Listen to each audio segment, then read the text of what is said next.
I'm the prince of a major kingdom, but my own brother shot me in the back with an arrow, leaving me in a coma. The reason? I'm the son of the king's first wife, who died mysteriously from poison, and they never found out who was guilty after taking that arrow. I was in a coma for 6 years, and my soul was sent to the place where heroes go after death. Only people who changed the world in their eras end up there. At first, everyone thought it was amazing that such a young kid became a hero, but soon they found out I was nothing like that. I was weak, talentless, and definitely not a hero in my time. Still, they couldn't accept someone like me in the realm of heroes, so they trained me for 1,000 years until I was just as worthy as everyone else there. After 1,000 years, my body finally woke up from the coma. Those heroes who treated me like trash for a millennium ended up wishing me luck when I left. I smiled and stepped into the light. Since only heroes go there, they'll never see me again, since I'm not a hero and I don't plan on becoming one. When I opened my eyes, I felt my weak body had no strength to get up. I am Davy Alrone, the eldest son of a small kingdom. Those who killed my mother and tried to do the same to me better wait, because I'm not that weak and innocent brat anymore. Day after day, only one maid came to my room to take care of me. That's what kept me alive. I didn't want to reveal I was awake, so I only moved when she left. I went to the calendar because I didn't know how long I'd been sleeping. When I saw the date, the truth hit me like another arrow in the back. I've been here for 6 years, because 6 years ago that bastard shot me in the back, and now he's going to pay. To take control of my family, I need a strong body. I tried using the magic I learned in the other world, but I couldn't do it and didn't understand why. Back in the land of heroes,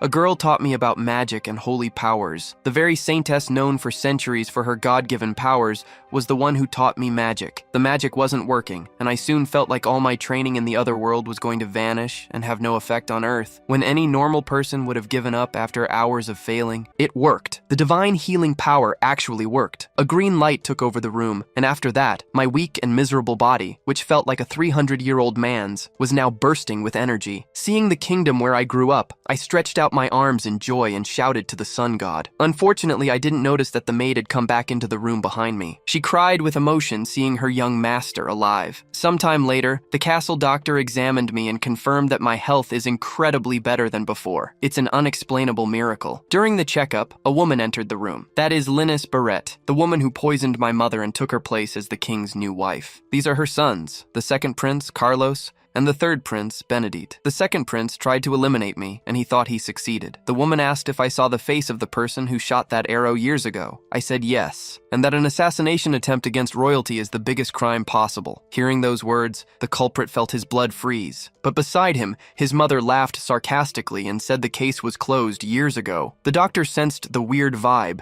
said I'll be completely cured in a few days, and left the room. The woman, Linus, didn't hide her true feelings and said it would have been better if I had died. So I asked if the fact that I'm alive upsets her that much. Carlos replied that it's a shame for the kingdom to have a prince fall victim to an attack and stay in a coma for so many years. He said a pathetic prince cannot become king in the future. After that, they all left. Now that he was alone, the protagonist realized that even though he had been using magic in front of the others, no one had noticed. He figured that their differing power levels allowed him to go unnoticed by others. Seeing the wicked queen and her sons again made the protagonist want to exact revenge immediately. However, he managed to control himself. He attributed this to having stayed in a temple for a long time, but still he wanted to seek his vengeance. For now, he needed to calmly think about what to do. But for now, he wanted something to eat and wondered what his first meal after waking from the coma would be. 15 days after recovering his sacred powers and cutting his hair, the protagonist had been training in his room. He realized time passed very slowly when there wasn't much to do. Thanks to his training, however,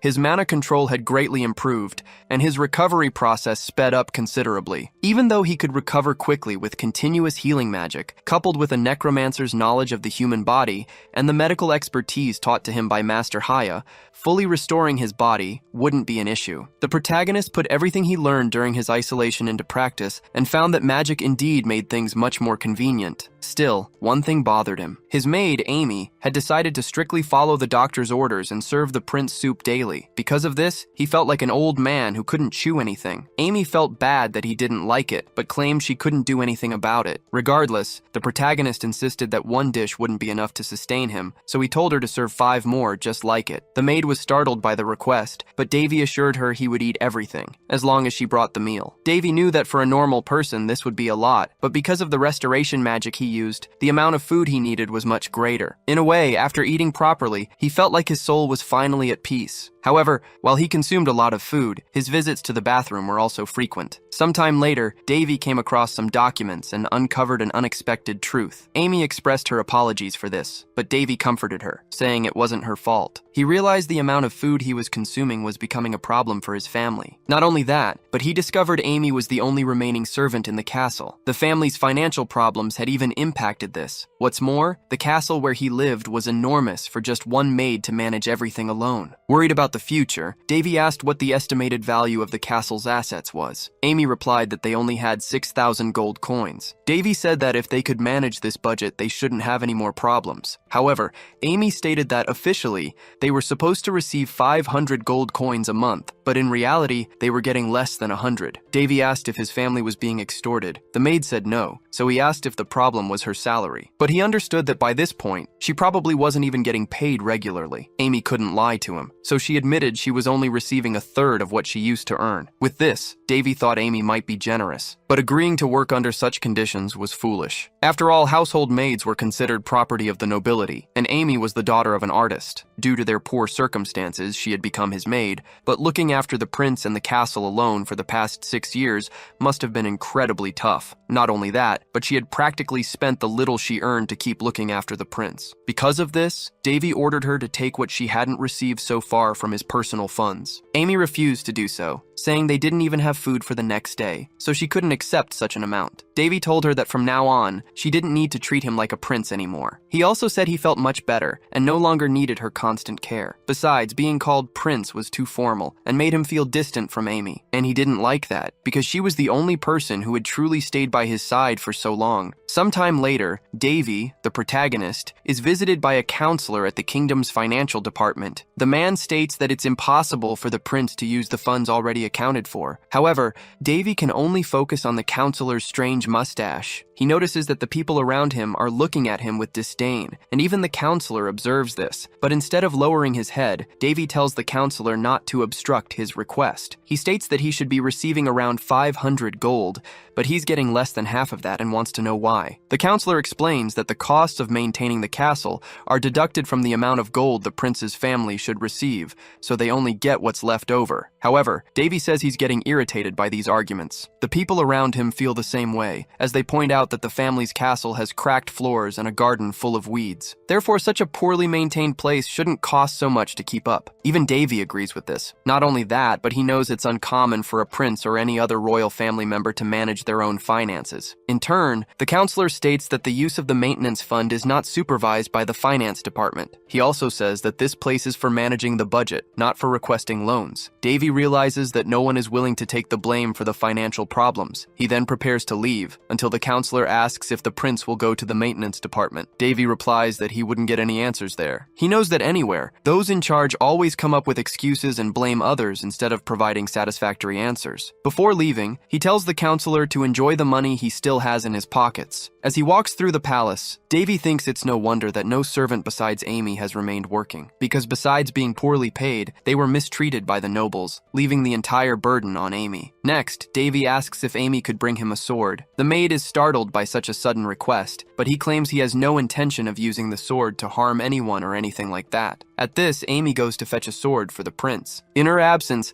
Davy thinks that he won't cut a person, because those who are his targets cannot even be considered human. The protagonist knows he's in an unstable position now, and he can't start eliminating his targets without prior planning. After all, he's already an outcast, and if he were discovered, it could be even worse. Besides, his intention isn't to stoop to the level of the nobles he despises so much. At another point, Davy and his maid come across a dead wild boar. Davy claims he found the animal that way. This is obviously a lie, as he himself hunted the animal and is now preparing it to be eaten. However, upon seeing this, Amy becomes distraught, claiming that a prince's hands should never touch a dead animal. Not only that, but she tells him to be careful not to get hurt again. Davy says it will be fine if no one else sees him doing this. He knows that even if he wanted to see the king, he'd be prevented from doing so. As for others, there's nothing he can do about them either. Davy knows that the queen is doing everything in her power to harm him. However, as an apprentice of Hercules, he knows how to fend for himself when it comes to survival. In this situation, Davy tells Amy that the wild boar will now be his dinner, and the animal poses no danger to him. At another time, in the queen's chambers, she tells a maid that the more she thinks about Davy, the more she finds him different from before his coma. Her maid, Shirley, says that according to the doctors, the prince can barely walk now, and it will take more than a year until he fully recovers. However, the queen asks if there's any chance this information is inaccurate. She states that even though Shirley is a Class A informant for the Black Moon, she is nothing more than a Class C maid in the queen's presence. Shirley belongs to the Assassin's Guild residing in the capital of Rouen, the Black Moon. Even though she trusts her, the queen can't feel comfortable with the prince awake. The queen knows that even the king abandoned the prince,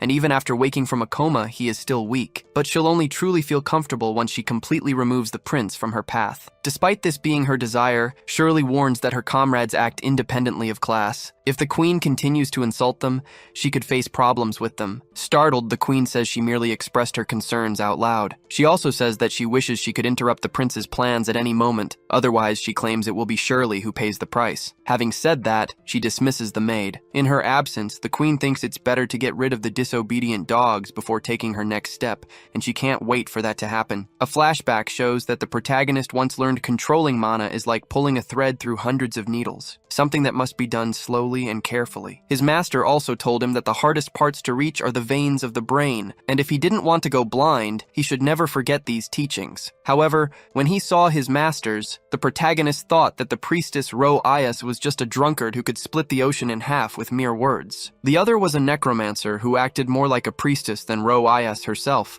and despite being a great mage, all she ever seemed to show off was her huge staff. Then, the goddess Hippocrea, also known as Sister Hia, said that while participating in this experiment, she would do her best to complete the task. She also said that people didn't seek her out just to watch her, but also to learn from her, so she would like Davy to try a little harder, and she affirmed that if he trusted his masters more, he might be able to evolve his abilities. However, the moment the protagonist did so, he went through such an unpleasant experiment that he never wanted to go through anything similar again. Back in the present, Amy finds him outside the palace. She asks why the prince is exploring the gardens again. He just says the weather is very pleasant, and even the forest garden looks elegant now. He then tells Amy she can return to her duties, and should only inform him if someone asks for him. Davy thinks that normally Amy would go crazy if she saw him getting into anything remotely dangerous, but apparently she's getting used to his routine. Although she still refuses to sit and eat with him, Davy wonders if his efforts to get closer to her are bearing fruit. Anyway, he finds a good spot in the middle of the garden. It's discreet and calm there, so he can finally begin his work. With that, he begins his meditation process, concentrating to absorb the surrounding mana. Davy thinks that as long as the air is pure, besides his lungs being nourished by oxygen, he also absorbs some of nature's mana. This ancient technique, it's said, was created by Odin himself and passed down to other gods from generation to generation. But despite its effectiveness, there's a limit to the mana each user can store in their body. So to increase this limit, training and management are required. However, through this method, mana that would normally take months to collect can be obtained in just a few days, making it a miraculous technique. The protagonist thinks that if everyone discovered this, there would be a revolution in the country, but he has no intention whatsoever of sharing this knowledge. After all, this isn't something just anyone can do. During his meditation, the protagonist notices someone watching him. He wonders who is lurking, but the person realizes their presence has been noticed and flees immediately. Davy thinks that although it's been a while since anyone watched him closely, investigating it would only bring trouble, so he decides to let it go for now. He wants to project the image of a fragile and useless prince, as that would allow him to train his mana in peace. However, he thinks he has to deal with another issue, the mana circle. Davy knows that priests cannot use magic, and mages cannot use sacred powers. Furthermore, necromancy is a power neither can use. However, he's a special case, as he can wield the abilities of priests, mages, and necromancers, all thanks to his crazy temple masters and also the two eccentric researchers. Even so, just remembering that time makes the protagonist feel bad. Anyway, he thinks that mages normally draw a circle in their heart to use mana. Unfortunately, this method cannot handle the clash between necromancy and sacred power. If he were to do that, his heart would probably be destroyed in the process. Called the artery circle, this method involves combining the arteries around his body to create an impenetrable and mana-resilient circle. By doing this, Davy would use his entire body, including his heart, And not only would it stop the clash between necromancy and sacred power, but it would also bring surprising results. However, since this is as close as it gets to body modification, even a single mistake would be fatal. That's why he didn't want to resort to this method. Last time, he only succeeded thanks to the temple masters, but now that he's alone, he's unsure about the outcome of the process. Thinking so much about it, the protagonist has a glimpse. He ends up seeing his masters. So, he thinks that even if he fails the method, it wouldn't be as bad as spending 1,000 years in the temple. In that case, he decides to try. Sometime later, worried about the prince, Amy thinks it's already past dinner time and he hasn't appeared. She finds it strange, as he's never late for his meals. She had been ordered not to disturb the prince unless something of extreme importance happened, but even so, she's worried about his well-being. Plus, if anything happened to the prince, she could be held responsible. However, the protagonist appears shortly after. He apologizes for making her wait. Davy says he admires Amy's resilience. Not only that, but he ends up collapsing onto her. This leaves Amy quite embarrassed, as she thinks it's a display of affection. However, the protagonist was just leaning on her. From sheer exhaustion, he could barely stand. For the same reason, he then falls to the ground, leaving Amy truly worried about his physical state. Sometime later, the protagonist wakes up in his bed, realizing he fainted as soon as he found Amy. Speaking of Amy, Davy notices his friend's presence when he sees her lying beside him. With this, he knows he's caused Amy trouble once again. Anyway, the protagonist realizes that the circle formation process has been perfectly completed. The 3 powers are flowing through his veins, and on top of this strange circle, there's another special effect. Not only that, but Davy feels a stronger mana presence in the environment. Since he's stronger now, he can also absorb more mana from the air. He feels that with just a flick of his fingers, he can use any simple spell, including restoration. 5 months later, things are different. Amy is helping the protagonist with some ingredients. Davy believes he's fine with what he's been eating, as ever since the artery circle was completed and his life stabilized, someone has been leaving meat and vegetables in his castle. At first, he attributed this to some plan by the queen, but he doesn't think she could manage to get away with it perfectly every time without a reason. Davy feels that someone is indeed trying to help him, though he hasn't yet discovered who is doing it. Although he feels a presence, having spread his mana throughout the castle in an attempt to find this person, he still hasn't gotten any answers. However, this has been helping the protagonist better understand who is approaching or moving away from him. Then, Amy says they won't have food problems anytime soon. However, Davy warns that they'll have guests shortly, as he senses someone approaching. He wonders who it could be, deducing it might be one of the queen's informants. Already in his quarters, the protagonist receives his visitors. A priest analyzes his physical state and asks if the prince thinks he'll fully recover soon. He says that since the prince has been bedridden for so long, it's dangerous to use his holy powers in an attempt to heal him. The protagonist, in turn, believes everything the cleric is saying is nonsense, as he hasn't even used proper healing spells and has no real intention of helping. Davy knows that the priest represents God in the nation, so discarding this responsibility to follow someone else's orders is disappointing. Therefore, he thinks the priest should save his words, as he knows the priest has no intention of helping. But contrary to what many believe, Davy is almost healed. He then says that with the silver weapon Priya gave the priest, he should be able to heal such trivial injuries. The priest defends himself, saying that the prince is a layman and has no idea what he's talking about. He also says that the use and knowledge of power are granted only to priests, and even as a prince, he shouldn't be as selfish as Prince Carlos. Hearing this,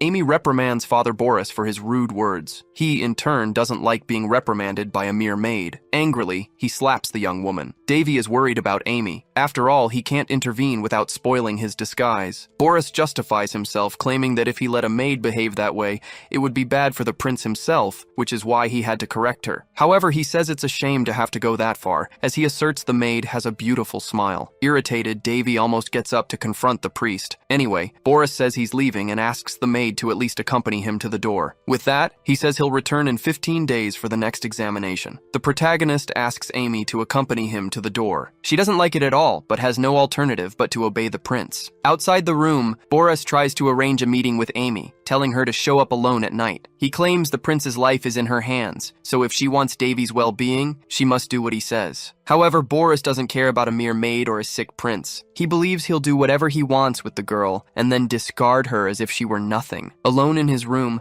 the prince is filled with rage. He stands up, thinking he didn't build his dignity in the temple just to stand idly by in situations like this. Davy remembers Lady Daphne always saying he would be an animal if he didn't control his anger, but he thinks differently about that. The priest's companions are truly terrified when they see the prince walking. Davy thinks to himself that proper rage is a source of life and can also guide his purpose. He also believes that if laziness is the key to progress, then anger would be his fundamental strength. Soon, the priest's companions are the first to fall to his sword. Meanwhile, the priest tries to blackmail Amy. He says he's working on the queen's orders, so he doesn't care about a mere weak prince, much less his maid. Not only that, but Barras claims everyone in the kingdom thinks the same way. Therefore, he can do whatever he wants with both of them without suffering any punishment, since he has the queen's protection guaranteed. Hearing this, Davy starts to laugh, claiming he needed an excuse to act and found exactly what he was looking for. He then points his sword at the priest and asks Amy, "What's the punishment for blasphemy against royalty?" Annoyed and surprised, the priest asks, "How is the prince standing?" Davy says Barras wasn't promoted from his low-ranking position for a reason. His sacred magic was never actually needed. Next, the protagonist reminds Amy that he warned her to always answer his questions and doesn't want to ask the same thing twice. In that case, Amy says the penalty for blaspheming against royalty is immediate execution. Right after that, the protagonist carries out the sentence on Barras. With his last words, the priest says the queen won't let this happen without retaliation. Davy thanks the phony priest for the warning, but says that all those who stood by the priest will suffer the same fate. It didn't take long for the protagonist to find the queen. As soon as she finds him, she says Davy must be crazy to kill someone like the priest. After all, he was a disciple of the Holy Order. The protagonist justifies himself, saying that Barras threatened his life, so he punished him according to the law. Annoyed, the queen is about to attack the prince. However, he says that before his coma, the kingdom's laws weren't so brutal. Not only that, but he says that while all this is happening, the king remains silent. Besides, Davy sees no point in being punished for his actions, as he simply dealt with someone who blasphemed against royalty. Unless, of course, the status of royalty has become inferior to that of a low-ranking disciple while he was in a coma. With these provocations, the queen becomes truly annoyed, but backs down. Regardless, she says the prince has no proof of what he's saying, and even if it were true, she claims that recklessly provoking the Holy Order is foolish. She then says she always knew Davy inherited his mother's stupidity and takes the opportunity to insult him and his mother in various ways. In turn, the protagonist says it's not polite to offend someone's parents in that manner, especially someone who has already passed away. He then draws his sword and threatens the queen. However, the queen's servants immediately appear to protect her. That's when the protagonist realizes why the queen is so audacious. She has people to protect her in situations like this. He says it would be interesting to continue this, but he'll leave it for another time. Regardless, he claims that talking too much is just putting another nail in someone's coffin. Therefore, he states that trying to kill someone of the same royalty is no different. Immediately, the queen realizes that Davy already knows it was her son, Carlos, who tried to kill him. The protagonist thinks he's not stupid enough to keep an ace up his sleeve for too long. After all, that doesn't suit his style. He also says that the moment the queen slapped him during his coma, it showed she wasn't very considerate. Not only that, but he tells her to act like a lady, because upon seeing the state of her chambers, he claims the place is far from elegant. And since she herself was responsible for scaring away everyone who worked there, she will now be responsible for taking care of the cleaning as quickly as possible. Otherwise, he says a very nasty rumor might start spreading around. Therefore, he asks the queen to make her decisions carefully from now on, as he won't stand by watching her act behind his back. After the protagonist left the queen's chambers, she unleashed all her anger on her guild servants, screaming her lungs out. Not only that, but she almost destroyed her entire room. Now that she understood the prince's true intentions, her desire to eliminate him grew even stronger. However, she wanted him to suffer before leaving this world. It wasn't long before rumors started to spread. Some believed the prince had eliminated the priest because he went mad after waking from his coma. However, this was all part of the protagonist's plan. After the queen discovered what he did, others found out too, but they didn't have access to the full truth. They only knew the prince had eliminated the priest. Since half the palace staff were on the queen's side, Davy's reputation plummeted even further. However, not all news was bad. Amy appeared before the prince, telling him more supplies had been left for him, even though Davy said he didn't need more medicinal herbs. Amy, however, suggested that someone out there must know about his good nature and was trying to reward him. Davy asked if Amy thought he was a good person. The girl didn't hesitate and replied yes. Despite seeing the prince eliminate someone right in front of her, Amy hadn't changed her opinion about his character. Davy then thought she was truly an incredible person. In the middle of their conversation, someone appeared. It was Besfus. the Grand Chamberlain for the royal family's affiliates. He told the prince he had brought the sinners at the queen's command. Besphus explained that all of them had been stealing palace money, and some even tried to escape but were captured. The prince then asked what the appropriate punishment for such behavior was. The chamberlain replied that normally, the punishment would be the elimination of the sinners and their families. However, it was the prince who would decide their fate. Davy mentioned that rumors about him being bloodthirsty had recently started circulating. He then asked if he should act accordingly. The sinners begged him not to, pleading for their lives to be spared. In response, the prince ordered that the appropriate punishment be applied to all of them, but first, he wanted them imprisoned without food or water for 9 days. Even though this was the queen's order, Davy, despite disliking it, wanted to turn the situation to his advantage. Sometime later, the prince ordered that new servants be hired, but that Amy be kept as his personal assistant, and her salary increased. He also wanted to know if an audience with his father would be permitted. Besphus said no, so the prince asked if it was his father who denied it, or the queen, his wife. The chamberlain couldn't answer, claiming to be merely a messenger. He also asked the prince to be patient, as his request would eventually be granted. Davy said he would keep that in mind. The chamberlain then prepared to leave. Before he left, the protagonist mentioned he had eaten all the food he received, and therefore didn't need the chamberlain to send more medicinal herbs. Besphus, however, claimed not to know what the prince was talking about, suggesting perhaps the prince was simply being blessed by his gentle nature. But he added that someone was outside wanting to visit him, so he wouldn't disturb him further. Despite Besphus denying responsibility for the supplies, the protagonist was certain it was he who was bringing the food and medicinal herbs. After all, Besphus was the head of all the king's staff and had known him forever. He just hadn't known that besides Amy, someone else in the palace was on his side. Anyway, Davy needed to focus on the visit awaiting him. Amy appeared soon after, announcing that the 4th prince and 2nd princess had arrived to visit him. Immediately, the princess entered the protagonist's room. Her name was Winley Al-Roun, and she was overjoyed to see her brother. Her happiness was so great that she jumped on the protagonist, making him fall to the floor. Amy became very worried seeing him in that state, but right after, their brother appeared, saying Winley should be more careful. He was Boris Al-Roun, the 4th prince and Winley's twin brother,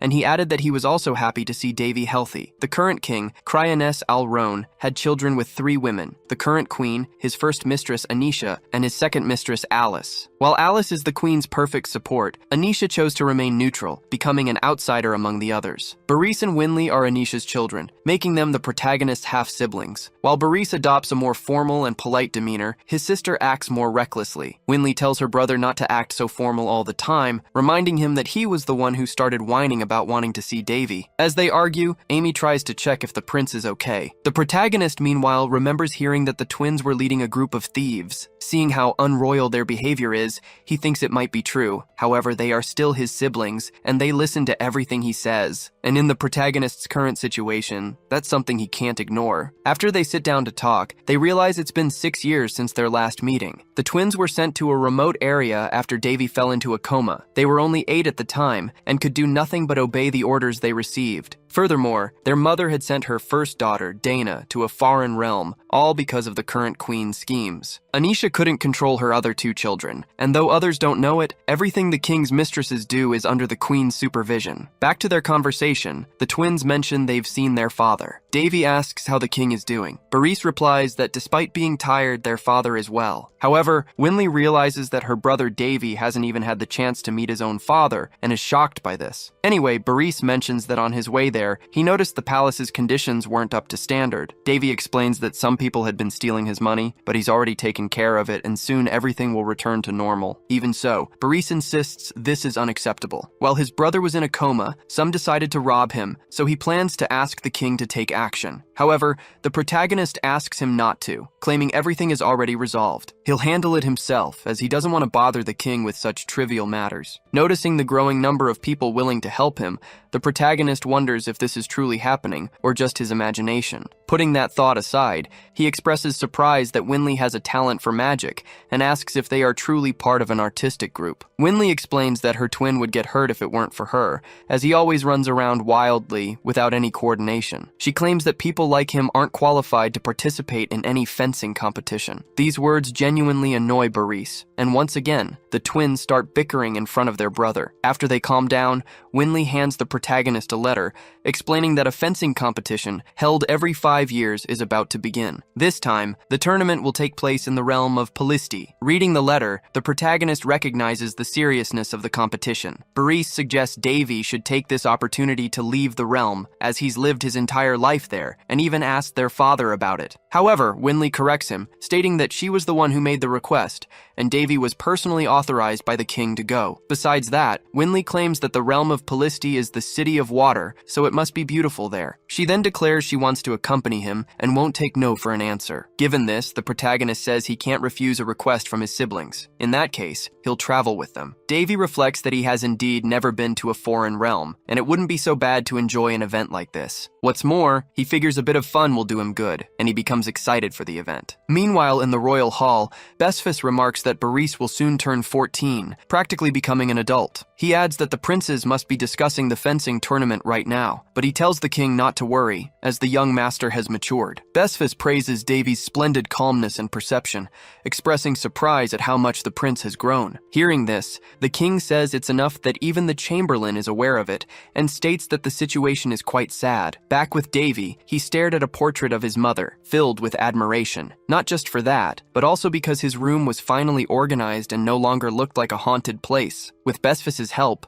the new employees had done a quick job, and the palace now had the appearance it deserved. Not only Davy, but Amy too was enchanted by the new decor. She found it very pleasing that things were finally getting back on track. However, Davy wouldn't be staying to enjoy his new room, as he had to travel. Amy confirmed she had already packed everything the prince requested. He then left a bottle in her care and joined the twins to head to the kingdom of Polisti. The continental fencing tournament had long been an event that drew everyone's attention, in addition to holding enormous influence. Alongside Boris's participation, Davy had been permitted to go with them, hoping his brother would achieve victory, thereby shaking Carlos's position. For some reason Davy still didn't know, the queen had agreed to Boris's participation in the competition. Perhaps she didn't believe in his victory, or maybe she was planning something sinister that Davy would have to keep an eye on. Before they departed, the king appeared publicly to bless the journey. Upon being seen by the crowd, he was cheered, for Cryanessa Alrone was the ruler they so loved. But for Davy, he saw the king as his supposed father. This was the first time he had seen him since waking from his coma,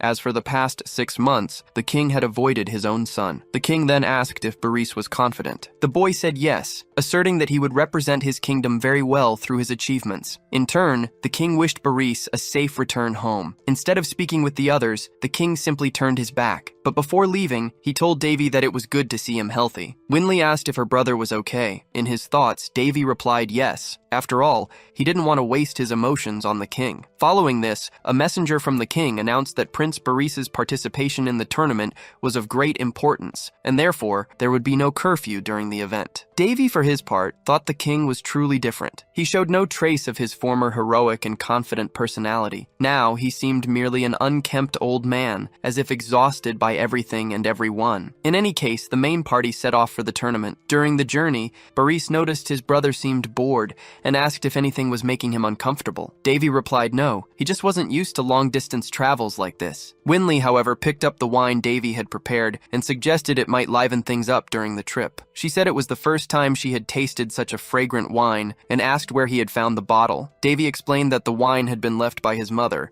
adding that she had done so for some reason he still didn't know. Upon hearing this, Boris asked if they should really be drinking something so valuable. Davy replied that this was the best moment for it. After all, they were celebrating. Winley commented that Davy had changed quite a bit, claiming he used to never let go of anything his mother had left behind. Anyway, he said wine wasn't made to be stored but consumed, then proposed a toast to their happiness. Sometime later, they set up camp on the road. Boris said they would continue traveling in the morning, as it would still take about a day to reach their destination. He also mentioned that he had somehow managed to keep Winley settled for now, and the fact that she had drunk too much certainly helped. Boris remembered Davy used to say he wanted to go camping someday, and noted that this was exactly what they were doing now. He also said he had tried to make the departure procession as short as possible, imagining it would be taxing for his brother. Davy thought the journey could be faster if they rode horses. Traveling so slowly was testing his patience. Besides, he reflected on the things that had changed, and wondered if other shifts had occurred too. Boris, for his part, retired to sleep. Amy approached the prince and asked if he didn't want to rest a bit as well. Davy, however, said the moon was more beautiful than usual. Not only that, but he knew the magic was stronger too, and wanted to make the most of it. During the night, someone mentions that the red moon is named Cyrus, and the blue one, Creus. They also say that Cyrus is called the one who makes the beginning shine, and Creus, the one who illuminates the end. At this, the protagonist remarks that the man knows quite a lot. The man replies that it's common knowledge, as even a big kid would know such things. He also adds that he'd prefer to be having this conversation with a woman. Just then, a colleague approaches the man and asks who he's talking to. The man gets startled, as he thought he was already speaking with his colleague, prompting him to wonder if he'd been talking to a ghost earlier. The protagonist laughs at the situation, realizing he was the ghost in question. Davy had used his abilities to become invisible and had been spying on the guards, noticing that 4 of them were elite expert swordsmen. For now, he believes that if anything important were to happen, they would probably be able to handle it, for example, being attacked in the middle of the night by 20 enemies. The protagonist spotted ninjas from afar, imagining they had probably waited for everyone to fall asleep before attacking. This was likely the Queen's plan. After all, it would be an excellent way to get rid of Davy and the groans all at once. The protagonist didn't want to expose himself, precisely to avoid raising any suspicion, but he also knew he couldn't simply ignore the situation. What's more, people who witnessed his power didn't usually live to tell the tale. Even without a proper weapon, the protagonist prepared to fight. He recalled his old master used to say that anything at hand could be used as a weapon. According to Davy, there are no rules in battle. Weapons are an extension of your body, and depending on your creativity,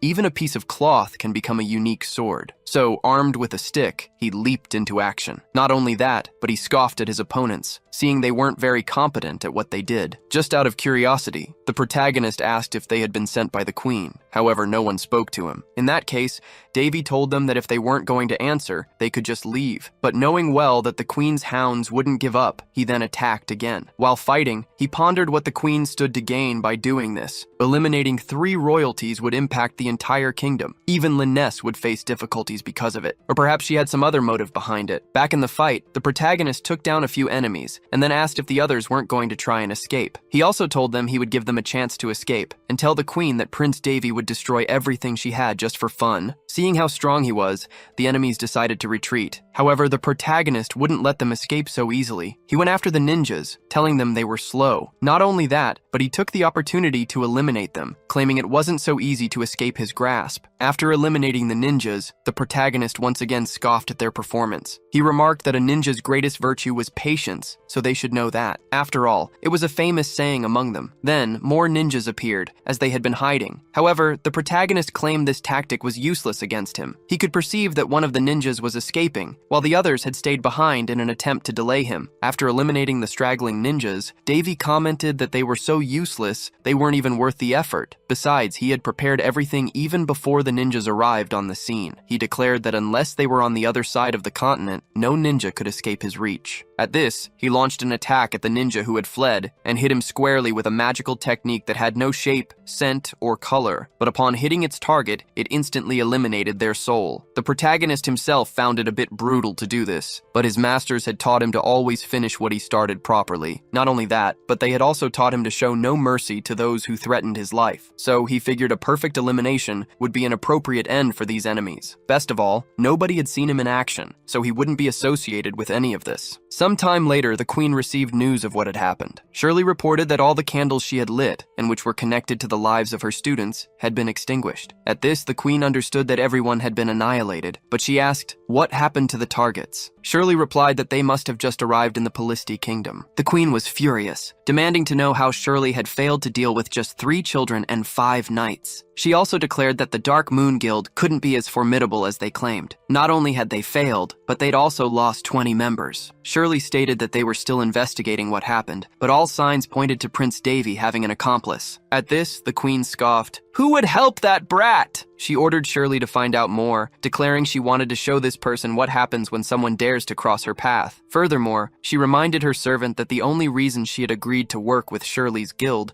was because they had promised never to fail. Therefore, if such a mistake were to repeat itself, their contract with the guild would be cancelled, and she would use her power as queen to dismantle the guild once and for all. Back with the protagonists, Winley spotted the Pallisti kingdom and alerted her brothers. Davy was pleased they had finally arrived. He knew the Water Kingdom was a small city-state. However, its historical buildings and ruins were among the most beautiful on the entire continent. Upon reaching the location, the protagonist took in the view. Judging by his expression, his brother noticed he was happy. Davy confirmed, saying that this was, after all, where the sword fighting competitions took place. They had a stadium typically used as an arena for battles. The place was very popular, with many fighters and monsters battling for their lives. Winley mentioned that in this edition, 8 participants would represent their respective countries. The protagonist then quickly realized that, in the end, this was nothing more than a battle of national pride. Moreover, only people under 20 years old were participating, making it a competition for newcomers, not established talents. Not only that, but Winley added that the Round Kingdom had sent an idiot to represent them. At this, his brother asked if she shouldn't try to motivate him instead of insulting him. Davy, for his part,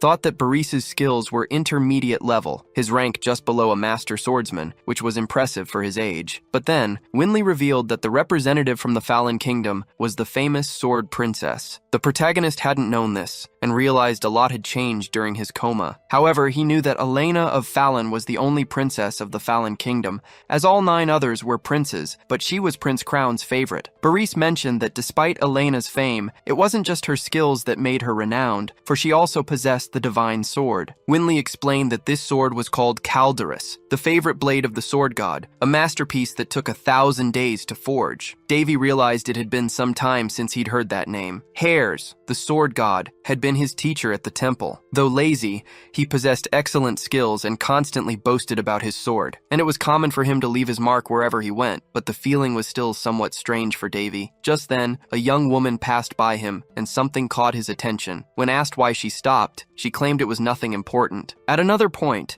Davy discussed the sword with his siblings, recalling that it possessed a spirit said to have been born from the creator's love for creation. This sword wasn't called divine for nothing, and because of that, he wondered why it had chosen Elena as its next wielder after hundreds of years. Boris added that there was another reason for Elena's fame. He claimed she was one of the continent's 5 immeasurable beauties. Davy, however, didn't believe that was the reason the sword had chosen her. After dinner, he put on an outfit prepared by Amy, then asked if she didn't have something simpler. However, the maid replied that this was the simplest she could find, for even if he wasn't participating in the competition, he was still a prince and needed to conduct himself as such. The night of the festival arrived, and the twins were also ready. Davy complimented his sister's appearance, but Boris told him not to overdo it, as Winley might actually believe him. After that jab, he received a stomp on the foot, and Winley led the protagonist onto the dance floor, inviting him to dance. At the same ball, another princess was asked to dance. However, she was feeling uncomfortable with all the noise. Her companion suggested that this was an event for the new generation to get to know each other,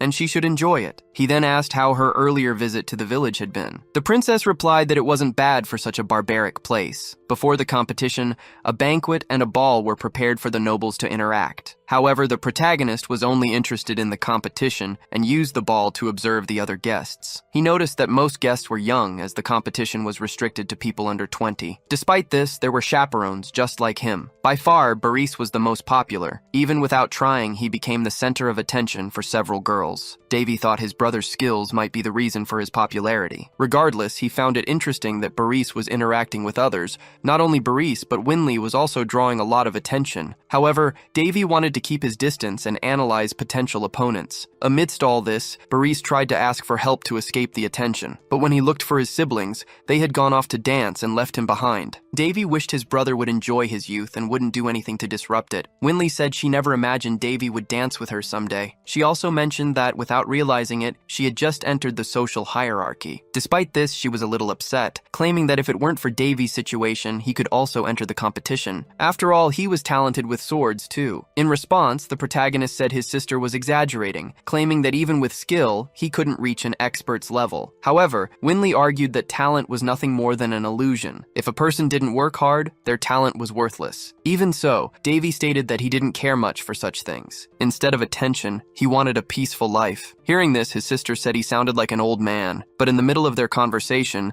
someone appeared and said this was the most fitting place to reunite with Princess Winley. Immediately, the protagonist stared at the man, wondering who he was. More importantly, he wanted to know where this guy knew Winley from. Winley herself didn't look comfortable at all with this sudden appearance. However, the man pushed the protagonist away from his sister and asked Winley if she would grant him the honor of a private conversation. Winley, however, called him Prince Valentian and said she was in the middle of a conversation with her brother, so she couldn't give him attention at that moment. Valentian, despite not liking to be rejected, formally introduced himself as Valentian du Boltus, the seventh prince of the Boltus kingdom. The protagonist did the same, introducing himself as Davy Alroun. With that, Valentian started a conversation, but the protagonist quickly said he was only there to accompany his siblings. In that case, Valentian wished him a pleasant stay. He then returned to speak with Princess Winley, saying he would very much like to win this competition in honor of her beauty, then asked her to pay attention to the arena during his matches. Winley, however, said he was being rude to the other participants, claiming he would win even before competing. But Valentian asserted that it was rude to only speak the truth. Annoyed, the princess said her twin brother would be participating in the competition, and hearing him say that only proved how much Valentian was underestimating his opponents. She then abandoned the prince and withdrew with Davy. Seeing his sister's attitude, Davy realized she could defend herself. However, he knew very well that the arrogant prince wouldn't let things end there. In turn, Valentian stood up and tried to pull Winley by the arm. Seeing this, the protagonist thought he had been patient enough with this rude individual. He then managed to unbalance the prince and disarm him completely, leaving him without a reaction. Next, Davy said Valentian shouldn't touch his sister like that. He also added that Valentian was lucky he didn't break any bones, so he would be able to participate in the competition without problems. However, this only served to make Valentian even more furious. He removed one of his gloves and threw it at the protagonist's face. With that, he challenged him to a duel. Winley spoke up, saying the prince was overstepping his bounds. Valentian insisted, claiming he was doing this for his honor as a knight. At that moment, another person spoke up, saying Valentian was causing too much of a ruckus for someone who claimed to have honor. It was the princess from before. She stated she had been observing Valentian's situation, and then asked if he truly thought he could recover something he never had. As soon as the protagonist saw the princess, he found her very familiar and was surprised by her presence. Harris, the god of swords, was an ancient hero who founded the Fallen Empire, an empire that eventually became one of the continent's three great powers. It is common knowledge that Harris was the first owner of the holy sword Calderus and the founder of the lost claymore sword technique. They say those who mastered this swordsmanship could cause tsunamis with just a single sword strike, but the protagonist finds that a bit much, even for Harris. Back in the present moment, he realizes the princess looks a lot like Harris. However, this is Princess Ileana of the Fallen Empire, the Emperor's treasure. Still, Davy can't stop thinking that she resembles the sword hero too much. Despite being handsome, Harris was always a man, so there's no way he would have disfigured himself to become a woman. But as he thinks this, the princess approaches the protagonist and asks what he just said. Davy apologizes, saying he was just thinking aloud and was mistaken. He then tries to convince her to let it go. Meanwhile, the princess scolds Valentian. The protagonist thinks that Ileana of Fallen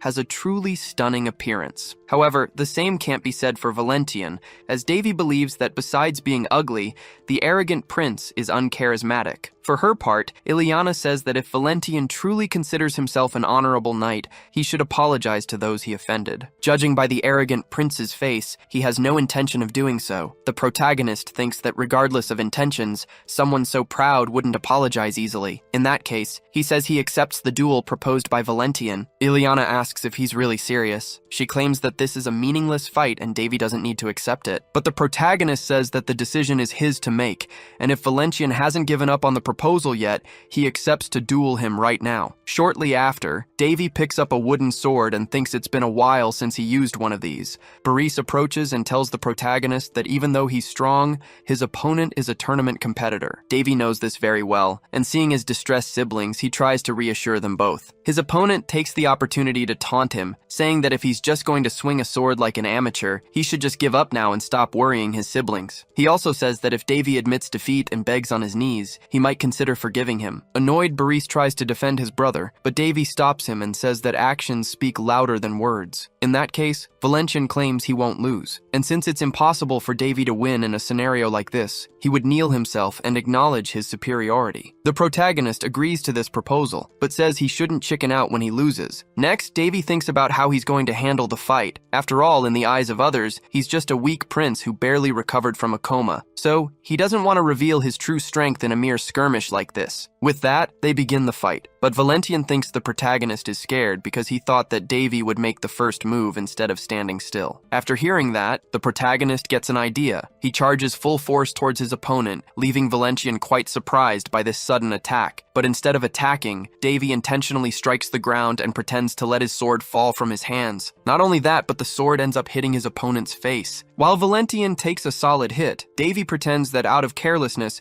he let his weapon slip. However, all of this was part of his plan. He knocked down his opponent without needing to reveal his strength. Not only that, but Valentian feels humiliated because the blow that knocked him down was actually a slip-up by his opponent. And what's more, other people think so too, and quickly comment on how shameful his defeat was. Furious, Valentian gets up from the ground, wanting to eliminate his opponent for good. However, Davy claims that for that, his opponent should train better, because with those poetic skills, he wouldn't be able to eliminate anyone. Valentian attacked the protagonist, trying his absolute hardest to wound him. Yet, he couldn't land a single blow, while Davy, in contrast, wasn't even breaking a sweat. Realizing he was on the verge of defeat, Valentian fell into despair, wondering why he was at such a disadvantage. Mid-frustrated attempt to win, he was struck down, and the crowd watched him fall before his opponent. On top of losing, he had to endure the taunts not only from the protagonist, but also from the rest of the people who had witnessed Valentian lose more than once. Annoyed, he told everyone to shut up,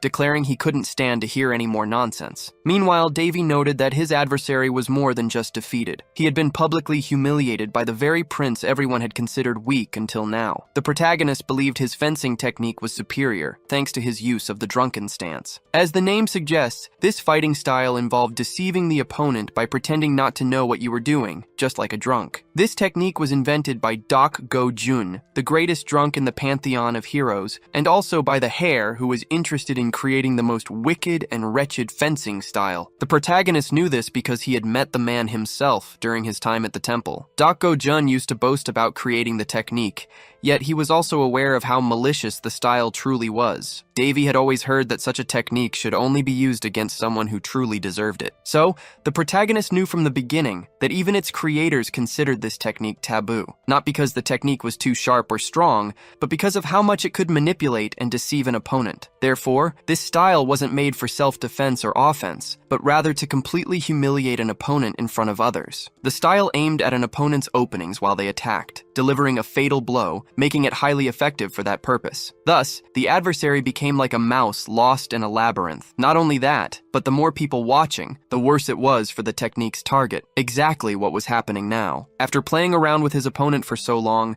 Davy wondered if he was incredibly lucky, or if Valentian was just genuinely terrible. Not only that, but he found using this style immensely enjoyable, feeling it suited him perfectly. Davy believed this style was the best for anyone who wanted to have fun while fighting. Unlike him, his opponent wasn't having fun at all. Furious, Valentian manifested his powers, intent on eliminating Davy from the face of the earth. Benedis declared it was just a friendly training match, asking if Valentian had gone crazy for using his powers. However, the protagonist had left his adversary with no alternatives. Thinking about this, Davy figured that if he got out of this attack, he couldn't just use luck as an excuse. Besides, he knew he'd been watched ever since the duel began. Valentian, for his part, seized the opportunity and charged fiercely at the protagonist. But just as he tried to strike, he was taken by surprise, as Davy dodged the attack once more. Not only did he surprise his adversary, but he also managed to turn the situation to his advantage, unbalancing Valentian and sending him to the ground. In this way, the arrogant prince realized Davy's superiority, but in turn, the protagonist tried to play it down for the public, pretending he had simply tripped and by sheer luck disarmed his opponent. The people's reaction was one of contempt for Prince Valentian, and regardless, this secured Davy's victory in the duel. Questions were raised about the duel. People wondered if Valentian had always been as pathetic as he'd appeared today, and if Prince Davy was truly the same person who had recently been in a coma. Davy justified himself, saying he could barely hold his sword properly, which made him unbalanced, but luck was on his side. Hearing this, Winley remarked that her brother must have used up all his luck that very day. But what was a great show for some was a complete waste of time for Ileana. She found what she witnessed quite stupid, so she turned her back and left. Davy noticed this and concluded that the princess was quite cold. Sometime later,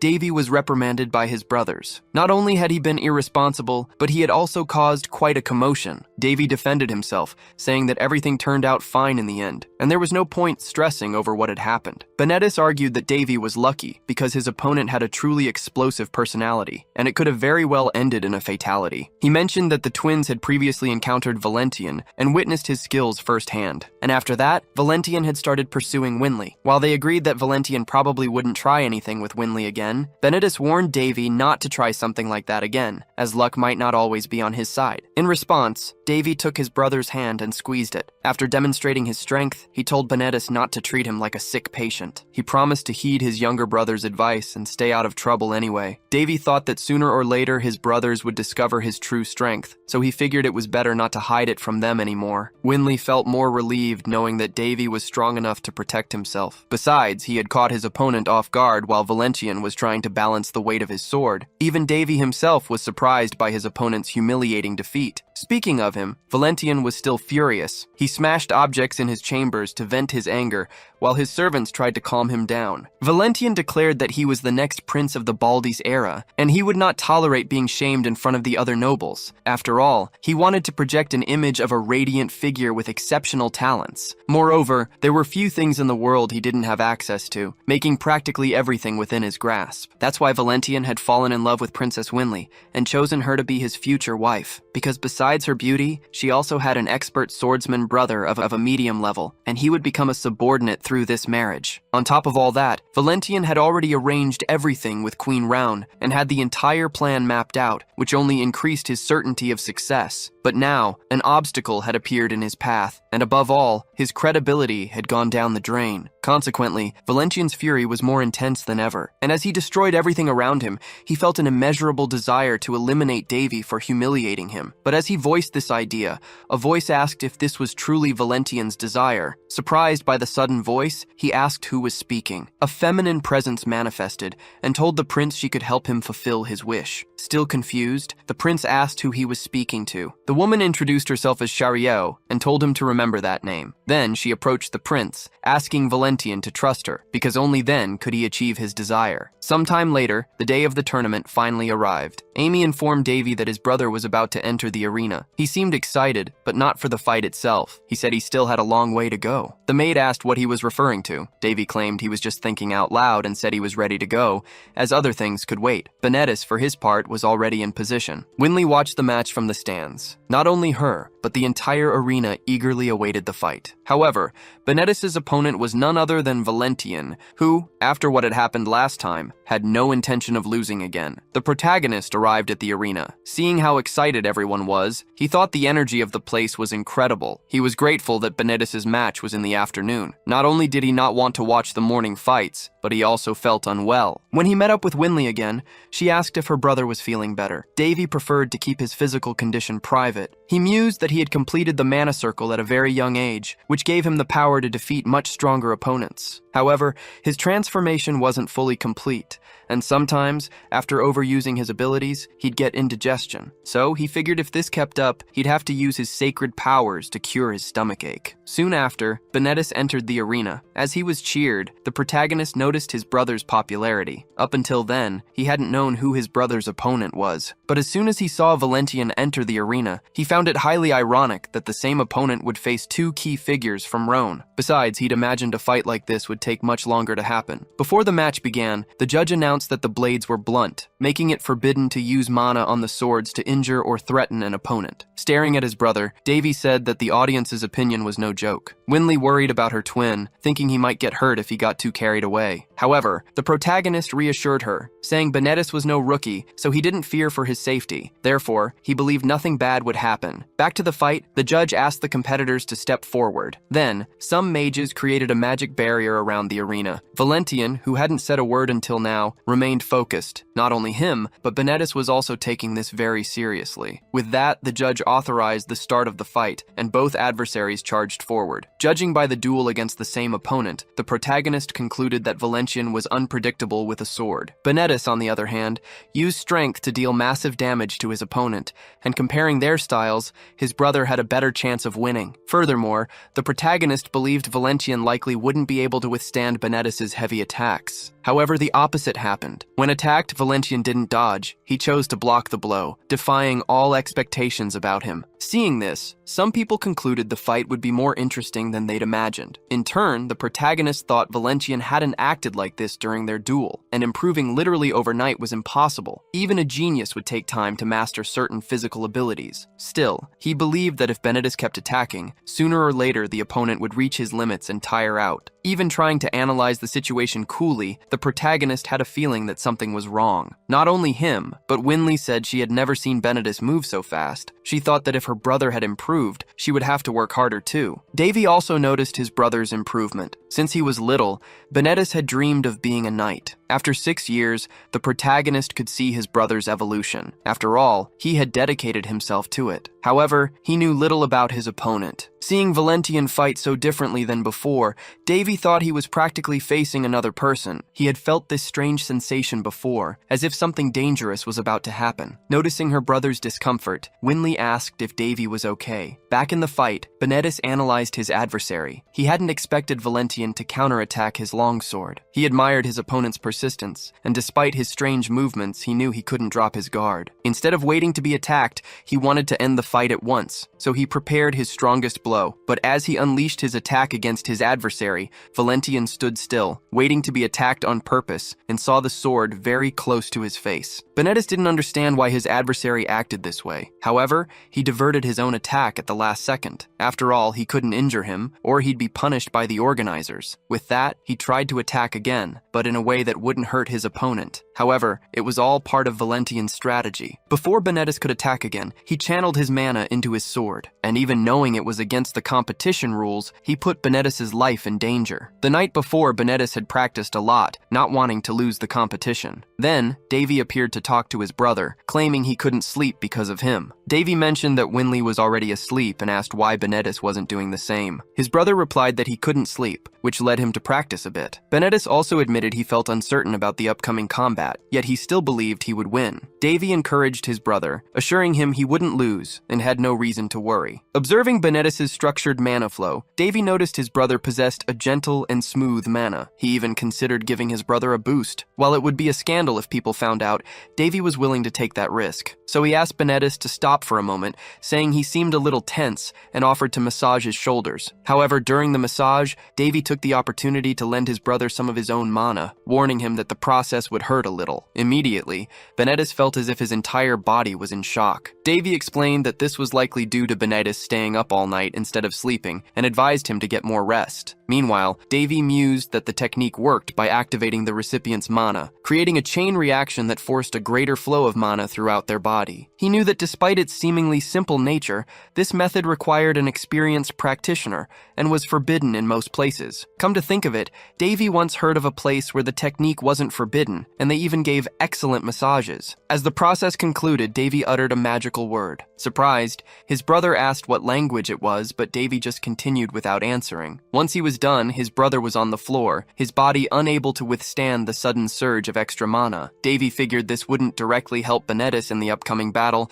but it would certainly help his brother evolve faster. However, he couldn't let Benedis just sleep there. It wouldn't be good, even if it did offer more security. Benedis complained that his brother should treat him better, stating that if it were Winley, Davy would be carrying her on his back. Davy denied this, but told Benedis to go to sleep immediately, or else he'd give him another much more intense massage. Benedis didn't think twice and darted to his room. Satisfied that his brother would now be safer, Davy also retired for the night. Back in the present, the moment Benedis was struck by his opponent's magic, the shield his brother had given him activated, protecting him. It immediately repelled Valentian's sword away, stopping him from continuing his attempt to injure Benedis. The crowd noticed that Valentian's sword wasn't normal. On top of that, they also saw a mana shield protecting Benedis. From the VIP box, Winley cheered, celebrating her brother overcoming his opponent. But when she glanced to the side, Davy wasn't in his seat. Inside the arena, even with the shield, Benedis was still injured. The mages immediately ended the fight and removed Valentian. Not only was he disqualified for violating the rules, but he was also punished. The organizers declared that his actions could even spark a war between nations, and promptly sent a notification to the nation of Voltus. Valentian's servant tried to convince them not to proceed,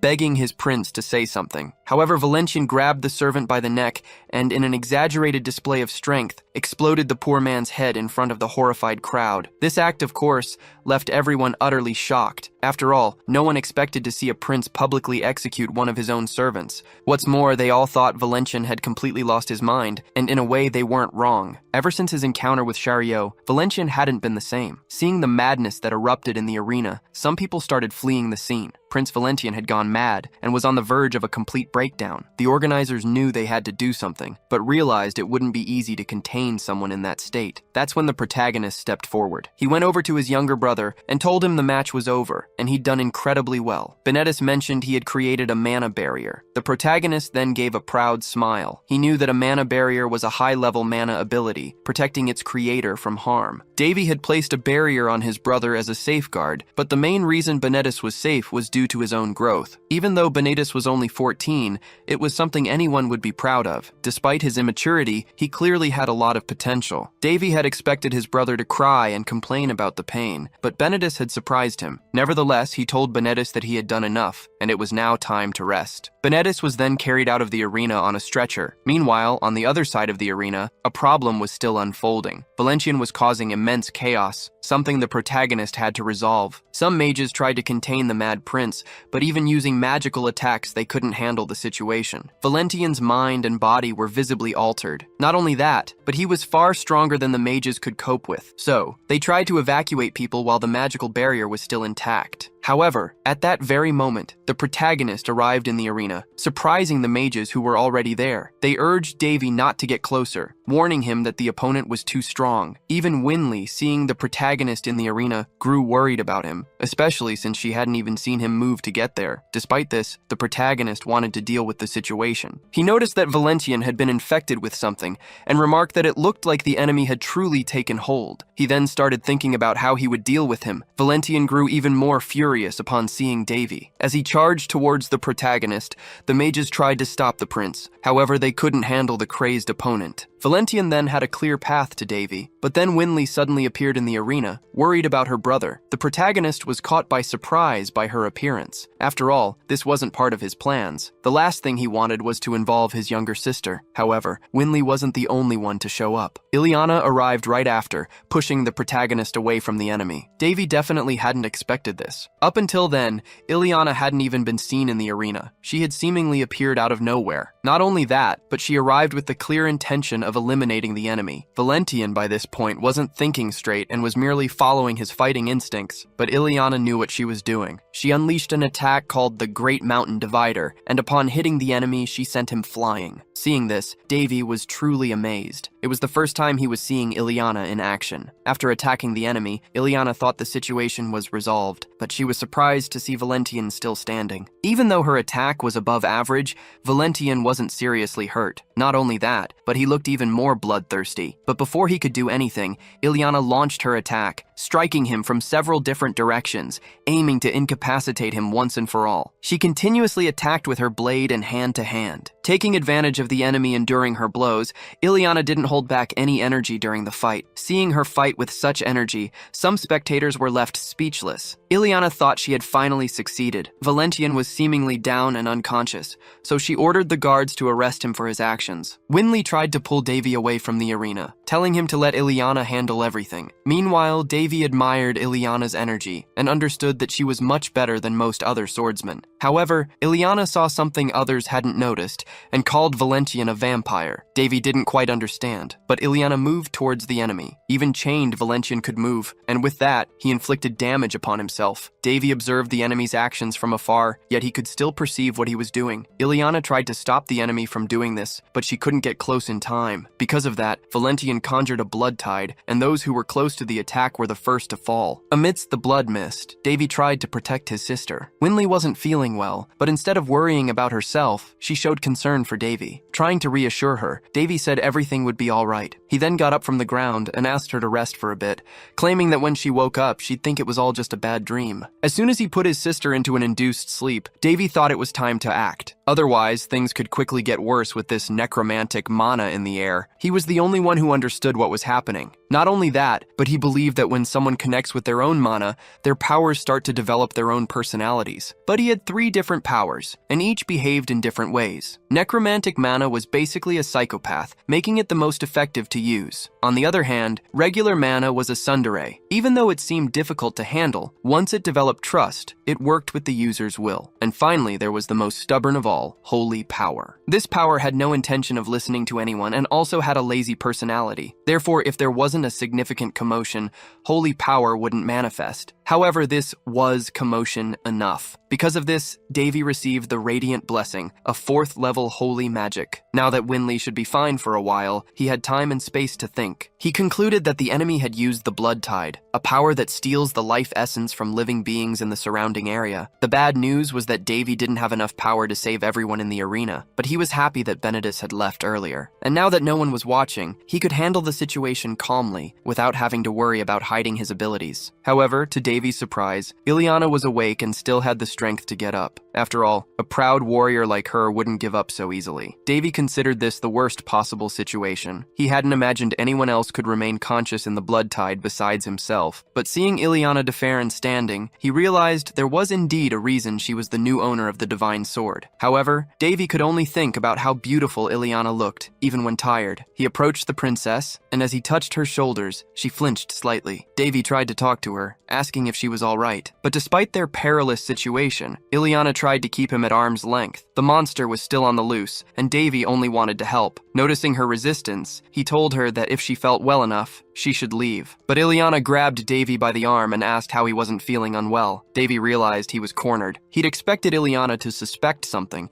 but not to be confronted about it right away. So he decided to play dumb, claiming he didn't know why he hadn't been affected by the mist. Ileana's expression clearly showed she didn't believe his lame excuse, though Davy privately thought she should be thanking him for not dying. Regardless, Ileana took the lead in the fight, telling him to get out of the arena and leave the rest to her. She insisted it was a situation someone like Davy couldn't handle, adding that he'd only gotten lucky in his last duel, and luck wouldn't help him now. Ileana clearly saw Davy as just another helpless prince, believing herself to be far different. She possessed strength and knowledge, knowing full well that the blood demons mentioned in ancient texts were, in fact, vampires. She told Davy he must have heard about them, emphasizing that luck wouldn't be enough against such an enemy. After all, anyone who couldn't sense or manipulate mana would be ripped to shreds in a matter of seconds. Davy pointed out that the enemy wouldn't let anyone leave the arena without a fight. Ileana then declared she would provide cover for his escape. Davy noticed that Ileana exuded a great deal of confidence. However, for some reason, she seemed more emotional than she had been during their duel, almost as if she were facing her arch-enemy. A flashback revealed a glimpse into Ileana's past. Once as a child, she woke up in the middle of the night and went searching for her mother. But when she found her, her mother was sucking blood from another person. Even though she was quite young, little Ileana knew it was a vampire. After that, she never forgot what she saw. Back in the present, facing the enemy, she thought that all vampires still alive in this world must be eliminated. As long as she lived, that would be her objective. But just as she was about to attack, Davy pulled her hair, stopping her. He apologized, but then told Ileana not to interfere in his business. Davy still didn't know why the princess was so obsessed with vampires. However, he was no longer concerned about maintaining his disguise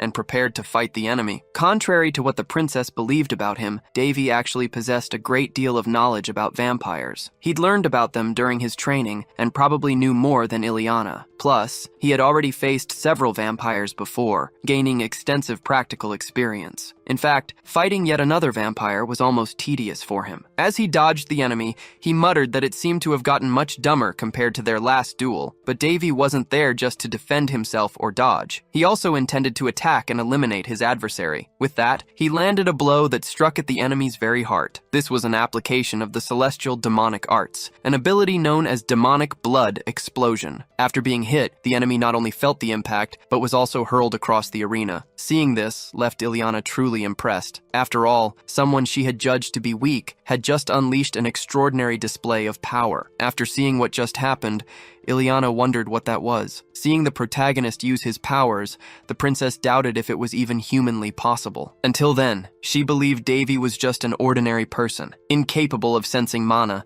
but she had just seen him destroy a statue while attacking a vampire with her own eyes. It was something even knights and mages would struggle to do. Even she, with her sword, couldn't pull off something like that. This made her wonder if Davy really was just a prince who recently woke up from a coma. The protagonist extended his hand to Ileana, but she recoiled in fear. Even so, he insisted on the gesture. Thinking the prince wanted to help her up, Ileana decided to accept his kindness. However, just as she was about to touch his hand, Davy asked to borrow Ileana's sword. She then realized he wasn't being chivalrous at all and felt embarrassed for jumping to conclusions. Anyway, she told him her sword had broken when she tried to hit Valentian the first time, but Davy said he wasn't referring to that sword, but the one she wore as a necklace. He added that he'd need a very sturdy weapon to face the enemy. Davy tried to convince the divine sword to lend him its powers. The protagonist knew that Surtur, the celestial blacksmith, had dedicated his life to creating countless weapons, including the sword that saved the world. Even broken weapons were renewed in Surtur's hands, transforming into immeasurable treasures. Surtur's fame had spread across the entire continent.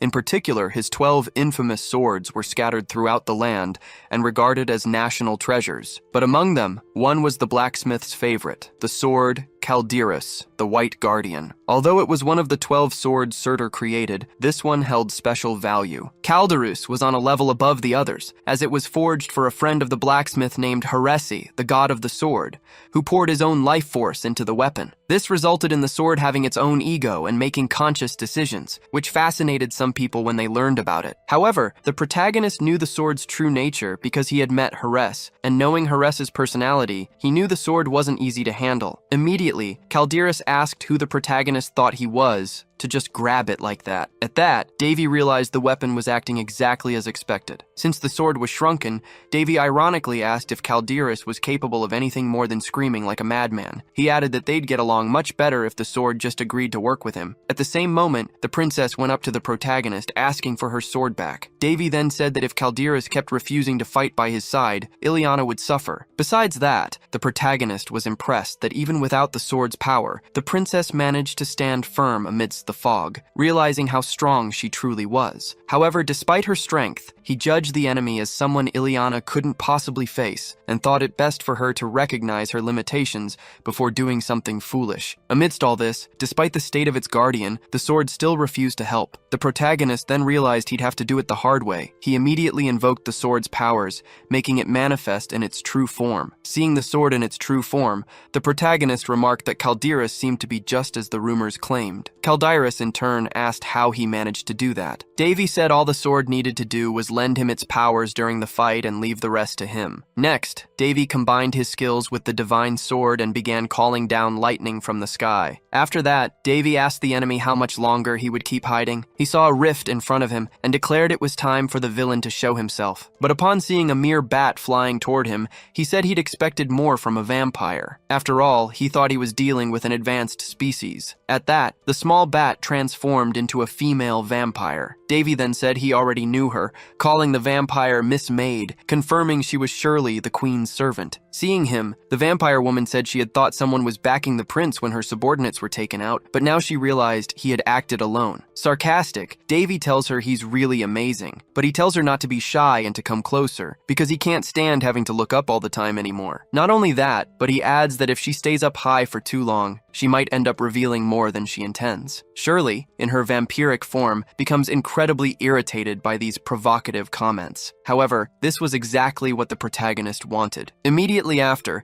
he launches an attack with his divine sword. The vampire woman in turn warns that if Davy causes a catastrophe, the queen will not hold herself responsible. Relations with the Voltese kingdom could be severed, potentially leading to battles between kingdoms. The protagonist realizes that by revealing her true form, the enemy is likely confident she'll defeat him. However, he asserts that her plan won't succeed. His arrogance irritates the vampire even further. At that moment, she finally decides to attack the protagonist. She uses her vampiric magic for this, and this magic destroys everything it touches as it spreads. Even so, Davy manages to dodge and tells his adversary not to get so agitated. However, his words have the opposite effect. As a result, the vampire then hurls spikes at the protagonist. He leaps from the pillar he was on, but he realizes the spikes have also reached him there and narrowly miss him. Davy manages to dodge as many spikes as possible while falling until he finally lands on the ground, and like a skilled swordsman, he deflects the attacks with his blade. At this, the vampire woman admits he has exceeded her expectations, yet she asserts that despite his strength, Davy is still only human. The protagonist points out that his adversary shouldn't hate humans so much. After all, she serves a human. Deeply irritated, the vampire's patience finally runs out out after so many provocations. Davy, however,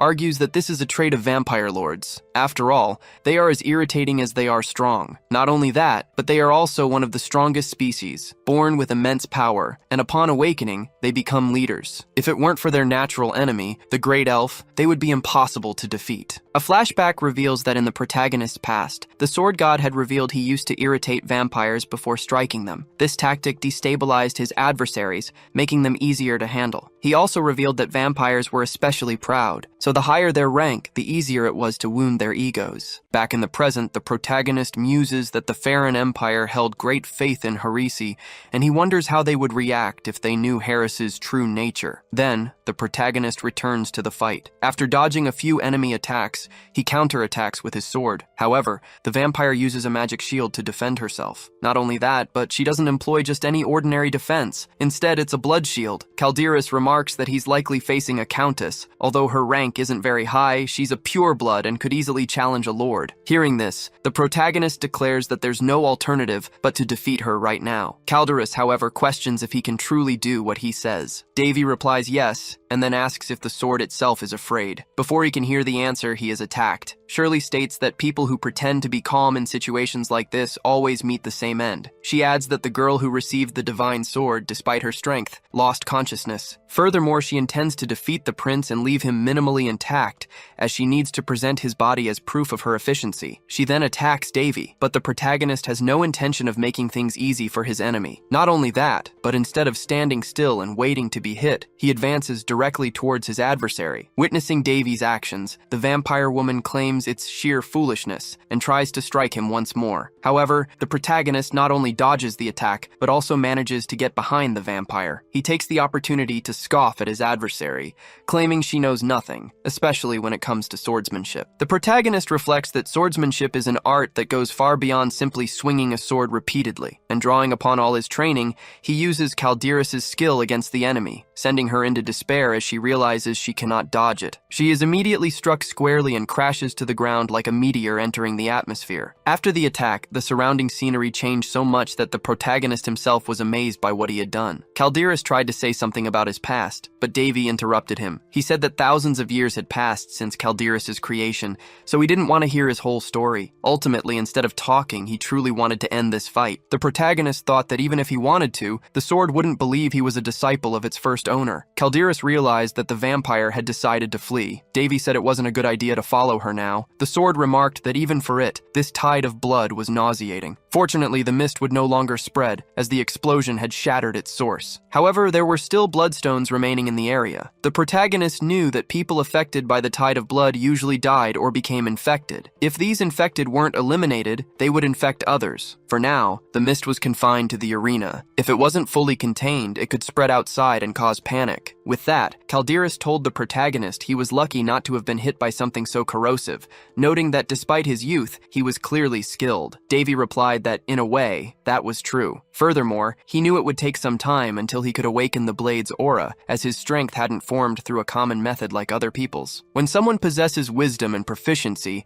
combined with a certain level of skill, that person becomes a master. The protagonist was one such individual. Moreover, the sword was beginning to realize this, as it felt a bit of his immeasurable power. Not only that, but Calderas noticed the protagonist possessed both dark mana and sacred powers, and was surprised, having never met anyone like that before. Davy stated that he usually broke paradigms, but Calderas called him crazy for achieving such a result. However, the protagonist told Calderas that this was actually just the result of hundreds of years of research, but now he didn't want to talk anymore, as he still had unresolved matters to attend to, and since he couldn't do what was needed alone, he allowed Calderas to help him. Davy thought he didn't want to sacrifice himself for the sake of others, but if it helped him regain his powers, then it might be worth it. Even if this wasn't his usual style, he was willing, considering the results he imagined he could achieve. Next, he began to pray to the goddess Freya, interceding for those who had been struck by the tide of blood. Not only that, but he asked the goddess to do something about it, claiming he couldn't do it alone. Upon hearing the prayer,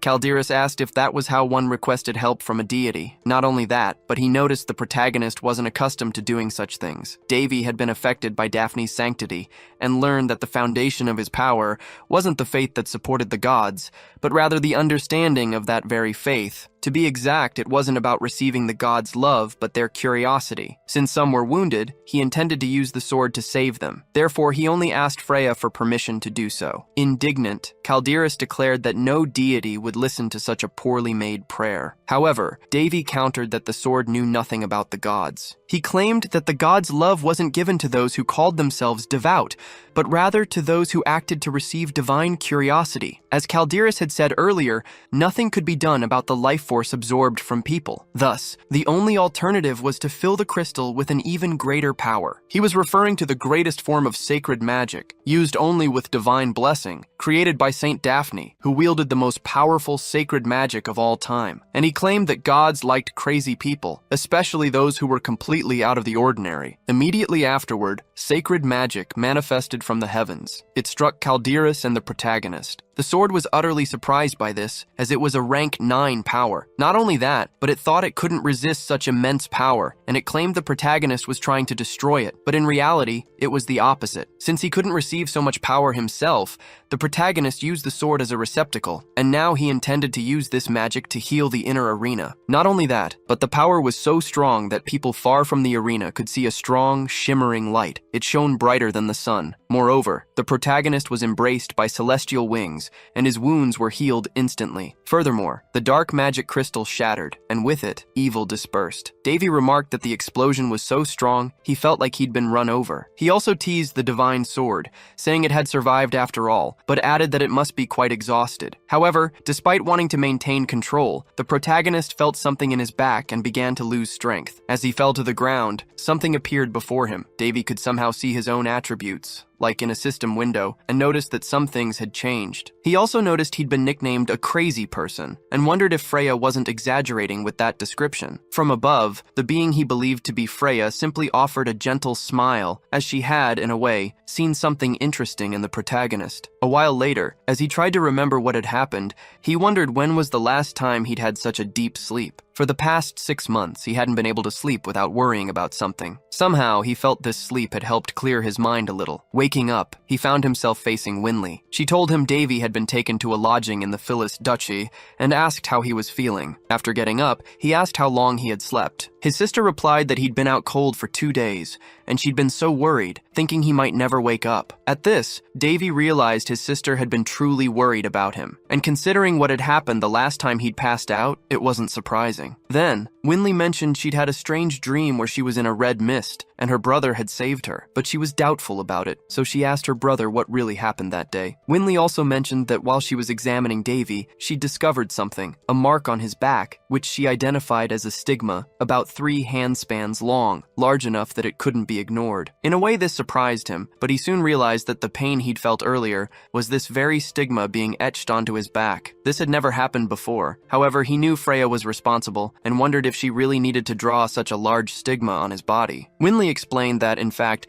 it was the priest who treated him who discovered the stigma. Not only him, but the entire duchy knew about it, and chaos was erupting outside. Furthermore, when Davy was found, not only had the mist disappeared, but the surrounding sacred energy was concentrated on him. He thought that a stigma meant a deity had granted a person their love, and the good thing was that only this information had leaked out about him. Winley, however, wanted to understand better what had happened to her brother. He was unsure whether to tell her his secret or not, because he knew what would happen if he did, and if something big occurred now, it would make his journey more difficult. In that case, he decided to withhold the information and simply said he'd fainted before seeing anything, so he couldn't say what happened. Although that didn't make much sense, Winley decided to trust her brother, but asked if he was in pain. Thinking about it, he concluded that he was better than ever, because in addition to invoking the 9th sacred magic onto the sword, he had also increased his own sacred powers. And the result couldn't have been better. His mana capacity had increased considerably. With this, all 3 of his powers had improved, and he could now create an aura blade, worthy of a true master swordsman. Of course, sacred magic was the power that had evolved the most among the 3. However, by extension, the others had also improved, as if from the stigma's effect. Nevertheless, Davy lamented that to get stronger, he always had to go through extreme experiences like this one. Winley told him he had no idea of the craziness that had happened while he was asleep, especially when his maid, Amy, discovered what occurred and was worried about him. His sister added that besides the maid, Princess Ileana had also come looking for him and wanted to take him to her kingdom, claiming she could give Davy more proper treatment there. He thanked his sister for her concern and care, but said she must be exhausted so she should rest and he would do the same. Before leaving, Winley told Davy he didn't need to worry about Benedis, as he had left the arena as soon as the tournament was cancelled and was out of danger. And despite the current commotion, she hoped Davy would recover soon. As soon as his sister left him alone, Davy checked the status window that had appeared with his mark again. He noted that it looked like a game, and despite not fully understanding the nature of this system, he concluded that it could only be Freya's doing. He still didn't know if it had appeared because of his prayer or a mere consequence of using divine magic, but he thought it didn't matter much right now. Then, a voice spoke to him. It said he could pretend to put up a barrier over it, but knew he was already accustomed to being able to peek at someone else's status. Immediately, Davy was startled and asked where that came from. He said it was very bold to try to deceive his senses and approach in such a way, but he promised he would find out who was behind it. Immediately afterward, the being whose voice it was manifested itself and told him to look down. The entity said it was embarrassing to think that someone would be able to break her seal, but if that was divine will, she had no reason to go against it. A flashback showed a moment when he discovered the sword god's talent for art. He wondered whose portrait Harisi was painting. After looking for a moment, judging by the horns on its head and the red pupils in its eyes, he concluded that it could only be the portrait of a demon. Not only that, but judging by its appearance, he deduced that this demon appeared to be very strong. Besides, with so many details in the portrait, Davy deduced that Haris knew this demon very well, as that was the only way he could remember so many details. In turn, Haris said that this demon was beautiful. None of the girls in paradise could compare to her in terms of beauty. Her name was Perselk, but all that remained of her now were the memories her father carried. Because when he was still human, he adopted Perselk as his daughter and taught her swordsmanship. But by irony of fate, he had to eliminate his own daughter and sealed her away with the goal of ending a war. Because of this, Perselk von Faran became known as the Demon Queen of the Abyss. Back in the present, upon seeing the Demon Queen of the Abyss, he immediately recognized her. Noticing this, Perselk said his eyes never disappointed her. Seeing him in shock, she asked what Davy was thinking. He just said that Perselk was smaller than he had imagined. A while later, Davy tied Perselk up. She said this reception was very rude, claiming that unlike humans, such things didn't interest her. Davy, however, told her this was no joke. Perselk replied that since it was their first meeting, she didn't understand why she was being treated so hostilely, as there was no reason for it. Not only that, but she was also curious about how she could have a symbiotic relationship with someone so rude. Davy didn't understand what she was referring to, so Perselk explained she was talking about the mark on his back, which was meant to be a vessel where her soul would be deposited. Davy immediately understood why the mark was so large. Everything made more sense now, as the symbol was actually a seal designed to imprison a demon king. After explaining, Perselk asked to be freed, reiterating that she disliked such situations and felt uncomfortable and undignified being in that position. Davy then released Perselk from her restraints and asked what a demon queen, sealed within a sword, wanted with him. He also stated that her answer needed to be convincing and straightforward. First, she formally introduced herself as Perselk von Faran, the Queen of the Abyss who watches all from the void. She added that the saying, "When one stares into the void, it stares back," existed because of her. Not only that, but she was also the primary cause of the Great War between humans and demons. Up until that moment, everything Davy knew about Calderas was that the sword had been used by Hares to pierce the Demon King and end the war. But now he had just discovered that, in addition, the sword harbored Perselk's soul, sealed there by her own father. Furthermore, Perselk seemed completely different from other demon kings. Davy had previously believed he'd received his power from the goddess Freya, not a demon. However, Perselk clarified that Calderas was merely a friendly soul who dwelled in the sword alongside her. She added that if she had known things would end this way, she would have said a proper goodbye, but she also knew Calderas wasn't a very sentimental person. Getting straight to the point, Perselk explained that according to divine will, she had been transferred from the sword to Davy. Davy claimed not to understand the reason behind this, but Perselk confessed she didn't know either, which frustrated her. Regardless, everything happened because Davy used sacred magic through the sword, so Perselk stated he bore responsibility for what transpired. Besides, she had a personal interest in him. After all,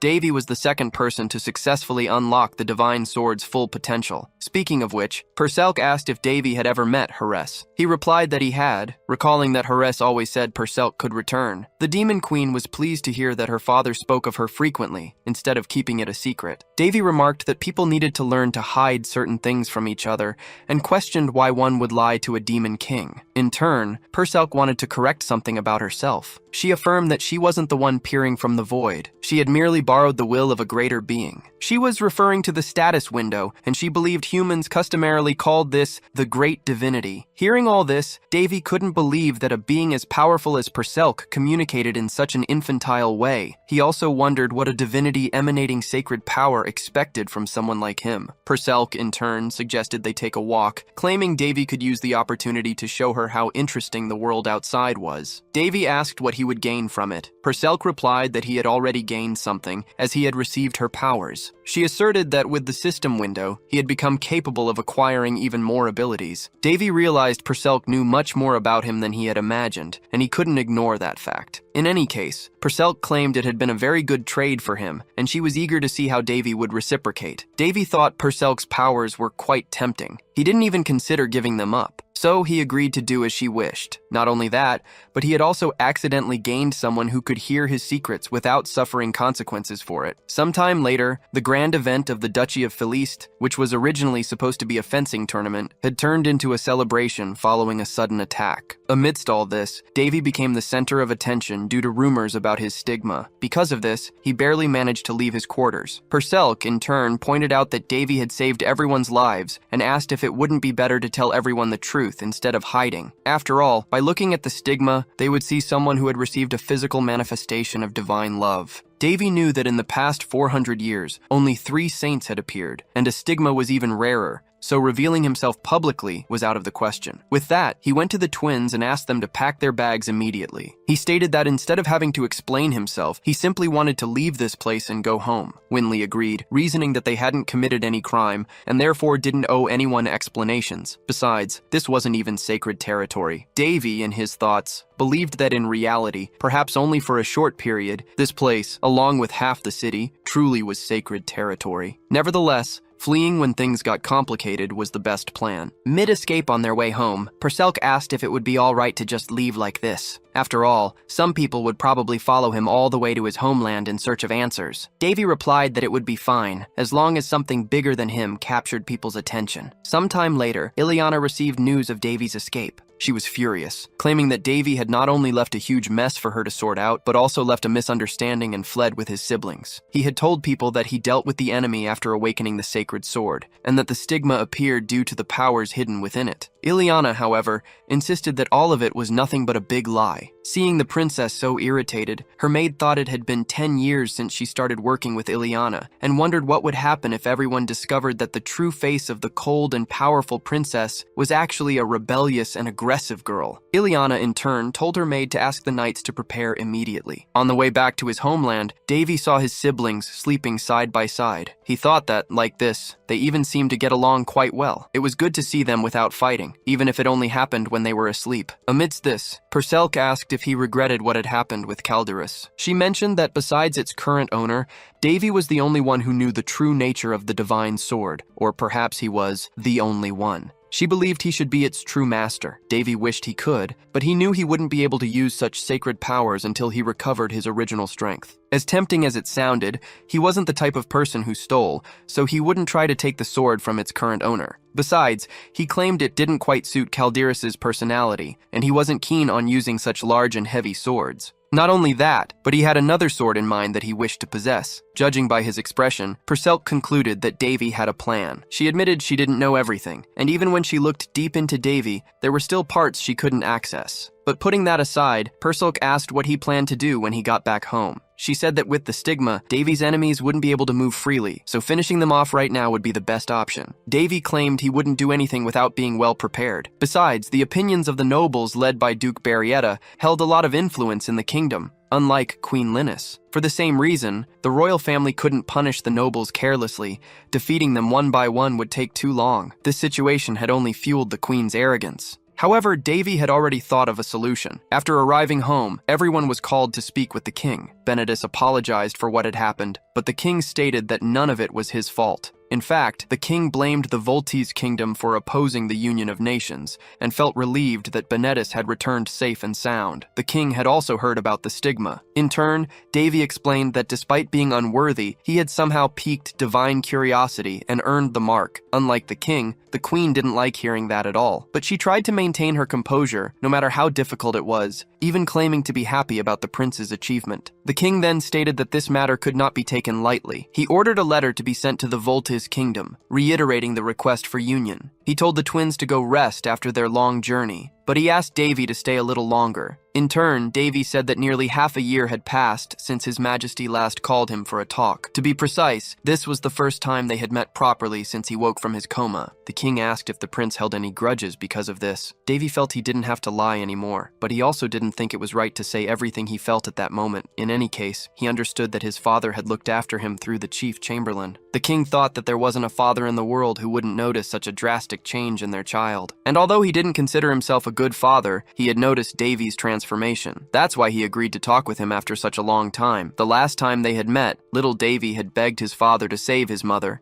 asking if he hadn't been informed about her health condition. Davy insisted that his mother wasn't sick, but poisoned. However, his father completely ignored him and ordered the guards to remove the child from his presence. Even so, Davy refused to leave without an answer. Yet, there was nothing he could do about it. Only 4 years later did Davy discover the truth about his mother's poisoning, but the king had remained silent on the matter. Now, standing before the king again, he asked if his father felt good after abandoning his mother and marrying the enemy for the good of the kingdom. The king said the fault wasn't his current wife's, but his own. However, Davy didn't want to hear about that. He only wanted to know if the king felt any remorse. After all, his mother had called out for him even in her last moments. No matter how much Davy tried to shake off these thoughts, a scar like that didn't just disappear. Besides, he had seen his mother die with tears in her eyes. In turn, the king stated that he was aware he hadn't been a good father. But he claimed that being king wasn't a position that allowed one to do whatever they pleased, as most of the time, a king had to deal with matters they didn't fully understand. So he asked Davy to live in silence and grow stronger each day, because that way, no one would cross his path or stand in the way of his future reign, for that was what he wanted, to pass the crown to his son. However, Davy realized that his father had apparently completely forgotten about his mother, so he said that normally people say it's a son's duty to follow in his father's footsteps, but he wouldn't do that. He claimed that if being a king meant giving up his own family for the sake of the kingdom,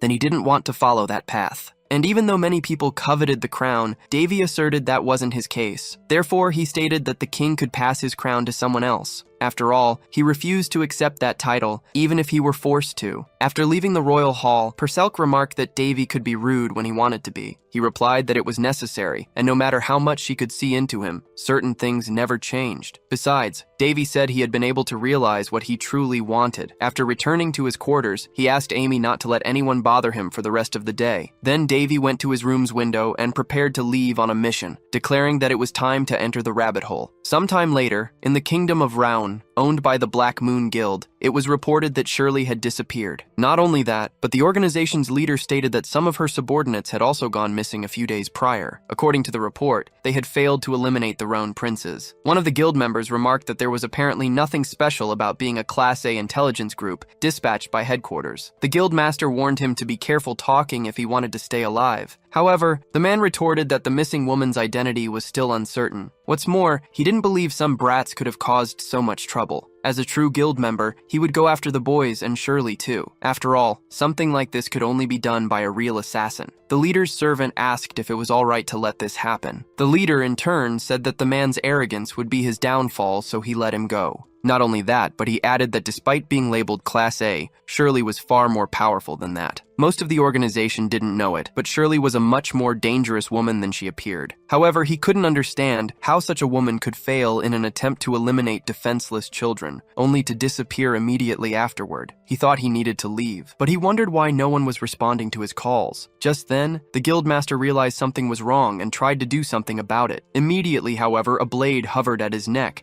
and a voice told him to think twice before moving. Not only that, but the leader realized his servant was the first to fall, and he hadn't even noticed. Next, he was forced against his own desk. His captor noticed that the guild leader was an ordinary human, not a vampire. Annoyed, the leader wondered why none of his people had appeared to confront the intruder. Little did he know, the intruder had eliminated everyone else before even entering. The intruder also said that no matter how much he screamed, no one would come to help him. The leader then concluded that if things continued like this, he'd be next. So he tried to talk to the intruder, asking if it was the Ruxo Guild or the Karsha Guild that sent him. Instead of answering, the intruder told the leader that if he wanted to live, he must provide the requested information. Scared, the leader said he'd hand over anything requested in exchange for his life. The intruder then released the man. He then said he didn't need much. He only wanted the list of nobles who were the hands and feet of the Barrietta family, and a list of all the crimes committed by the Duke, who held great influence in this kingdom. He already knew the Duke had a report on everyone he wanted to keep in line,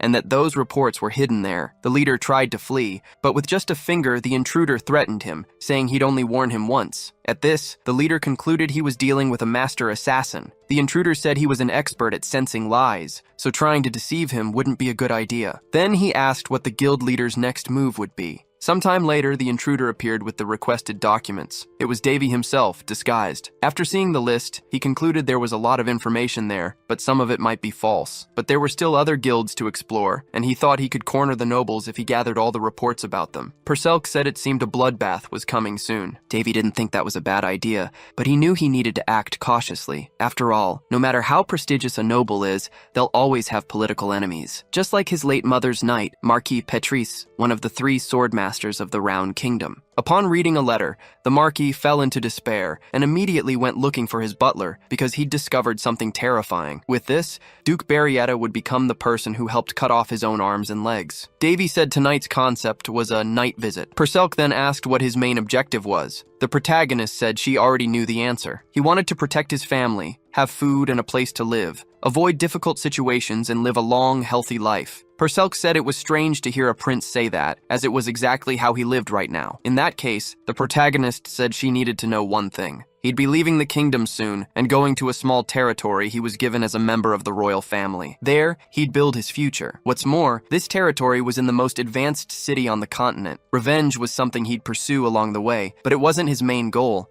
and he wouldn't let something so small ruin his life. Perselk said that if he were king, he'd make his desire a reality faster, adding that being a king wasn't much different from managing a territory. Davy, however, claimed that managing a smaller territory was much easier than governing a country. Besides, he wanted something simpler. His wish was to have a place he could call home. Back in the royal hall, the queen declared that Prince Davy was the kingdom's pride for possessing a stigma. She then asked why the king hadn't rewarded him for such an achievement. She argued that since the prince had already recovered and even received a territory, it wouldn't be a bad idea to send him to manage his own land. Some people didn't understand why the queen had suddenly started praising the prince. She thought to herself that she would never do such a thing under normal circumstances. But after the failed attempt to eliminate the princes, coupled with Shirley's escape, things had become much more complicated. What's more, the intelligence guild where the Duke stored his information had been attacked in 7 different locations on the same night, which deeply worried her. The guild leader himself had brought the news to the queen,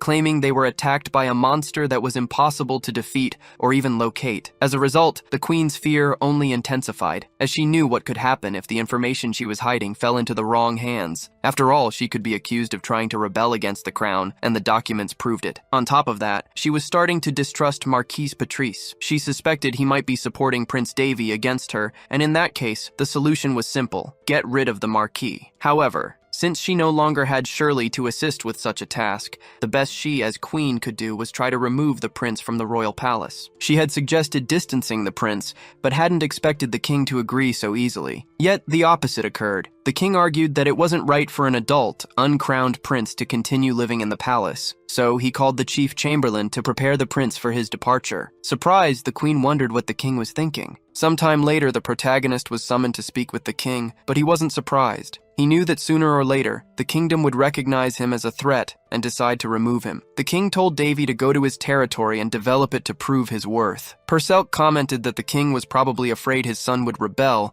and that's why he decided to send him away. Little did the king know, the prince himself had planned to do exactly that even before this decision was made. Davy thought that the king and queen surely had their own plans. It wasn't his place to stay there any longer, as he also had other things to do. Amidst all this, Perselk remarked that things had become complicated, as many lives could be at risk due to Davy's recent actions. However, he didn't seem worried, believing a complete overhaul was necessary before the next king ascended the throne. There was no way to hand this current reality over to Varys, and it would be a bonus if, in the meantime, he also got the chance to face his enemy. As soon as the protagonist left the meeting, he was surprised by the twins. Desperate, they wanted to know why Davy had to leave and if there was anything they could do to help. Davy told them that this was already his wish, and although he might seem weak compared to others, he now possessed the stigma, so he wouldn't be in danger. With that, he asked the twins to trust him. Winley told Davy to ask for their help whenever he needed it, even for small problems, because she would do everything to assist him. The protagonist explained that even though Heinz territory wasn't the best place in the world, many people still lived there. He promised that once he transformed the place into a pleasant environment, he would invite them to visit. Next, the protagonist went to Amy and asked her to go to the Ministry of Finance and the Department of Territory Administration to gather all available documents about Heinz territory. He also mentioned that no one would likely refuse to provide the documents if Amy stated they were for Prince Davy. In turn,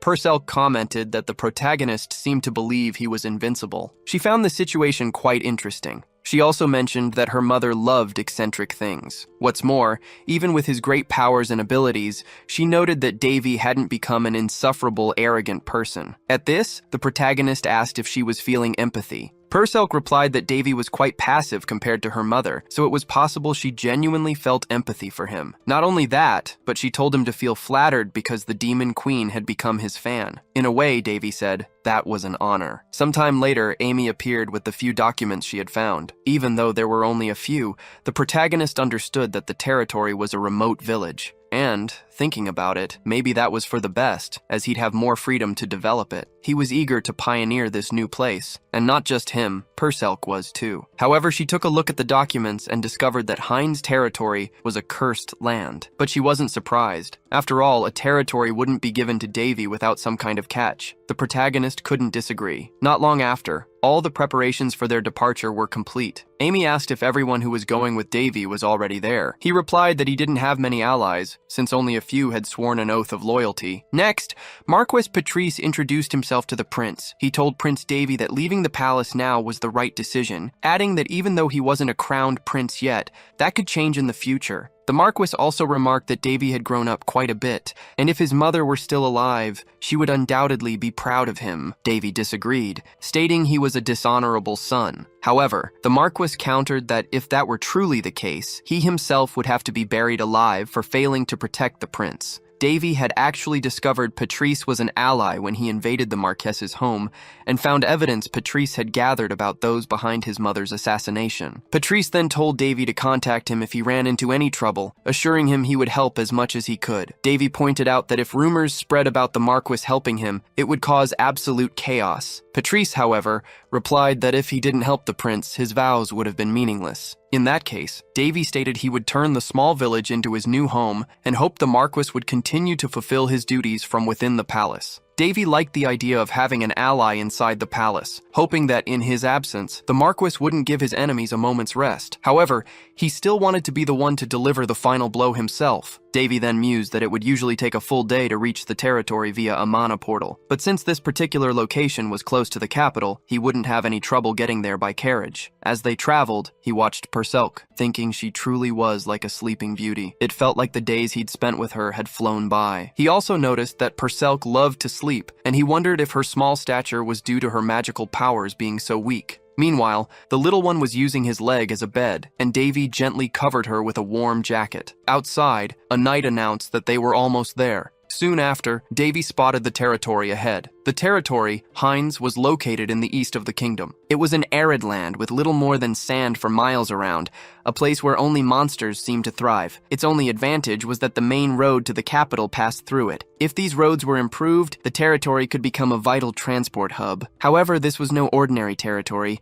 It was a cursed, inhospitable land, a dry place where nothing could grow, and one that was poorly regarded by everyone. The territory had been managed by someone before their death, but 5 years prior, a severe drought had devastated the land. The exact cause of this devastation, however, remained unknown. With this in mind, Davy opened his status window to analyze the territory's information. He noticed that one of the listed pieces of information was incomplete. Purcell commented that it was a curse. Not only that, but she explained that this curse spread like an addiction, starting small but quickly spiraling out of control. Davy hadn't realized remnants of black magic still lingered in the world. Apparently, some ancient citizen of the territory had angered a sorcerer, so he tried to use purification magic to cleanse the area. Perselk, however, stated that it wouldn't be an easy task. A long-standing curse like this was difficult to break. Not only that, but the entire territory was afflicted. The number of living species there was currently as scarce as knowledge of black magic itself, as cursed mages had vanished a long time ago. As soon as they arrived at the location, a group blocked Davy's caravan. They demanded that the newcomers identify themselves. Looking at the supposed defenses of the place, Davy remarked that everything looked quite weak. He wondered if having guards still working there was even a good sign. Amidst the confusion, the prince stepped out of the carriage. He declared that they were all family now, so there was no need to fight. The local guards immediately recognized him and quickly apologized for the poor reception. Seeing the guards' condition, Davy felt concerned. He asked when they had received the message about his arrival. The guard replied that it had been 2 days ago. Davy then asked if there had been any monster attacks since then. The guard's expression told him all he needed to know. With that, Davy declared that before tackling the curse, he would have to deal with the goblin problem first. The captain of the guards introduces himself as Manhwa. He explains that in the absence of a lord, he had to take over leadership of the territory, but now that the prince is here, he can take on this role. Davy states that the guards have worked hard, and from now on, they will be promoted to official guards. He tells Manhwa that one of his lieutenants will train them, and instructs the captain to make sure the squad is properly organized. Davy claims he doesn't like to waste talent. He also says that if Manhwa can improve himself, he will grant him a noble title. After all, he still has the authority to do so. Some time later, Davy assesses the situation, noting that despite its age, this fortress still has a robust defensive line. He wants to understand how the goblins managed to invade. Manhwa explains it was all thanks to the guards' constant exhaustion. He adds that dozens of houses were burned and many citizens were abducted. Furthermore, he reports that they don't have enough provisions for the winter, and even the farmers are starving. Amidst this, Perselk points out that the prince won't be able to use his wealth here,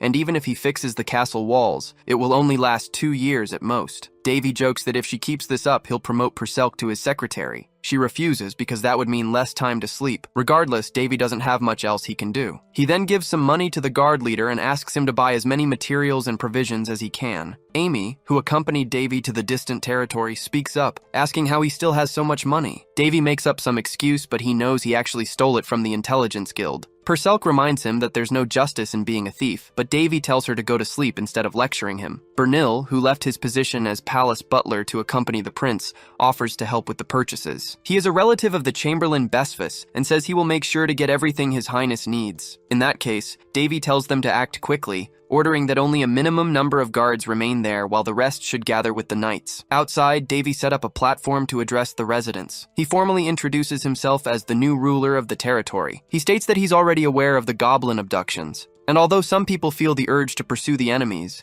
many are afraid and prefer to hide. Even though not everyone is a warrior, the prince insists they cannot do nothing. Otherwise, sooner or later, the goblins will return and repeat their actions. He doesn't just want to defend against the goblins, but to eliminate the problem once and for all. Some residents speak up, agreeing that the prince's words make sense, but they are the last line of defense remaining and can't do much in their current state. However, Davy claims they only need to act successfully once for the attacks to stop. Davy knows that to some, he's just another noble confidant in his own bloodline, but incapable of doing anything. Yet, he asserts that he is not just a prince, but the lord of Hein's territory, and now everyone here is his family, so he will take care of them. After all, he's not the type of person who lets his family die. He knows that mere words won't convince everyone, but he claims to possess a stigma sent by the gods, which might increase his credibility. But if it's still hard to believe his words, he asks people to take it as an order, and he declares that no one will die without his permission. Sometime later, Davy enters the demon forest accompanied by a group. However, Perselk says that taking these unprepared and exhausted men to hunt goblins is a terrible idea. Davy, however, points out that they have 150 men, which should be enough. Even so, Perselk says that being overconfident might not always help him. Besides, numbers can always change. Davy claims to have everything under control, prompting Perselk to remark that making it seem like he's always right is the characteristic she admires most about him. Next, the guard leader says that as soon as they cross this mountain, they'll find the place where the goblins are gathered. Davy comes across the location and realizes it's an abandoned village. However, he doesn't know how orcs and goblins could live in a place like this. Monmeter explains that it's a ghost village, currently serving as a goblin encampment. One of the young men is seething with rage because the goblins killed his friend. Davy approaches him and says he understands his feelings. He then tells them to use that anger to fight bravely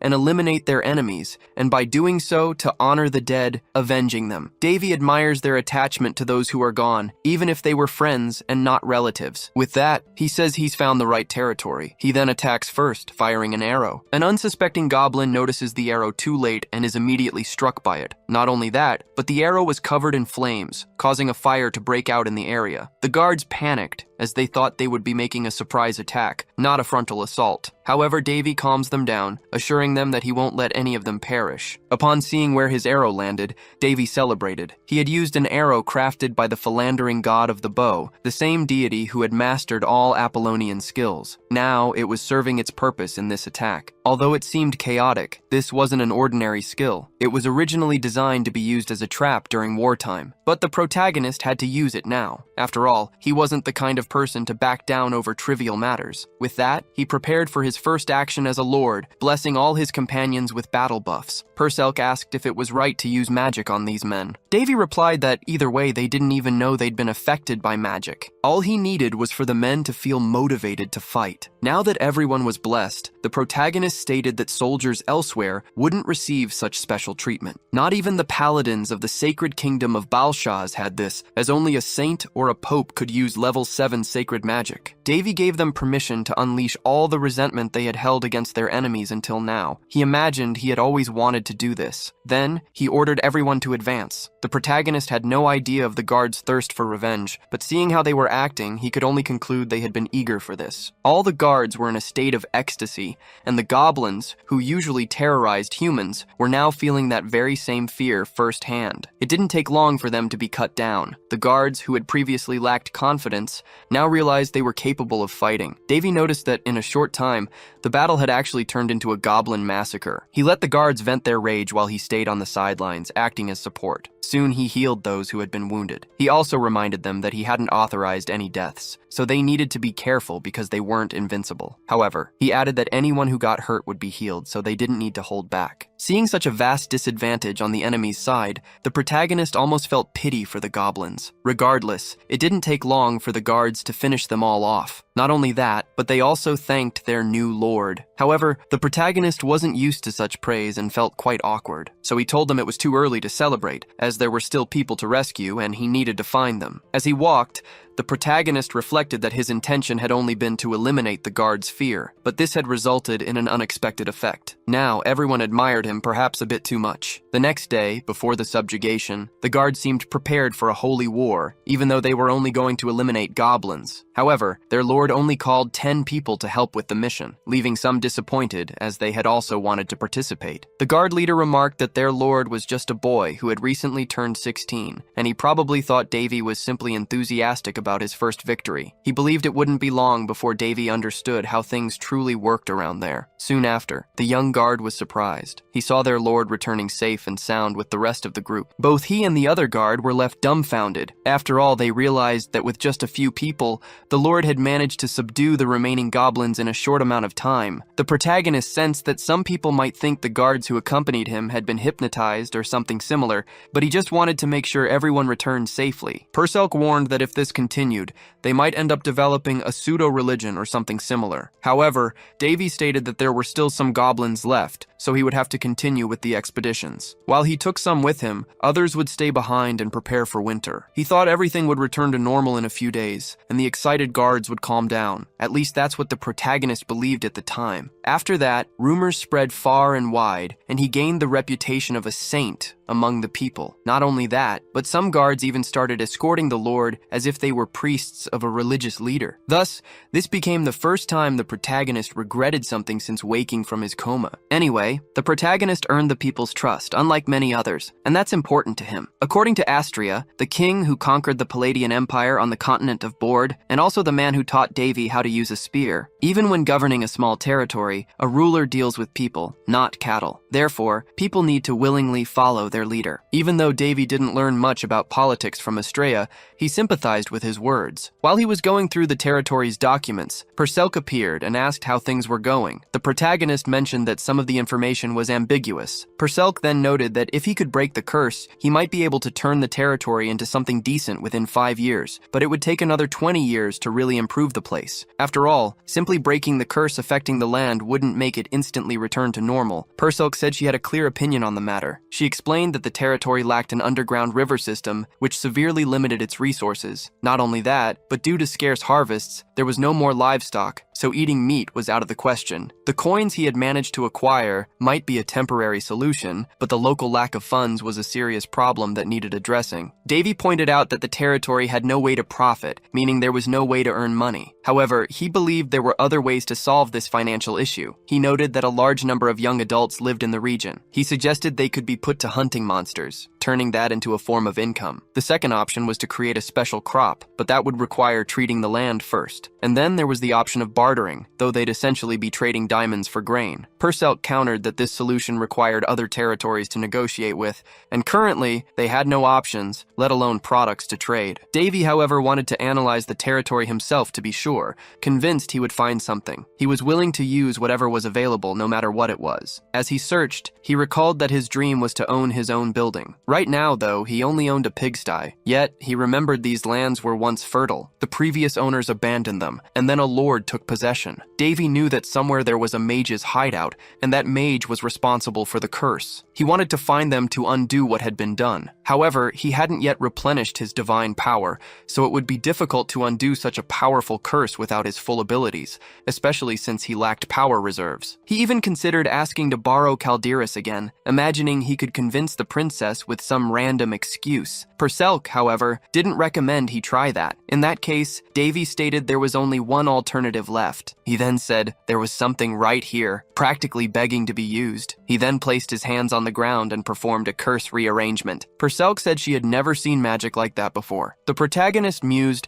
that the creator of this magic must be from another continent, which is why his friend didn't recognize it. This magic was also known as the magical programming language, highly programmable since it was created with countless forms and patterns of mana. For the same reason, dark mages needed various artifacts, or a long time for incantations. Perselk then understood that this magic could be used to locate the mage who created the curse. The protagonist confirmed this and immediately began deciphering the codes. Meanwhile, Perselk commented that she had to deduce the information herself, as Davy didn't share all the details he knew. Then she noticed something. Davy said that it wasn't exactly a curse. Instead, it was a self-sustaining greenhouse created by a mage. Next, he headed to the eastern section of the Heinz territory, as he was curious why the territory's border was so well defined. He ended up discovering 7 possible locations where the mage could be, all situated on the territory's borders. Moreover, the dome covered only Heinz territory. It was as if it had been designed to regulate everything related to the territory's climate and geology. Perselk realized that the curse had purposefully dried out the soil and created a lack of rain. The protagonist confirmed this, adding that so far his technique had only managed to locate one of the curse's effects. He still didn't know why it was created, but he did know that the creator's intentions were to turn Heinz into a desolate territory. So, he wondered, what would happen if he removed the curse? Davy imagined that with the right configuration, he could even turn this vast desert into a tourist resort. Following his clues, he arrived at some ruins. He was surprised to find such a place amidst raw rocks, but judging by the architecture, he didn't think the construction predated the Great War. Perhaps the Dark Mages weren't even aware of this place's existence, but apparently, the curse hadn't activated out of nowhere. Besides, the place was eerily quiet. Then a golem appeared, and Perselk remarked that he had spoken too soon. Perselk stated that this wasn't a common golem. It seemed to be using a magic stone as its energy source. What's more, they could possess special abilities. However, the protagonist could only think of one thing. He was attacked but managed to dodge. Not only that, but he ended up on top of the golem. As he tried to grab the enemy's gem, he muttered, "This smells like money." He celebrated upon grabbing the precious stone,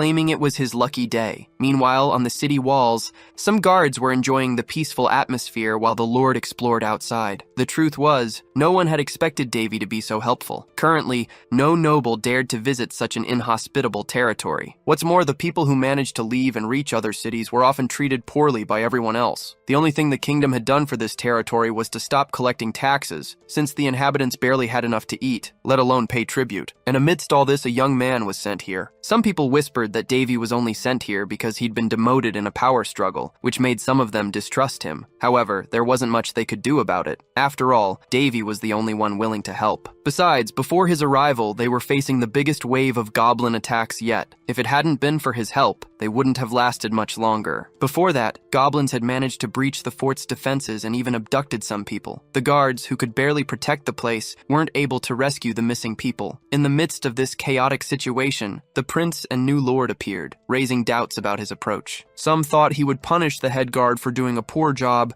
but if Davy had done that, many would have turned against his leadership. However, contrary to expectations, the new lord handled the situation very well. He also created an opportunity to counterattack the goblins and even called the inhabitants family, a gesture that gave some hope that the abducted people might return home. Davy inspired many with his words and actions. Even though he didn't like being called a saint, he became an important figure among the people, glorified as a deity. It was easier for these people to believe a miracle had been performed before their eyes than in an untouchable deity who hadn't manifested to help. A boy helping with the repairs said it was great that the new lord had dealt with the goblins. However, he doubted if this territory had any future. Long before the goblin problem, drought had already devastated the territory. Adding to that, the lack of rain had ruined any attempts at planting. Priests and mages had been sent to try and reverse the situation, but all of them failed. Everyone's conclusion was that this couldn't be solved by human hands. So, no matter how blessed the new lord was, they believed not even Davy could fix these lands. Speaking of our protagonist, he knew that magic crystals were a natural formation of highly condensed and pure mana. Compared to a regular stone of the same size, a mana crystal was 100 times more valuable and powerful. That's why he went crazy when he saw some of these on the goblins' foreheads, and he didn't hesitate to try and get those crystals. Even though he said the task wasn't easy, Perselk disagreed, having seen him deal with the goblins effortlessly. Davy thought the only known fact about mana crystals was that they could be found in ancient ruins, and only in small quantities. This only increased their market value. Despite that, the protagonist wondered how long the money generated by these items would last. Moreover, Perselk said he couldn't just show these items to any buyer, as that would raise suspicions. Anyway, the protagonist continued his path until he found a crystal much larger than the others. Not only that, but he realized this could be the energy source of the curse. With this, he understood Perselk was right, as many had started wars to obtain a crystal as large and valuable as this one. Besides, the crystal was full of pure mana. Davy imagined that if he could use it, he'd be able to freely cast ninth circle spells. So he decided to try, but he noticed that, unlike its external appearance, Davy thought the code's structure was overly exaggerated, just to cause a drought in the territory. He suspected there was something hidden within it. Even though it was difficult to manipulate, he wanted to try and find out. And amidst his search, he ended up finding some energy cores which were hidden within the source code. Seeing the change in the magic's behavior, Perselk asked what Davy had done. He replied that to start, he had spread a bit of water in the area. But there was a catch. With so much water already stored in the clouds, everything accumulated would fall as a single massive downpour. It would be a huge storm. Far away, a discussion was taking place. Some nobles were talking about Marquis Patrice, and they believed that if he continued to act independently, it wouldn't be long before the aristocracy disintegrated. So, they tried to find a solution to prevent any of the evidence from being used against them. For the conspirators, it was as if ghosts from the past were emerging to haunt them, as now several enemies were appearing out of nowhere. Furthermore, the Queen had not commented on the situation, nor even on Prince Davy's stigma. Rumors claimed the stigma was so powerful that the boy couldn't control it, so they figured it shouldn't become a problem for them. Besides, the Sacred Kingdom was in the same boat, meaning they couldn't acknowledge the stigma's truthfulness. Not only that, but some believed that instead of worrying about a mediocre prince, they should focus on what truly mattered. mattered. Amidst this, Duke Barrietta drew attention to another matter, stating that the cohesion of the aristocracy wouldn't break in a single day. He also said that one must fight, even if it means taking every risk in the world. However, he believed the correct course of action was to find a way to recover the stolen secret information. But, in the worst-case scenario, they should also prepare for war. A servant stated that he would make all the necessary preparations. Immediately, the Duke instructed him to do so discreetly, as this secret could not be exposed until everything was ready. Barrietta felt that his colleagues were greatly underestimating Prince Davy. Unlike them, his instinct told him not to make the same mistake, as something had happened to the prince after his coma. The moment he gained influence and support, he would likely show his true colors. However, he believed that as long as Davy remained in Hind's territory, he wouldn't be able to do much. After all, he wondered, what could the prince possibly achieve in a barren, dead land? Contrary to what Duke Barrietta believed, the protagonist made it rain under the Hind skies for the first time in years. Still, he admitted that doing so was not an easy task. Back home, he mentioned that it would take a few days before they could start planting. He could tell this just by looking at the magic crystal, which functioned like an operating panel. Moreover, it was connected to all the other magic crystals in the region, working as a kind of remote control. With this, Davy asserted that he had control over the region's weather, and since humans are naturally lazy, having something like this was quite useful. He had also stored the other crystals he collected in magic bags, and wanted to wait for the land to recover before acting again. A week later, the protagonist went for a walk, and immediately his fans appeared. Davy asked why they were doing this. One of them replied that they couldn't just stand by while their lord worked so hard, which was why they were offering to do heavy labor. The protagonist wasn't sure if they would be able to handle so many tasks. Regardless, he said he had something simple for them to do. He had asked the knights to prepare land for planting, so he wanted everyone who could to cultivate that land. He also stated that they had 4 days to plant, and if they couldn't manage it, they could give up without any issues. Davy explained that he would reward their working hours, depending on how much effort they put in, but he wouldn't let anyone work without getting paid. The leader of the guard said that despite the climate change, cultivating such an enormous plot of land in just 4 days was impossible. However, the protagonist didn't understand why. After all, the land had already been used for planting, so they should have equipment to assist with the work. While Monmouth worried about the population, some were only concerned with what they would spend after getting paid. At that, the leader of the guard said they should be grateful for everything their lord had done, and not try to take advantage of his kindness. However, the protagonist was not foolish. Was not. He used his magic to increase the physical strength of the workers, and just as he had done with the guards, he gave these people the necessary motivation. Monmitter was quite surprised to see this, but at the same time, realized it would be useful. In turn, Davy told Monmeter that he would discover a new world once he started using a pickaxe. Moreover, if he had Calderis, he could give the workers an even greater buff. Monmiter asked what the Lord intended by giving them so many things. Davy explained that his desire was to turn this dead land into a source of income, because the fastest way to earn quick money was through large quantity and scarcity, and the product that satisfied both conditions was abundance. Even Purcelk realized that Davy's intention was to address both quantity and scarcity. Unlike her, Monmitter still didn't understand and asked how the Lord intended to do this. The protagonist explained that his plan was to plant moonflowers, in addition to the other provisions they needed. Lunar plants can't be grown on the eastern continent because the weather conditions are always changing and difficult. Plus, it's super expensive to import lunar flowers from the west, as they're used by mage towers and alchemists to create potions for the temple. They're not just expensive, they're scarce, leading to huge competition for them. Knowing this, Monmiter says they can't grow these plants there. However, the protagonist, Davy, knows he literally has control over the local climate in the palm of his hand. He says all he needs to do now is visit the vegetarians living in the forest. Obviously, he's talking about the elves. Sometime later, in the land of the elves, Yuria Helishan, the chief of the forest elves, says the spirits warned her about a visitor. Her master Medes appears and apologizes for arriving unannounced. Yuria, however, assures him he's always welcome. She mentions she recently got some excellent tea leaves. While drinking the tea Yuria serves, Medes says he had a dream recently. She then asks what dream brought him all the way here. Her master pauses for a moment before answering. He then reveals that his dream showed a curse had fallen upon this forest. Yuria recalls her master always saying that the work of spirits comes from nature, so something like this is both expected and natural. But her master insists the forest is drying up. He also tells Yuria that this isn't her true home and asks her to return, wanting to take her to their hometown, to the embrace of the divine tree. Yuria, however, declares this is her home now. She has no intention of going back to the place her master calls home. She suggests her master can take the other elves living there so they don't suffer from the curse. Medes doesn't want to take everyone and leave Yuria behind,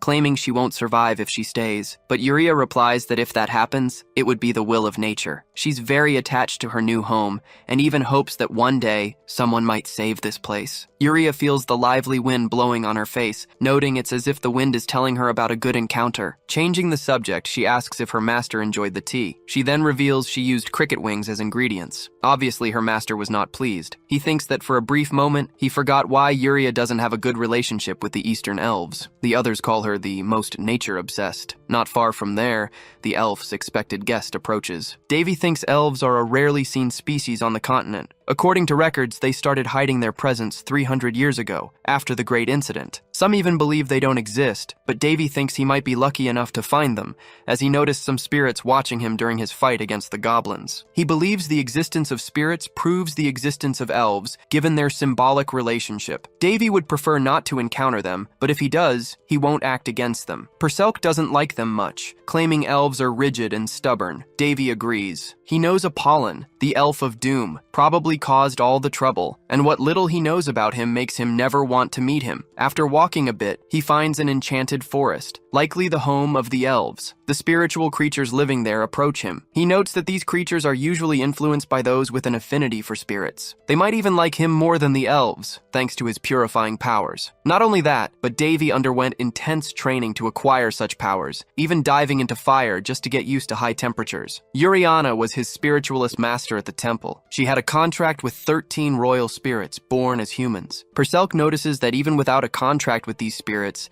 Davy also has an affinity for them. Plus, the fact that he possesses dark mana doesn't interfere with his relationship with good spirits. Perselk then asks how he plans to find the lunar flowers. Davy replies that actually he doesn't even know if these flowers can produce seedlings. After he says this, a small creature places a tiny flower in his hand. Shocked, Perselk asks if it's what she thinks it is. Davy confirms, yes, a lunar plant. Right after that, they discover a garden full of these plants, hidden inside a cave. He then thanks the spirit that guided him there. Perselk realizes there are a lot of lunar plants, enough to replant near their territory with some left over. However, she notices Davy doing something strange and asks, what exactly is that? Spiritual power is based on mana, divine power, and dark mana. Anyone with the power can see spirits. The only difference is the level of affinity a person will have with them. Therefore, the protagonist can confidently admit that there are no spirits he cannot summon. At this point, Perselk asks if he's planning to form a contract with a spirit. Davy explains that this is the Garden of the Moon Goddess, and as the name suggests, the place belongs to the spirits. If someone picks one of these flowers without their consent, a disease will befall them. So, he knows he can't act carelessly. With this in mind, the protagonist tries to communicate with the spirit residing there in a different language. Immediately, the nature spirit manifests and is astonished that he knows how to speak the language of spirits. As a result, they manage to establish communication. The protagonist tells Perselk that the spirits have authorized the harvesting of the flowers, so he wants to do it before the elves discover it. Perselk didn't quite understand what just happened. However, Davy says it's better to avoid troublesome situations. After all, their mission is to collect the plants, not waste time chatting. Speaking of the elves, Yuria thinks that reaching the spirit garden and receiving a spirit's will is truly astonishing. She also thinks that the visitor received the spirit's consent just by communicating, without any prior preparation. And on top of that, he's just a human boy. Yuria never imagined that a human would come to know the Garden of Lunar Flowers, much less receive its authorization. Now she wonders whether or not she should tell her master about this. Her master asks Yuria what's wrong. She, in turn, says she just wants to know why he hasn't drunk his tea. After all, she prepared it specially for her master. She found a dead cricket, let the ingredients dry for a week, and then boiled them. However, even with all that work, her master ignored her sincerity. But she says if he didn't like it, he can try other things, as she recently created a new menu. Medes thanks her but refuses, thinking that Yuria's eating habits are problematic. Yuria, in turn, says that a human who can converse with spirits just entered the flower garden and awoke a great being from its deep slumber. Her master is astonished by this information. However, he notices that she isn't joking and says it's been a long time since a dragon disappeared, and they are now just legends of the past. Despite this, he finds it more probable for a dragon to still exist than for a human to be able to speak with spirits. Med says that among humans, there are those who possess some eccentricities. However, there has never been anyone capable of communicating with spirits. Besides, he believes that only elves have the necessary connection with spirits to carry out such communications. However, Yuria says she will have to leave the village for a while. After all, this is what she had been waiting for. Someone who can save the village from the curse. Back to the protagonist. He wants to know why the work that should have been done in only 4 days was completed in half a day. His ally says that all the workers are enamored with the Lord and want to repay the kindness he has shown. Davy can't complain. After all, this was the result he was looking for, but he knows that in the long run this won't work. The production of lunar buds began in earnest, and using the watchmen they started the plantations, but suspicious voices began to be heard throughout the territory. This raises a question for the protagonist. If the plants will really grow in his territory after all, he knows that lunar buds take up to 5 months to grow. It's also necessary to have the power of spirits for the flower to bloom. However, he only wants to sell the leaves and not the whole plants. Monmater tells the Lord that they don't have the necessary skills to cultivate lunar plants, and claims that the leaves are slowly drying. Davy claimed that rain would soon arrive, thus solving the problem. However, a few days later, not only did it not rain, but the temperature also rose, and the workers became worried. Even so, the protagonist had everything under control, and for the past 4 months, he controlled the temperature and climate as he pleased, eliminating any worries. It wasn't long before the news that lunar plants were being cultivated in the Heinz territory spread. Besides, the nobles know that the current lord of the territory himself is leading this experiment. The master of the Red Tower of Mages, known as Sage Harrison,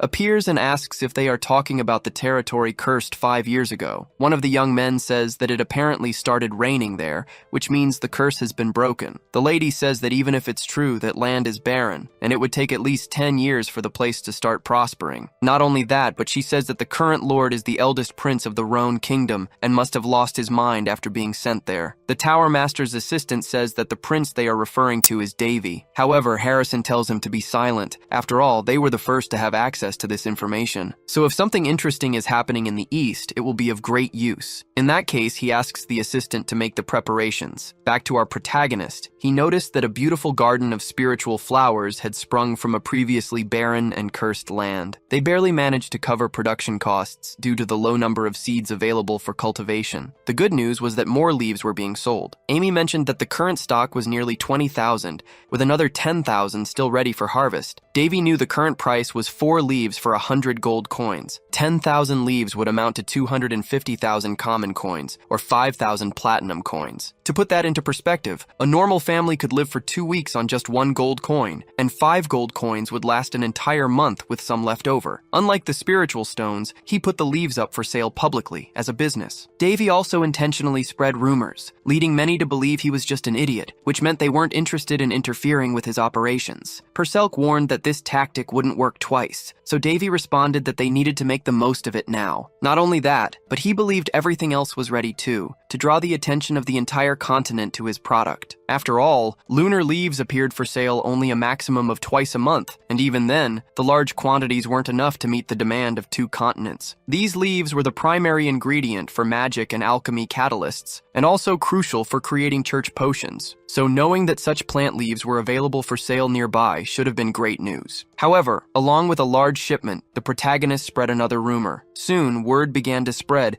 that the lord attempting to grow the leaf business had fallen ill and was bedridden. Davy did this, believing it to be a necessary evil. It wasn't uncommon for an expensive product whose price was high due to scarcity to see a sharp price drop with an increase in supply. Therefore, if he were to distribute them without any reservations, the price of the leaves would obviously plummet. To maintain high prices, he wanted to create an artificial shortage, allowing him to charge whatever he wished when he resumed sales. Amidst all this, a crowd gathered before the protagonist's gate. He realized that within a few days of the rumor circulating, the region had descended descended into chaos. All the merchant groups, organizations, and even priests had come there, demanding answers. Amy reported that she had informed everyone the Lord was bedridden, yet they insisted on seeing the products. At this point, Davy realized he would have to do something about it. Meeting with his staff, he asked Monmeter about the security of the territory. His allies said they were doing their best, but claimed they needed more people working at the security posts. After all, it was difficult to handle so many visitors at once. In response, the protagonist ordered that anyone appearing suspicious should be expelled. He knew he had the advantage in this situation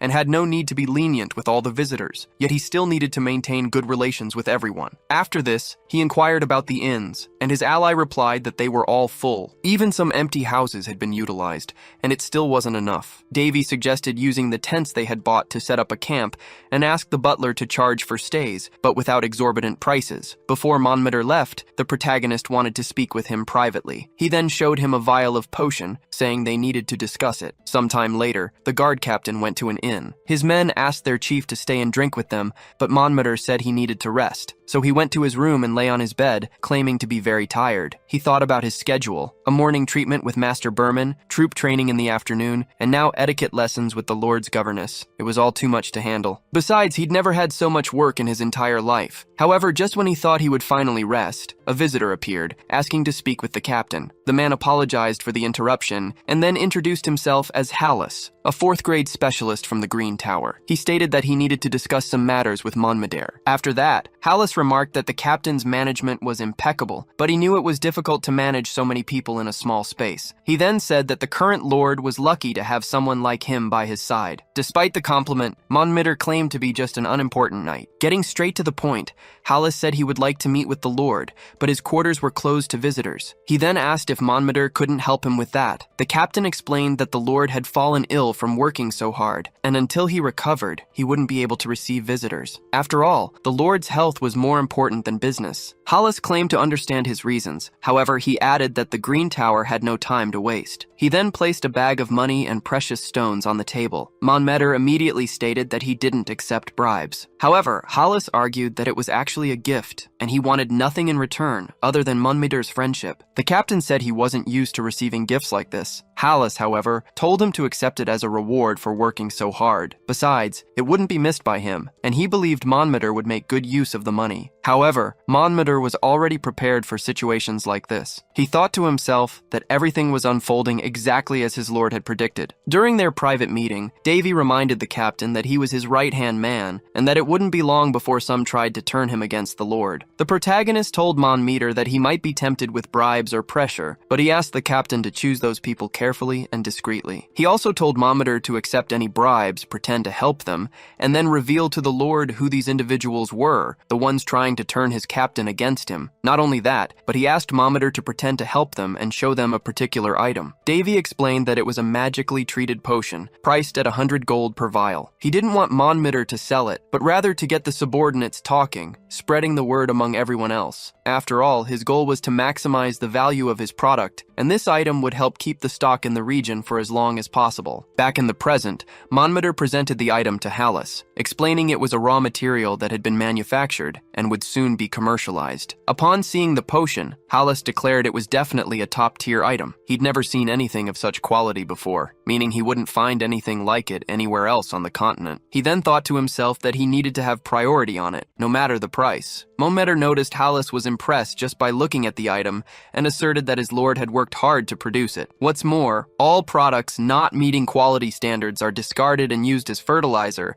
and they have another 10,000 of these ready for sale. Hallis understood that from 20,000 grams, they had produced only 10,000, meaning half was discarded. He thought that for a 17-year-old lord, that was a bold decision, and in this case, he couldn't let the opportunity slip by. Monmeter then mentioned that the lord intended to auction off the current stock and continue production afterward. Hearing this, Hallis assumed there would be some priority for buyers as well, but Monmeter claimed not to know any more details. Hallis said he knew enough, and promised that the Green Tower would reward Monmeter for this. With that, he took his leave and departed from the captain's quarters. Monmouth was then surprised that the Lord's plan had worked out so well. The next day, he went to the Lord to recount what had happened. The protagonist explained that certain actions were easy to predict, and that this wasn't a place free from the clutches of greed. All he had done was display attractive products to entice rich clients. Monmouth then revealed that besides the Green Tower, he had also received bribes from representatives of other regions. Davy told him to keep the money and didn't care how his captain would spend it, as he had earned it. Besides, the protagonist already made most of the profits from the leaf production,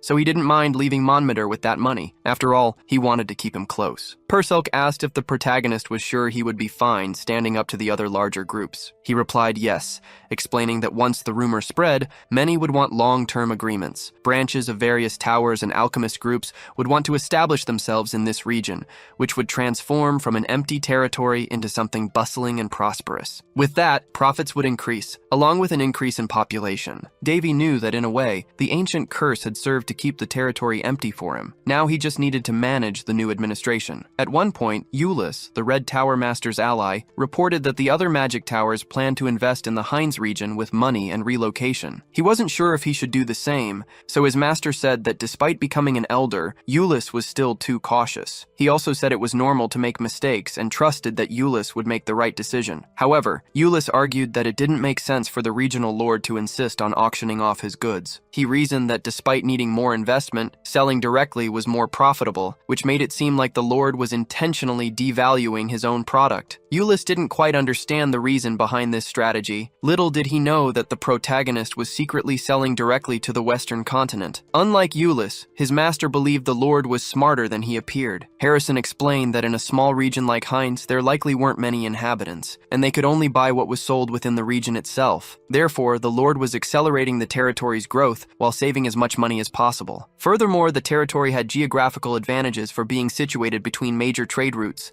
and by having towers and branches from various places, it would make Hines a perfect commercial district. Harrison stated that the lord's decision not to increase product production was to prevent other groups from buying in bulk and selling at a higher price to the end consumer. He also said that the lord's strategy was to accumulate as much money as possible in a short amount of time and plan for the future. He was acting as if he had nothing to lose, even if risks existed, which meant the leaf production was just the beginning. Harrison added that the lord had much more to offer, and he probably wasn't the only one who had noticed this. Even if the lord was bluffing, he would still come out ahead. In that case, Euless said he knew what kind of relationship he wanted to have with the lord, and concluded that he needed a meeting with him as soon as possible. His master said that he also wished to speak with the boy, so he asked his disciple to arrange a meeting. As soon as his conversation with Euless ended, the sage remembered being asked if it was possible for a young man who barely emitted a mana trace to kill a high-level vampire with just a single attack. Ileana had harbored this doubt since her last encounter with the protagonist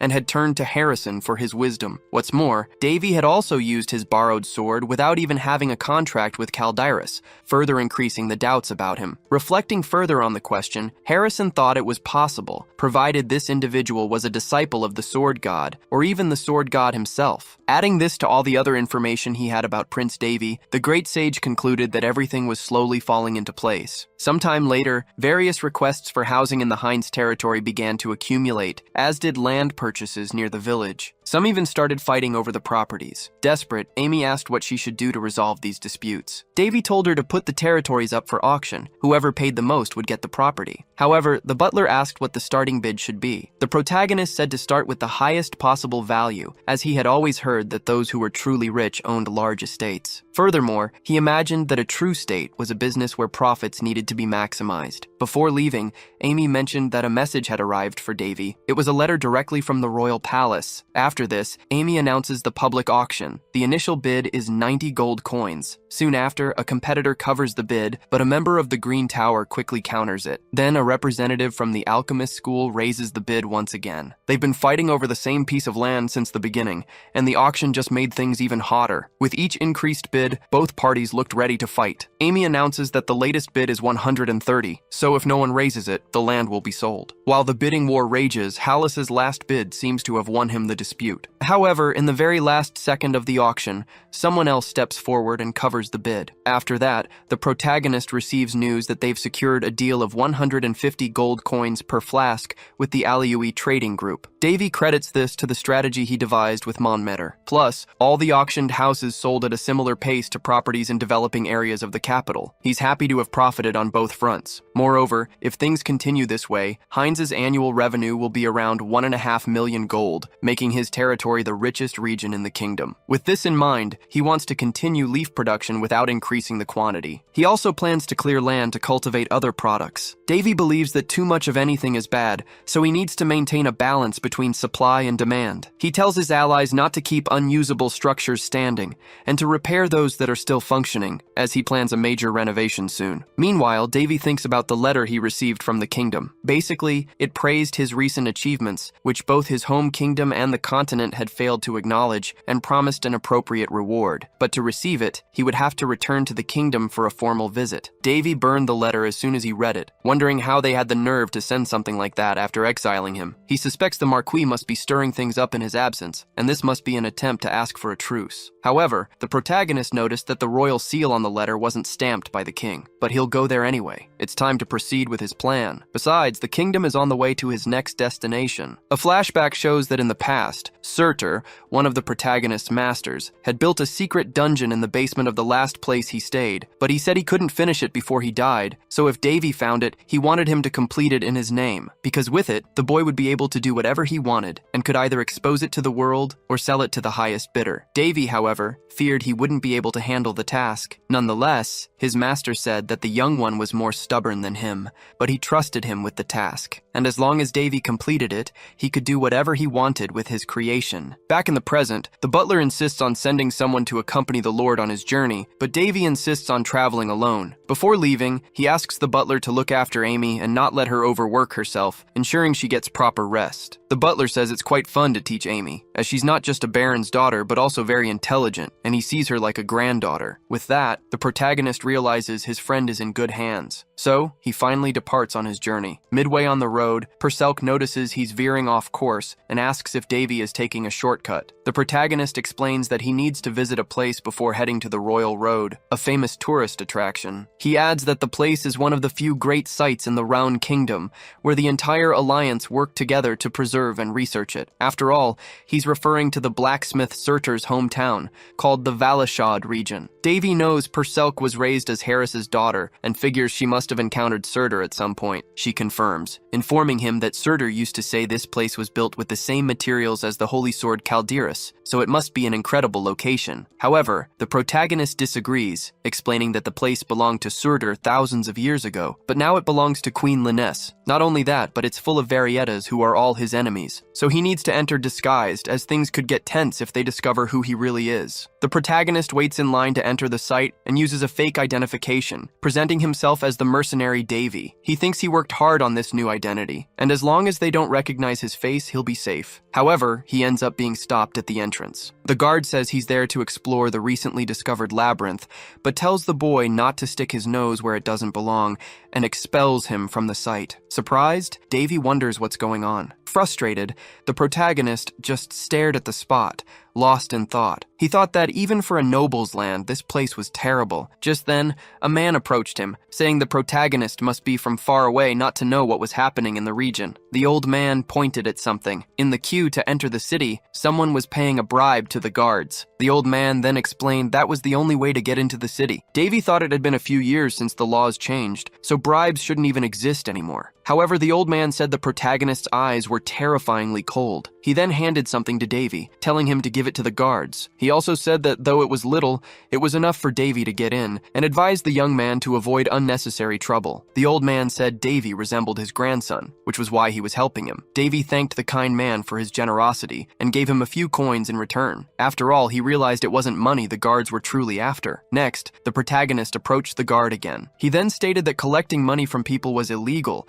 unless it was a processing fee for large-scale purchases. The guard scoffed, calling the protagonist just a naive kid, and asked what he planned to do about it. In turn, Davy said this was their last chance to redeem themselves and avoid punishment under national law. Therefore, he told them to return all the money they had received so far and confess their crimes. While the guards laughed at the situation, even the protagonist felt a bit embarrassed, but he knew this was just standard procedure. At that moment, the chief of the guards pointed a sword at him. He said no one would care if they killed the boy right there, so he told Davy not to meddle in their affairs. Davy, however, asked if the guard didn't mind mind being an outlaw. The guard replied that he and his group were the law. Besides, they were following the orders of Duke Varietta. Just as he was about to attack, the old man from earlier interrupted the guard, claiming the protagonist was just a boy and didn't deserve to be punished. Annoyed, the guard, instead of attacking Davy, aimed at the old man who had interrupted him. But the protagonist intervened and disarmed the guard. Not only that, but he said attacking defenseless elders was an act even more cowardly than accepting a bribe. Furthermore, threatening a citizen of the kingdom was the same as stealing from the nation itself. Davy then took hold of the guard's sword and declared that he needed to be punished appropriately for his crimes. After dealing with the guard, he announced that the same punishment would be applied to everyone involved in the scheme. He then told the others not to complicate things further and to inform their chief about what had happened. However, instead of complying, the other guards surrounded the protagonist. Davy then stated that they had chosen the most difficult way to deal with the situation. He also said their actions were enough to have 3 entire generations of their families penalized. But since the guards didn't back down, the protagonist didn't stand idly by and attacked. However, he still gave the guards a chance. He told them to call their chief to that spot before the worst happened. Immediately afterwards, someone appeared at the scene, asking what all the commotion was about. Davy threw an identification pendant in the man's direction and told him to think carefully before taking his next step. Immediately, Viscount Goretta knelt before the prince, having recognized his identification from the pendant. Not only that, but he pleaded for forgiveness, claiming his actions were due to a lack of activity in the region. Davy stated that this region was home to the 1,000-day and 1,000-night market, and was also considered a treasure by the entire alliance, so he didn't believe that claim. The Viscount claimed that was unfair, since the prince hadn't announced an investigation of the area. Therefore, it was an abuse of power. In that case, Davy asked if the one in charge of the place wanted him to show an authorization. Annoyed, the Viscount said yes, claiming that Duke Varietta would never let something like this slide. Davy realized the Viscount wanted to make things difficult. He supposed that, being the largest state in the region, even inspectors were afraid to do their job there, fearing retaliation. With that, the Viscount tried to win over the prince with smooth talk. However, Davy asked if he hadn't heard about the recent rumors. The Viscount didn't know what the prince was talking about, so Davy declared himself bloodthirsty. As soon as he eliminated the Viscount, Davy remarked that the man had wasted his last words. Sometime later, the old man drives a cart. He tells the protagonist that 10 years ago, everything was peaceful, but then Baron Alishad of the royal family passed away. That's when refugees started appearing in the area. Soon, exploitation became a problem, and people who sided with the foreigners were punished. The old man lost his son this way. Davy then realizes that this is why the old man helped him. He reminded him of his son, not his grandson. He also says that the old man's son seemed to have been a kind person, judging by this story. Soon after, they arrive at a marked spot. Davy declares that he has finally found the ruins of Valharashad, the historic site of the Market of 1,000 Days and Nights. The old man is unsure if everything will be all right after what happened earlier, but the protagonist claims that the local duke doesn't pay much attention to what goes on there. Then the old man thanks Davy for saving him from the guards and for avenging his son. He now feels indebted to him. Davy, however, just tells the man to simply continue living a just life. As they say their goodbyes,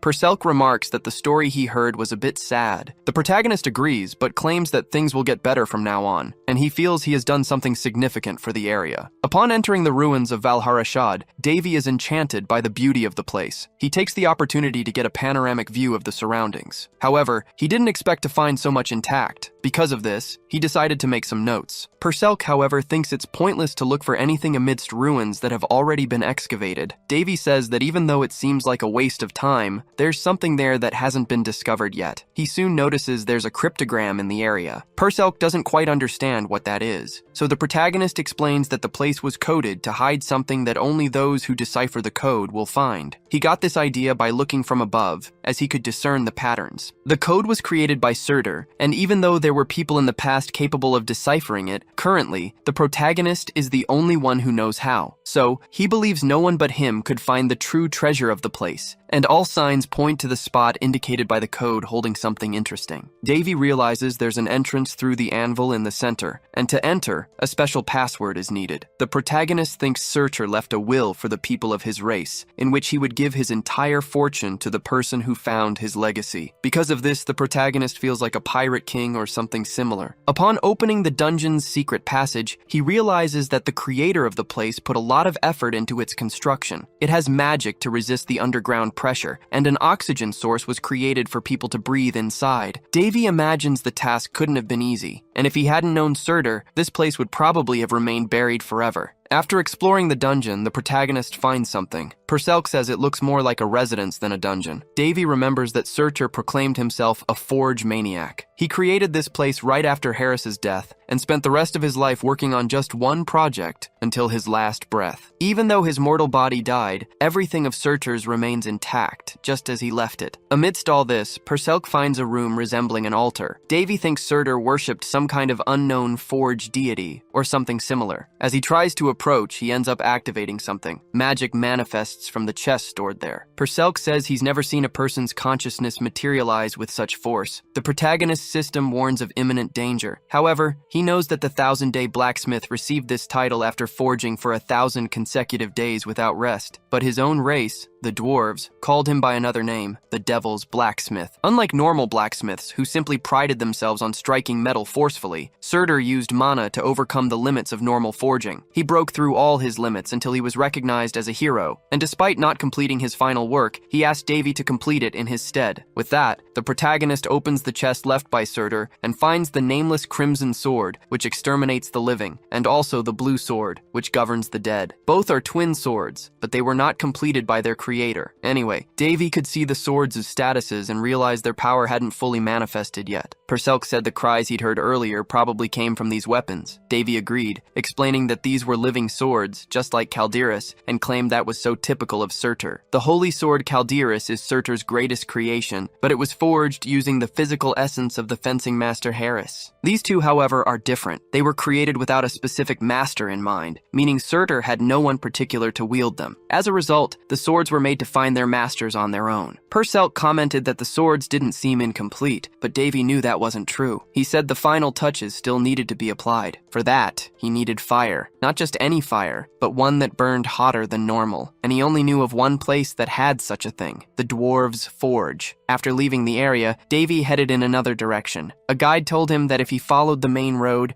he would soon see the plaza he was looking for. Davy thanked him and continued on his way. He then asked Perselk what she thought would happen regarding the royal summons he'd received. His friend replied that the business he'd created was very profitable, so, as stated in the letter, they intended to reward him, because in just a few months, he'd made more money than the entire kingdom in a whole year, and the taxes he paid had opened the eyes of the bigwigs. Therefore, they would likely try to convince the prince to nationalize the business, making the kingdom even wealthier. However, she knew very well that Davy already knew this, and had only asked to make the trip less boring. In turn, Davy was a bit shocked to have received so much attention from the continent, but he knew it only happened because his business had made such a huge impact. Sometime later, he arrived in his homeland and was greeted by the chief chamberlain. Davy remarked that it had been a while since he last saw Besfus. Besfus replied that he, the prince, had grown, not just in height, but also in stature, thanks to his new ventures. In turn, Davy said he believed the heavens had blessed him, and he was just making the most of it. Changing the subject,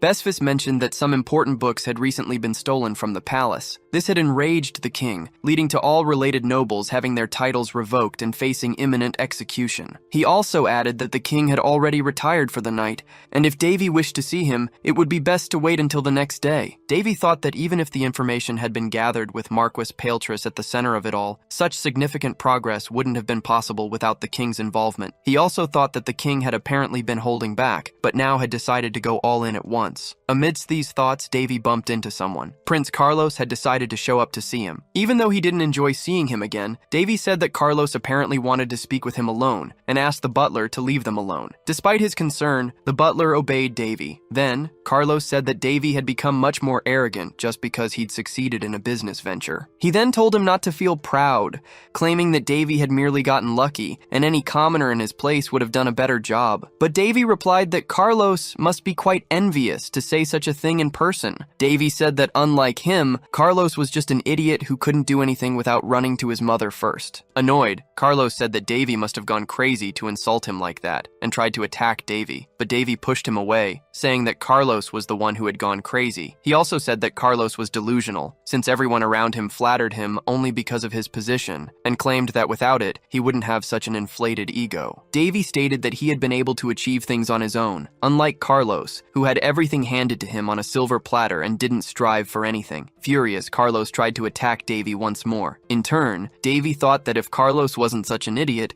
he wouldn't have shot that arrow 6 years ago. Remembering this made Davy slightly irritated, so instead of dodging, he decided to counterattack. and with that, he sent Carlos to the ground. Not only that, but he also said that Carlos's negative words reflected poorly on the king. He also pointed out that Carlos had a habit of calling him a commoner, but then reminded him that half the blood running through his veins was the king's, the most important man in the kingdom. Immediately afterward, he took the opportunity to subdue Carlos. However, Carlos stood up and didn't seem satisfied. With that, Davy flicked Carlos's forehead, which was enough to make him cry out in pain. Carlos, his face bleeding, threatened Davy. Davy, however, asked if Carlos hadn't taken enough of a beating. At that, Carlos ran off, vowing to get his revenge in the future. Perselk asked if Davy had punished the audacious prince enough. With a smile, Davy replied that he had only been playing with Carlos. Startled, Perselk realized Davy had actually enjoyed what he did. She told him never to laugh like that again, as he might end up scaring someone. Davy hadn't realized this, thinking it was just a bad habit. Anyway, he said he had put a curse on Carlos, one that couldn't be cured even with magic. Perselk asked what exactly he had done. Davy replied that he had simply given his dear brother a gift, one that everyone would witness at tomorrow's meeting. The next day, the nobles gathered in the royal hall. They discussed how best to profit from and use the money raised by Prince Davy's business. The king himself, however, had not yet spoken. Perselk observed that the nobles were discussing Davy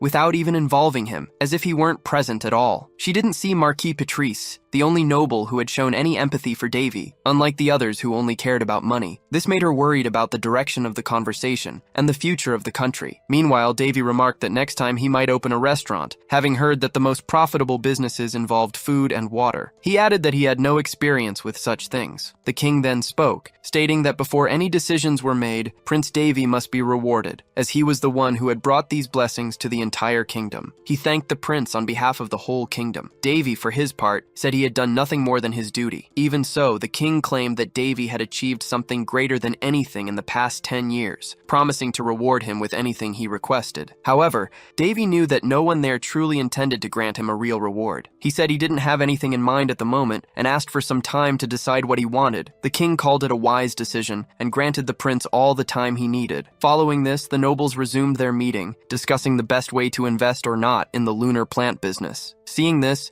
Perselk said it was worse than she had imagined. Among the others, Duke Varietta, leader of the nobles, spoke up. He stated that first, one thing needed to be verified. He pointed out that everyone was excited about the business, but had forgotten to evaluate basic details beforehand. Varietta argued that while the business was revolutionary, they shouldn't try to tie it to the nation without even consulting its creator. Hearing this, Duke Ferrandis claimed that no one held a higher status than royalty, but Varietta questioned if Ferrandis would give everything he owned to the kingdom for the well-being of his nation. The noble didn't even need to speak, as the answer was more than obvious. So, Duke Varietta declared that everything would be decided by Lord Davy, and no one had the right to interfere. Perselk told Davy that someone was finally helping him, but Davy knew it wasn't quite like that. Varietta continued, saying that if they were to forcibly nationalize the business, there would be resistance, and no one would want to be an entrepreneur in such a situation. Davy, for his part, stated that this wasn't all Varietta had to say. The Duke confirmed the prince was right, and said a mediator would be of great help given the current state of affairs. He then revealed he had a letter, claiming it was from High Priest Valsius of the Sacred Kingdom. The letter requested Prince Davy's visit to the Sacred Kingdom, as they wanted to verify his stigma manifestation and reward him with the title of saint. A duke named Rhonda called this ridiculous, saying they couldn't send a prince to the Sacred Kingdom. However, another noble argued that they couldn't override the Sacred Kingdom's decisions, as they served the god Priya directly. Rhonda countered that the Round Kingdom was not subordinate to the Sacred Kingdom, and sending the prince there would be like offering him as tribute. Davy, in turn, said they were overthinking it, stating that nothing particularly special would happen if his stigma was recognized by the Sacred Kingdom. Varietta argued that the prince wasn't seeing the full picture, and as royalty, he had obligations to fulfill. He added that they had nothing to gain by angering the Sacred Kingdom, and then suggested doing as they requested. In that case, the nobles asked about the prince's current business. The Duke explained that unfortunately, if the prince became a saint in the Sacred Kingdom, by law, he would be prohibited from governing his region. Therefore, a new lord would have to be appointed for the Heinz territory. Hearing this, the nobles understood the Duke's intention and began to agree with him. Davy also realized the nobles' true intentions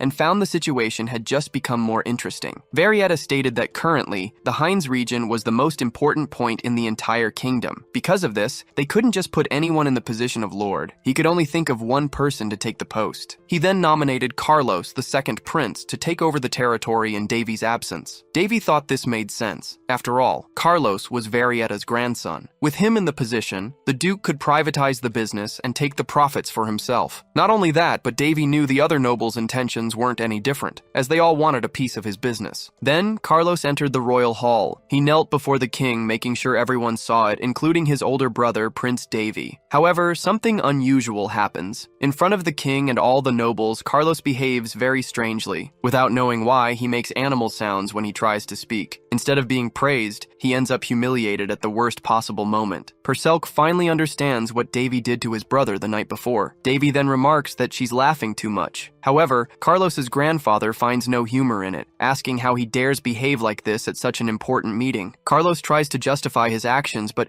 every time he opens his mouth, he imitates a different animal, unable to hide his embarrassment. Furious, the king says he doesn't want to hear another word from him and orders the guards to remove Carlos. Not only that, but he declares that until further notice, Carlos will be on probation, without possibility of appeal. Still trying to justify himself, Carlos only brings more shame, and his behavior also affects his family members. To make matters worse, as he's being forcibly removed, Carlos's hat falls off his head. Immediately, everyone is shocked by what they see. Carlos, known for his long hair, has gone bald overnight, and he tried to hide it with his hat. But now everyone knows the truth. Seizing the opportunity, Davy states that his brother isn't mature enough to hold his position as the lord of the Hines territory. This leaves Varietta incredibly irritated. Not only that, but Davy asks if the count's position is above the king's. Seeing Varietta's astonished face, the protagonist asks another question, challenging Varietta if this kingdom belongs to him. The count says no, believing the prince has misinterpreted him. He also states that all his actions are for the good of the kingdom. Davy in turn asks why the count has a letter from the Holy Kingdom that even the king hasn't seen. He also asks why the count is siding with the nobles but pretending not to, thus stating he doesn't trust his words. Cornered, Varietta asks what the prince is suggesting. Davy says that all the count tried to do was sell this country according to the Holy Kingdom's request. Not only that, but he also wanted to use the chance to take possession of Davy's business. Davy claims the count is no different from the other nobles and says he has a solution to deal with the Holy Kingdom. The king asks what the prince has in mind. Davy replies that all inhabitants of the Holy Kingdom are human, and furthermore, even the high priest is not above the king. Next, the protagonist uses a crystal ball to make a call, communicating remotely with Father Velium from the Holy Kingdom's administrative department. Davy apologizes for the sudden call, but asks if the Pope has decided on the matter he mentioned earlier. Before hearing the answer, the protagonist knows that even in a holy land, humans need to conduct business. And even though the high priest is an important figure,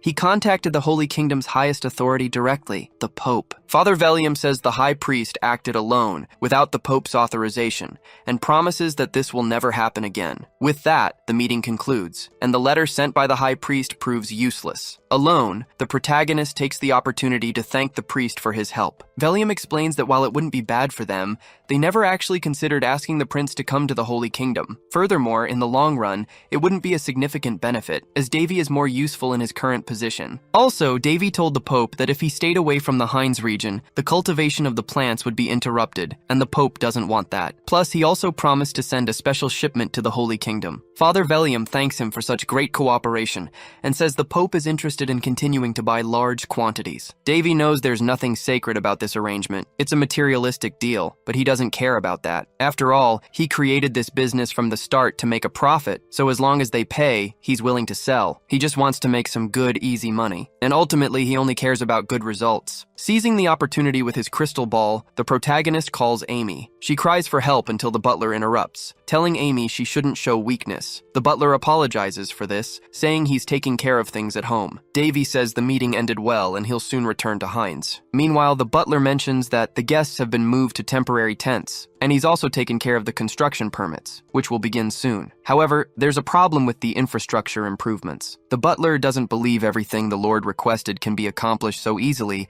because there isn't enough time. The protagonist thinks that even though he revived a territory, Hines has been stuck in time, and its local technology is quite outdated. Therefore, the butler claims that finishing everything requested would take 10 to 20 years, as the problem can't simply be solved with money. Davy realizes that despite having money, he has nowhere to use it, so he claims it's time to start his second venture. He says he'll rely on the skills and technology of the continent's greatest engineers. After all, he's prepared an offer impossible to refuse. Basically, the protagonist intends to trade corn for diamonds, and nothing beats a trade item that offers a great return with low risk. He's referring to rocks. Sometime later, Davy travels to the territory of the Yellow Rock tribe. This is a village of dwarves located in the northern region of the kingdom. Dwarves, often called little engineers, are known for being stronger than humans and for their high resistance to heat. In addition to being considered perfect for engineering, and unlike elves who are merely legends, dwarves have some contact with humans. However, they don't have much interest in other species beyond trade, so only important humans like nobles and royal representatives interact with them. Being promoted to the point of being able to enter a dwarf tribe was the reward the protagonist requested from the king. Instead of asking to be king, he decided to take another path, knowing that if he hadn't made this specific request, he wouldn't be received so easily by the dwarves. After all, the little ones aren't very easy to deal with. When he made his request to the king, he and other nobles were wary, as angering the dwarves could close the doors with them forever. Davy said he was fully aware of this, and that's why he requested such a reward. Furthermore, he said he was confident he could at least pass through the gates,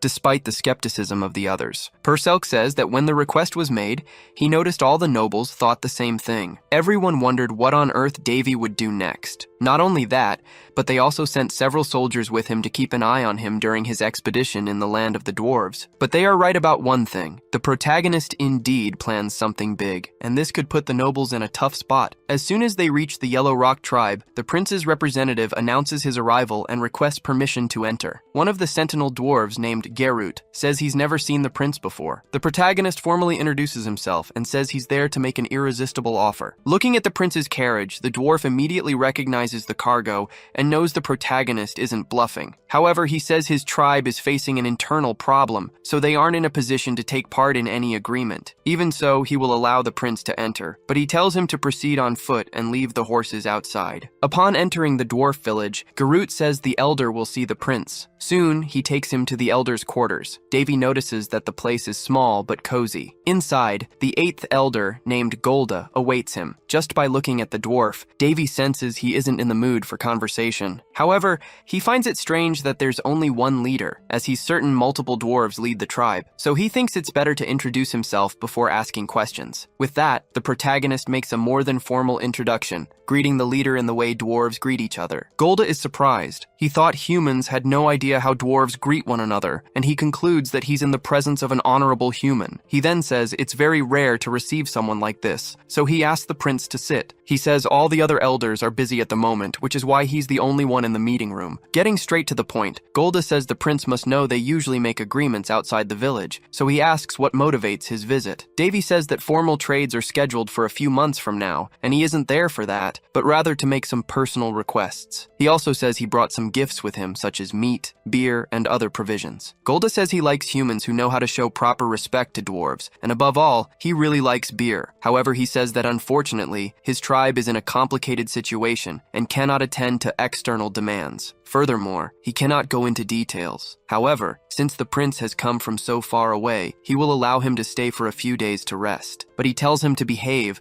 because if he causes any problems, he will be expelled immediately. Afterward, Golda leaves the place. The protagonist, in turn, takes the opportunity to check the dwarf's status. With this, he discovers that Golda was forced by the others to be the only one to meet with him. In a way, Golda liked the respect and gifts the human demonstrated. However, Golda's greatest frustration stems from the Flame of Beginnings, which is known as the sacred sword of the dwarves. In the past, Surtur had mentioned creating an item with the dwarves. Back then, he wasn't very skilled, so the item's quality wasn't the best. However, they both felt so accomplished that they celebrated for days after finishing the creation, which was quite significant for Surtur. Back in the present, the protagonist is staying in the dwarf village. He says he didn't expect to hear about the Blaze of Beginning sword there. Davy once heard that this sword didn't have a sharp blade. It was created by Surtur in partnership with the dwarves, their first collaboration as species. As a symbol of their unity, the sword wasn't capable of cutting. Moreover, this sword carries Surtur's memories. What's most interesting is that it's actually a prototype, the first version of Calderis. Even though it was made differently from other swords,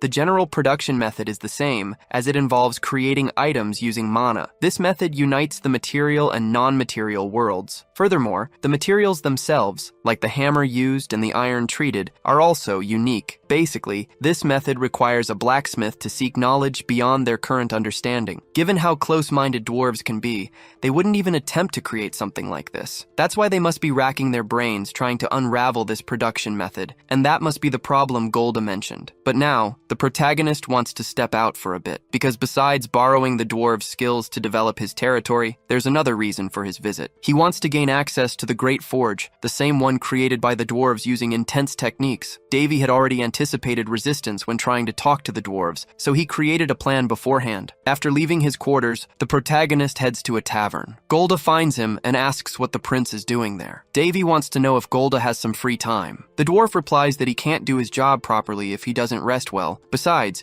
his brother Golgoda drove out all the elders, which is why he's drinking. At that, the protagonist asks to join him for a drink. Not only that, but Davy says he's heard dwarf liquor is very strong and asks to try some. Some dwarves say the prince doesn't know what he's getting himself into. They also say he seems quite reckless for asking to try the liquor. Davy, however, can only think that the dwarves are too noisy. A waiter serves the drink, but states that dwarf liquor is much stronger than humans are used to. The protagonist says that's nothing and downs the glass of liquor in one go, claiming that all liquors should be like that. The dwarves are impressed to see this, as they thought the boy would pass out after drinking. Perselk asks if that's really all there is to it. Davy says the liquor is strong, but the taste is bad. It's not like he usually drinks much though, but he knows one thing. Drinks and bets are two things dwarves enjoy most. With that, he proposes a drinking contest against Golda to see who can drink more liquor. Golda says dwarves never disrespect someone who can hold their liquor. He accepts the bet and says he'll pay for everything they drink, so the waiter can serve freely. Even without knowing if he'll win, the protagonist thinks betting is the best way to forge bonds and get what he wants from the dwarf elder. In turn, Golda says that if he loses, the prince will have to leave their village immediately. Otherwise, he's willing to grant any wish the prince desires. Golda adds that it's nothing personal, but while he appreciates the prince's visit, he'd much prefer it under different circumstances. For Davy, this is great. After all, the dwarf took the bait. The next day, Golda feels frustrated for losing the bet. He never imagined he'd lose to a human, and now he'll have to grant his request. Davy thinks he doesn't get drunk thanks to his sacred mana, but the dwarf doesn't need to know that. He learned this from one of his swordsmanship masters. The hero who united the Murim world of Zhongyuan,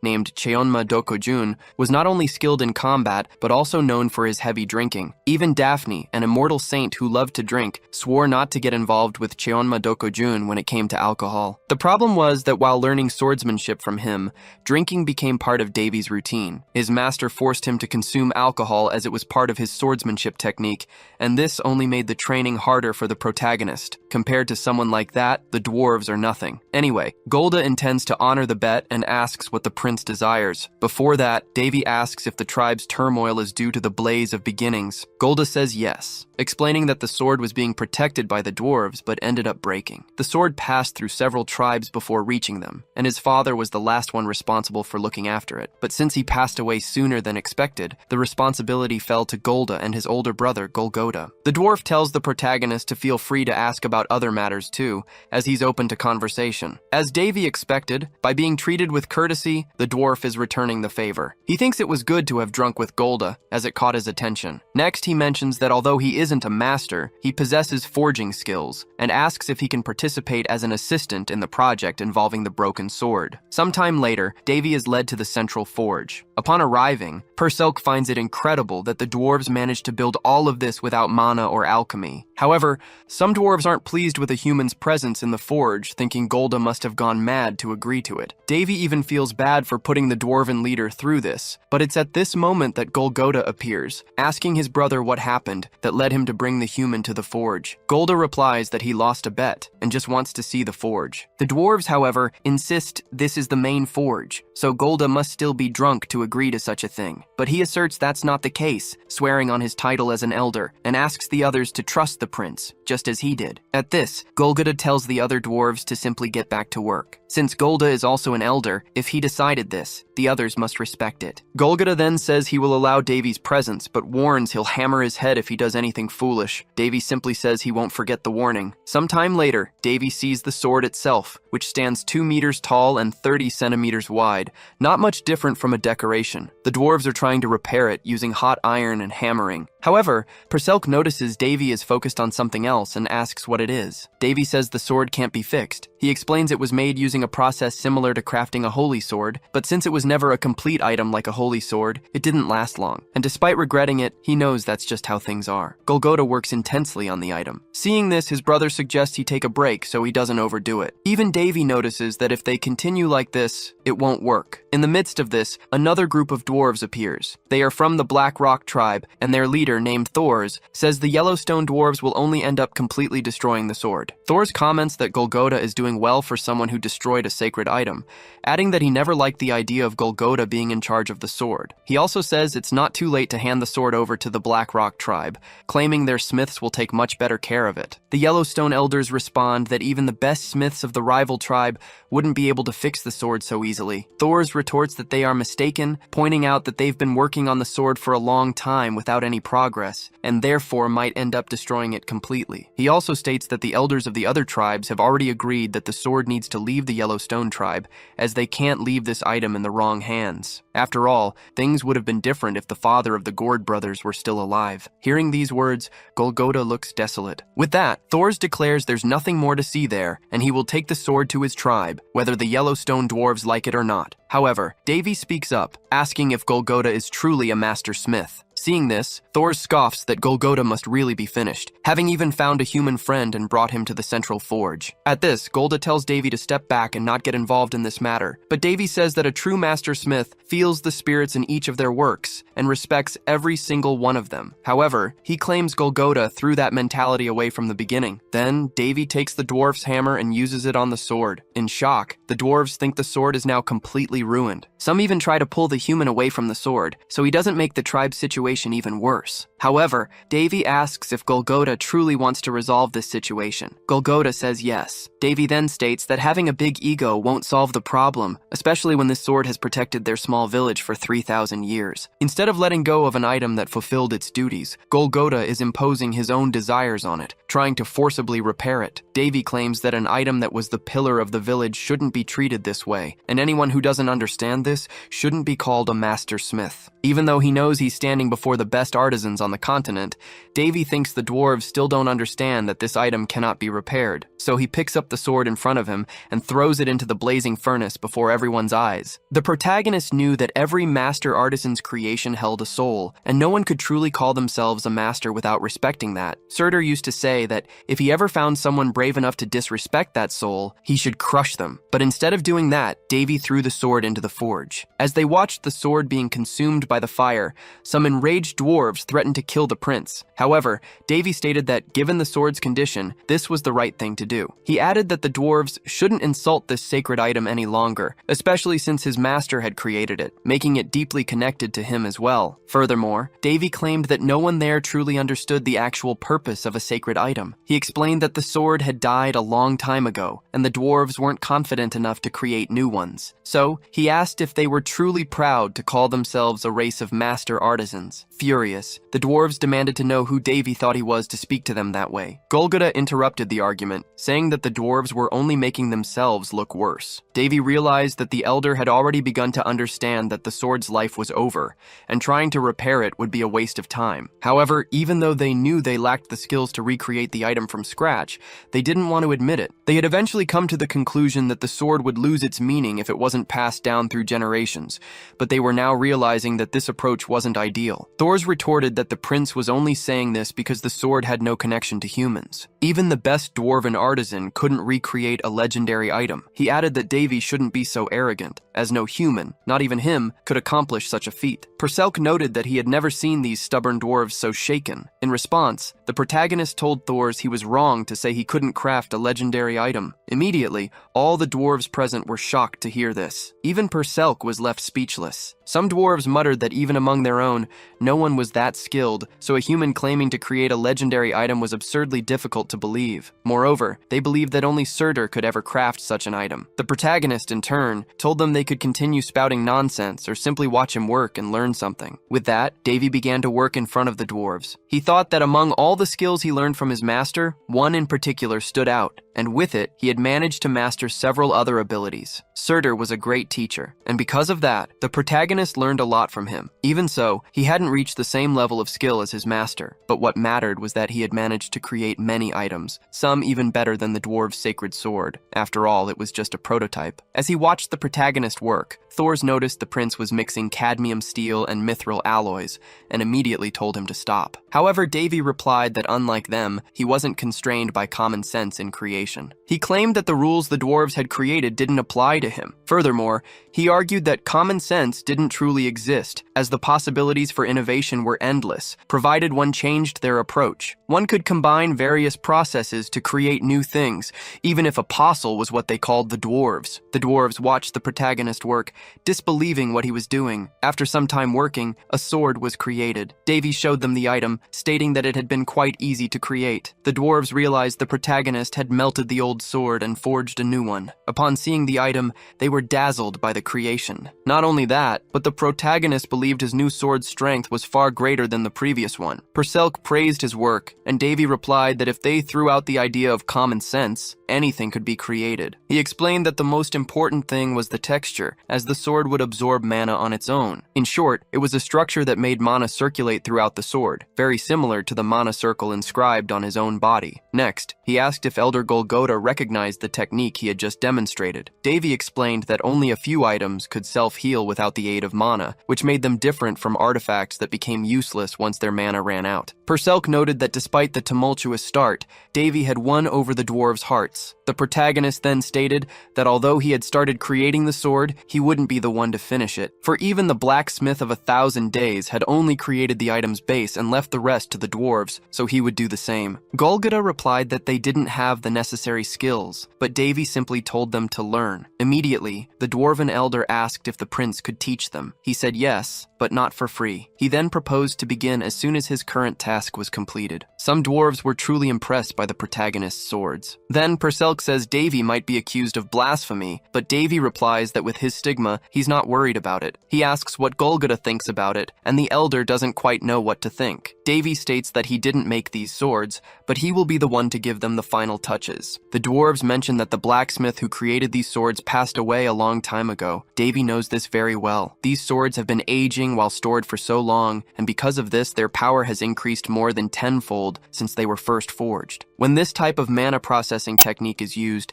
the sword needs to be intentionally stored to become stronger over time. Therefore, the new sacred sword will need to be left untouched for at least a few months, as the time can vary. This worries the protagonist, as he doesn't know how he'll give such items their final touches, especially since he doesn't even have the necessary materials. However, since he's in the dwarves' central forge, he considers asking them for what he needs, as that was the main reason for his visit. Golgotha says he's willing to help and authorizes the prince to use the forge and its materials as much as he wishes. He adds that even if his own skills are lacking, he's recognized the protagonist's talent and believes everything will be in good hands. Davy knows that forges are personal items usually forbidden to other blacksmiths, so being lent something like this is truly unusual. This means the dwarves genuinely want to learn the protagonist's techniques, and if that wasn't clear already, it certainly became clear now, as Golgotha appeared with an item. Perselk asks if it's a bone. Davy says it's not a common bone, but rather the bone of an unknown ancient dragon. Golgotha claims there's nothing more precious than this, stating that the item is a family heirloom, passed down through generations because no one had the skills to use it. The protagonist becomes very excited, as he never imagined he would see a dragon bone in such a place. However, a dwarf draws attention to something. He says that if the prince takes both the dragon bone and the elder's personal forge, it could cause a problem. So, he offers his own forge instead of Golgotha's, telling Davy he can take whatever he wants. Not only that, but several dwarves start arguing over who will help the protagonist with this project. They begin offering various items and materials to the prince, claiming they also have family heirlooms to offer. Sometime later, the protagonist stands before a pile of various items. Perselk then asks if he has everything he needs. Davy says yes, and thanks the dwarves. Golgotha says he'd like to help more, but explains that there are rules blacksmiths must follow. In any case, He leaves the prince free to work,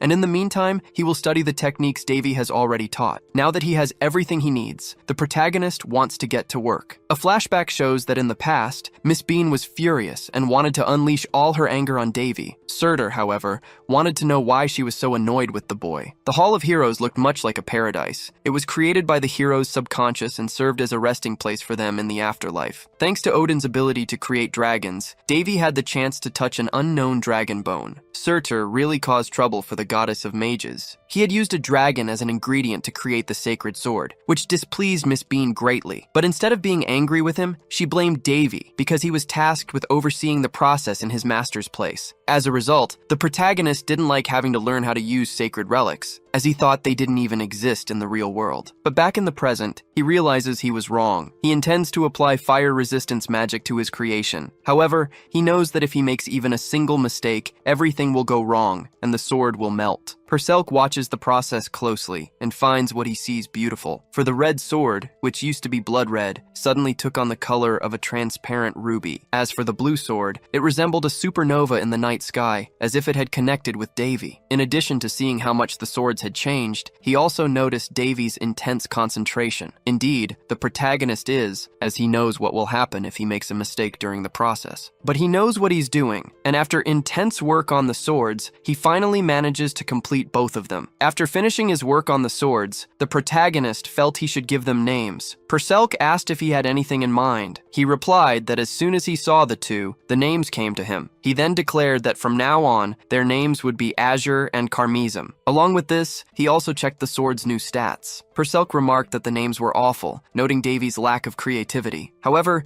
he was more interested in their attributes than such minor details. So, he decided to test the Carmesum sword. Perselk asked what he was doing. Davy said he was just testing the cut. Immediately, a wet stone in front of him began to melt. Perselk observed that Davy hadn't even used force to strike the target, yet the stone was cut in half. Next, Davy decided to test Azure, but this time, he didn't strike any target. However, Perselk noticed it wasn't for nothing. The sword had cut mana in the air. The protagonist confirmed that everything was as it should be, as Azure was designed to cut things that don't exist in the physical realm. He was therefore amazed by the sword's final quality. Now that everything was ready, he could finally leave. Outside, some dwarves were waiting. Davy asked what they wanted. The dwarves explained they had secured the area so no one would bother him while he worked. They mentioned the prince had been inside for 4 days straight, and they were worried since he hadn't come out even to eat, nor had he responded when they knocked on the door. Perselk commented that Davy had become obsessive about finishing the swords, but found it very interesting to observe him at work. Davy asked why, but Perselk preferred not to say. Anyway, the dwarves asked to see the finished swords. As they looked at them, some even cried with emotion, appearing like devotees before a sacred artifact. This wasn't strange, given their passion for crafting items as blacksmiths. Witnessing a masterpiece being created was truly moving. A few weeks passed, and the protagonist offered to teach the dwarves. He shared everything he had learned from Surtur about crafting weapons. Not only that, but he also taught the dwarves how to combine metal and mana for better results. Davy, however, had to be patient, as the dwarves were quite rough, and the technique he wanted to impart required a certain delicacy to master. However, the moment the dwarves set aside their pride, they became even more passionate about their work. Some looked as if they were holding a hammer for the first time, so full of enthusiasm they were. To take a break from the forges, the protagonist went to enjoy some fresh air. Golgoda accompanied him and invited the prince for a drink. He explained that this drink was more suitable for humans than the liquor dwarves usually drank. Despite that, Golgoda wanted to talk about something else. The protagonist already guessed what it was about and apologized for what happened to the whetstone, but the elder wasn't interested in discussing it. Golgoda knew the prince had come there not only to complete the swords, but also to secure the dwarves' strength in building his territory, and he asserted that dwarves never forget a favor. Although not as skilled as the prince, Golgoda stated he would help him with anything he wished. He felt they were indebted to the prince, and with that, everyone from the Yellow Rock tribe would assist him. Therefore, Golgoda swore by the Iron God that he would stand by Davy for whatever he needed. Thus, the protagonist felt his mission there was accomplished. Soon after, one of the dwarves appeared looking for the elder. He said an intruder was hidden in the village,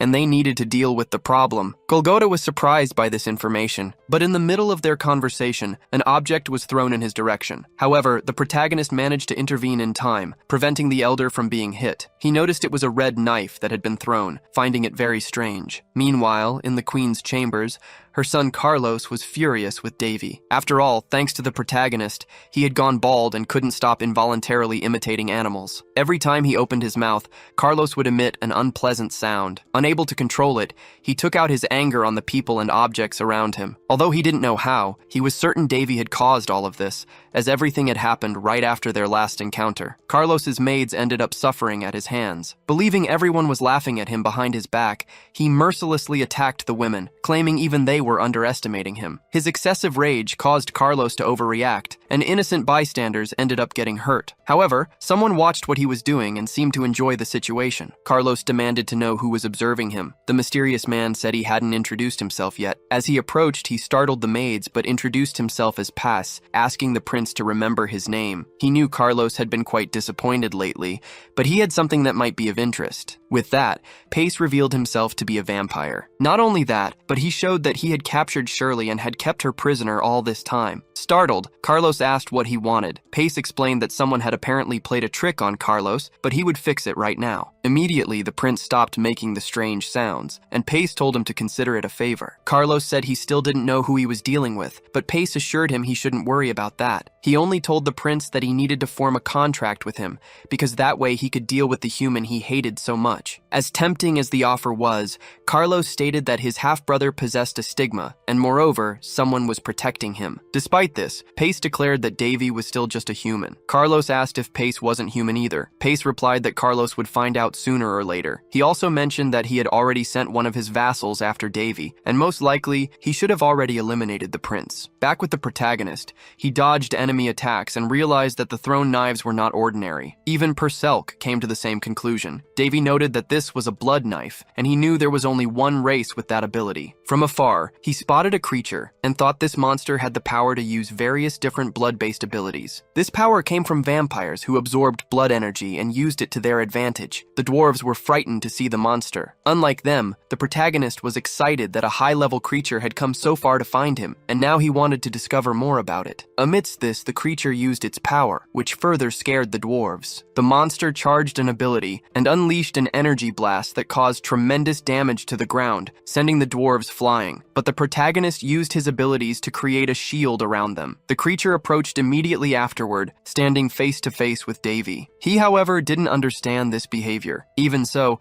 he was extremely curious and realized he would have to fight to discover more about the enemy. After being attacked, the dwarves are sidelined. Meanwhile, the protagonist faces off against the enemy. Not only that, but the monster stares back at him. Right away, Davy comments that his opponent seems pretty animated. And sarcastically, he asks if it thinks it's a real predator or something. Immediately, the protagonist notices an aura of blood. He knows that even among vampires, only high-level ones can use this ability. So, this enemy is, at the very least, at an expert level. Perselk tells Davy to be careful, as they've realized this enemy is much stronger than normal magical beasts. However, the protagonist isn't worried about it, saying that even if that's the case, the monster is still just an animal that moves by instinct. The beast roars as it sees the protagonist approach, but Davy hits it, sending the enemy flying into the air. The monster itself didn't even try to react. At this, the protagonist thinks the opportunity is perfect. With the enemy still airborne, he prepares to use magic and pulls the crimson sword from a magic portal. Davy says you have to saddle a horse to test its speed,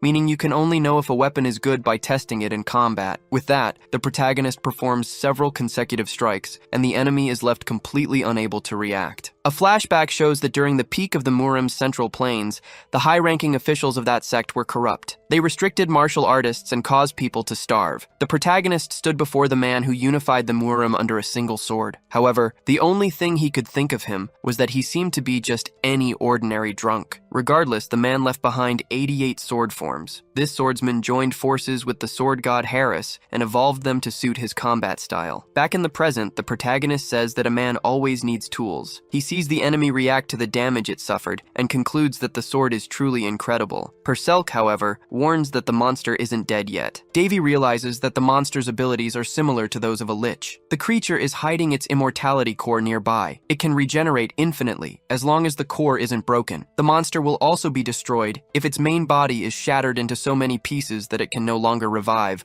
or if it's exposed to a large amount of sacred power. But that's not something easy to do. Davy asks if Perselk knows anything about how a magical beast could gain immortality at the level of a high-tier vampire. They say that the fact the monster managed to use blood energy isn't natural. With that, Davy realizes he won't get answers easily. The creature survived, and since it has the ability to revive, the core must have been given by a vampire lord. But the protagonist wonders why such a vampire lord would choose a demonic beast. Since finding out the truth will be quite difficult, the protagonist decides to just finish off the opponent quickly. He uses the Azure Sword to try and destroy the monster's core. But Perselk says that won't work, because apparently the creature can even break the system's balance. Davy doesn't understand why. After all, you can even kill a deity with these swords. Plus, they've aged for a long time and become very strong, so there shouldn't be an enemy so powerful that it can't be defeated by them. Anyway, he wants to think about that later, because right now he has to solve the problem. Seeing movement, the protagonist knows the enemy is on the move, but he launches a preemptive attack and tells his opponent to hide better next time. Amidst this, a vampire manifests. It immediately lunges towards the protagonist, surprising him. However, it doesn't take long for the enemy to regret that decision,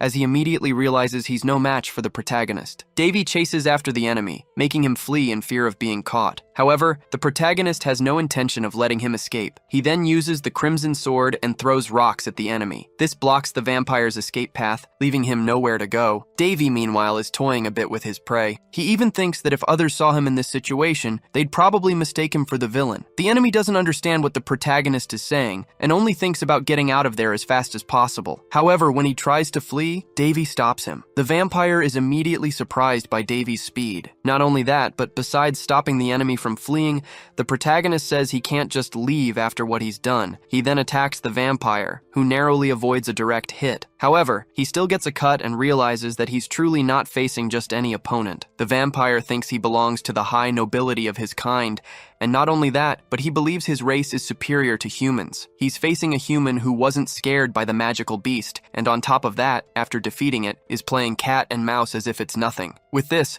the vampire realizes that Pace misjudged the prince, and now that he's become easy prey, his master isn't there to help him. The vampire can only think that he's not facing a normal human. Plus, he can't even counterattack his opponent. Sometime later, the protagonist subdues the vampire and tells him to behave and not try to resist. The vampire calls the protagonist an inferior human and asks, "What do you think you're doing?" Davy says he needs to know a few things, but the vampire claims his species doesn't give confidential information to humans. The protagonist, in turn, claims he never intended to make the vampire talk, as he has a perfect magic for that and can see through others' minds. He knows about the resilience of vampires. However, he believes there's nothing he can't uncover. At this, the protagonist uses his interrogation flame magic to get all the information he needs, and in the process, the vampire feels the flames burning his body. Immediately after, he begs the protagonist to put out the fire. Perselk says that even though he's an enemy, she finds this excessive, but Davy claims the vampire won't die. His friend says she isn't worried about the vampire, but Davy says he usually doesn't show mercy to someone who tries to take his life. Perselk knows this well, yet she still feels uncomfortable, so Davy says she's too kind-hearted. Next, he says he doesn't need to uncover much about the vampire, so he wants to get it over with quickly. Crying in despair, the vampire can barely speak and still shows resilience in this situation. The protagonist asks if he wants to experience a little more of the flames. Knowing he doesn't, the vampire introduces himself as Pedkid and says he's a viscount. Davy says he knows very well that he was the target, not the dwarves, then asks if this attack was because of what he did to the vampire maid. Pedkid says yes. Davy comments that the vampire is very cooperative for someone who, just seconds ago, was saying their mouth was a tomb. Next, he asks what he really wants to know, questioning why Pedkid and the magical beast have immortality. The vampire hesitated to answer this question. With this, the protagonist thinks he might need to provoke him a little more. Annoyed, Pedkid makes an unexpected decision and claims he'd rather die than answer that. Immediately, Davy perceives the danger. He knows the vampire was cursed not to reveal what he knows. Pedkid starts to swell up and is about to explode. It doesn't take long for him to become a walking bomb and go flying, taking his information with him. After the explosion, the protagonist explains that the vampire didn't act willingly, but rather due to a curse, adding that he hadn't expected to uncover much anyway. Perselk apologizes, feeling guilty about the situation, but Davy assures her it's not her fault. He explains that when a curse is broken, the person who cast it can sense it. So, essentially, the defeated vampire's master now knows their subordinate has died. Not only that, but Davy also realizes that the curse he placed on Carlos has been lifted. The curse he used was deliberately difficult to remove, but someone apparently managed it, leading Davy to believe that all these events must be interconnected. Therefore, he expects the person behind it all to be powerful. Back in the dwarf village, they are rebuilding some of the destroyed parts. Purcell notes that the beast passed through here before going after Davy, which is why the area was devastated. The protagonist realizes the dwarves have become much busier because of this, mobilizing their forces to repair the damage. So he goes to meet the dwarf elder. Golgotha, in turn, apologizes for what happened. Davy asks if the elder was injured during the attack. Golgotha replies that he wasn't, but dozens of buildings were destroyed, and a few people suffered minor injuries. However, the protagonist notices something different. He senses the elder wants to tell him something, but is hesitant. At that, Golgotha invites them inside to talk. Inside the chambers, Davy mentions seeing several sentinels around the city and asks if anything happened. The elder says it's nothing major, just a child who disappeared from the orphanage. The sentinels are looking for them, but haven't found them yet. Furthermore, Golgotha fears that this place is no longer safe for the prince. Davy, however, says he also has something to reveal. He hands an item to the brothers, explaining that the notebook contains all the necessary information to restore the sacred item, as it will take a long time for them to finish it. He also mentions he'll be leaving soon, which is why he prepared the notes. The elder says there's no way they can pay for this, but Davy replies he wants nothing in return. In fact, he's the one who owes them a favor. Thanks to the dwarves, he got what he wanted. His sword's finished. Furthermore, he reveals that the magical beast was after him, not the dwarves. So once he leaves the village, their problems will resolve. He apologizes for causing so much commotion. Davy muses that the dwarves could have reacted differently. If they had been hostile, they might have used this chance to place all the blame on him. But instead, the dwarves stood by the protagonist, which is why he decided to reveal that he possesses a stigma. The only thing that worries him is the possibility of vampires attacking the village after he leaves, but there's not much he can do for now. In return, Davy went looking for the missing child and found them hidden in a tree. The protagonist felt he owed this to his hosts, and now he can leave the village without further worries. Sometime later, he departs for his home. Things at the Heinz territory gate aren't very busy until, amidst the calm, a caravan arrives. The guards demand they identify themselves. At this, the protagonist says these visitors are the Lord's companions.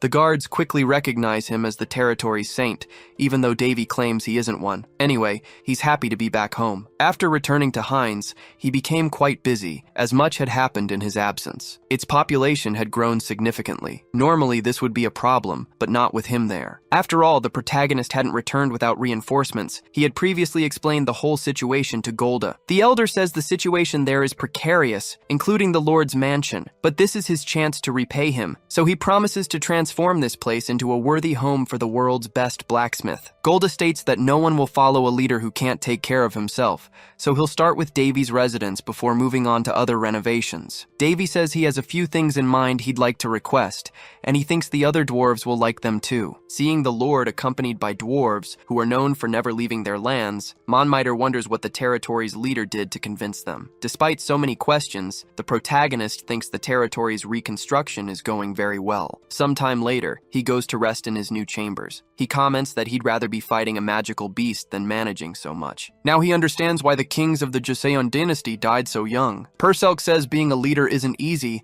and asks if he's not even going to change his clothes before lying down. But Davy can only think about how soft this ergonomic bed is, saying the alchemy department made it recently. However, he notices something different. Despite the bed being giant, there's someone else lying in it. And apparently, they don't like being disturbed at all. Instantly, Davy feels he's provoked someone he shouldn't have. Scared, Davy wondered if he'd walked into the wrong room, but he knew that was impossible, so it could only mean there was an intruder. With the region developing so rapidly, he'd been dealing with more and more cases of people trespassing into his quarters. Some had even tried to bribe the guards to gain access to his room. Davy remembered one of his masters always warning him about this. She'd told him not to get involved with just any woman, or else she'd come after him. This made Davy realize that a promise from a depraved saint was certainly something to fear. He'd received numerous bribes, he thought, but had never agreed to meet any of the women who'd paid. It had gotten to the point where he started threatening those who tried to sneak into his room. After all, Davy just wanted to sleep peacefully after an intense day of work,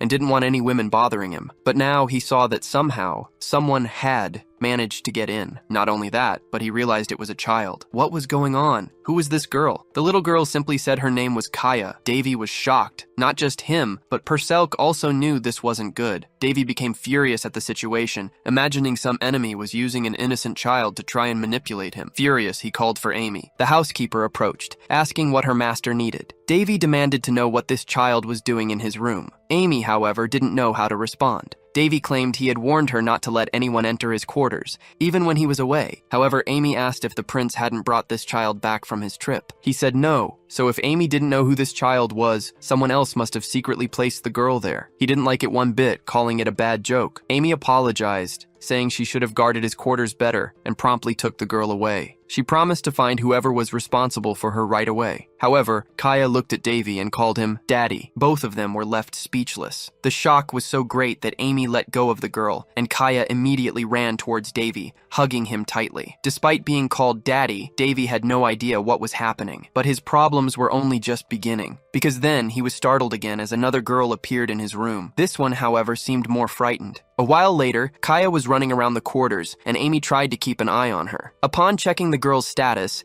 Davy realized that this was actually the human form of the Crimson Sword, and the other girl was the Azure Sword. He just couldn't understand why both had taken on human, childlike forms. Purcell remarked that Davy's sense of morality must be wounded, given the terrible names he'd chosen for them. Davy, however, retorted that it was too late for that now. Davy definitely hadn't expected this, but he discovered the swords had become self-aware and called him father because he had created them. He insisted, though, that this had happened against his will. Meanwhile, Amy offered Kaya a biscuit. Seeing this, Davy wondered if swords even needed to eat. As if one wasn't enough, the other girl approached Davy. She hadn't made up a nickname for herself, so Davy continued to call her Azure. The girl in turn called him Daddy. Davy felt his heart couldn't handle so much cuteness. A while later, he gathered the two of them. He asked if they could return to their original form. Azure and Crimson understood the command. They manifested their power together and transformed back into swords. Purcell noted that they didn't even hesitate to return to their original form. Davy commented that their transformation seemed instinctive. What's more,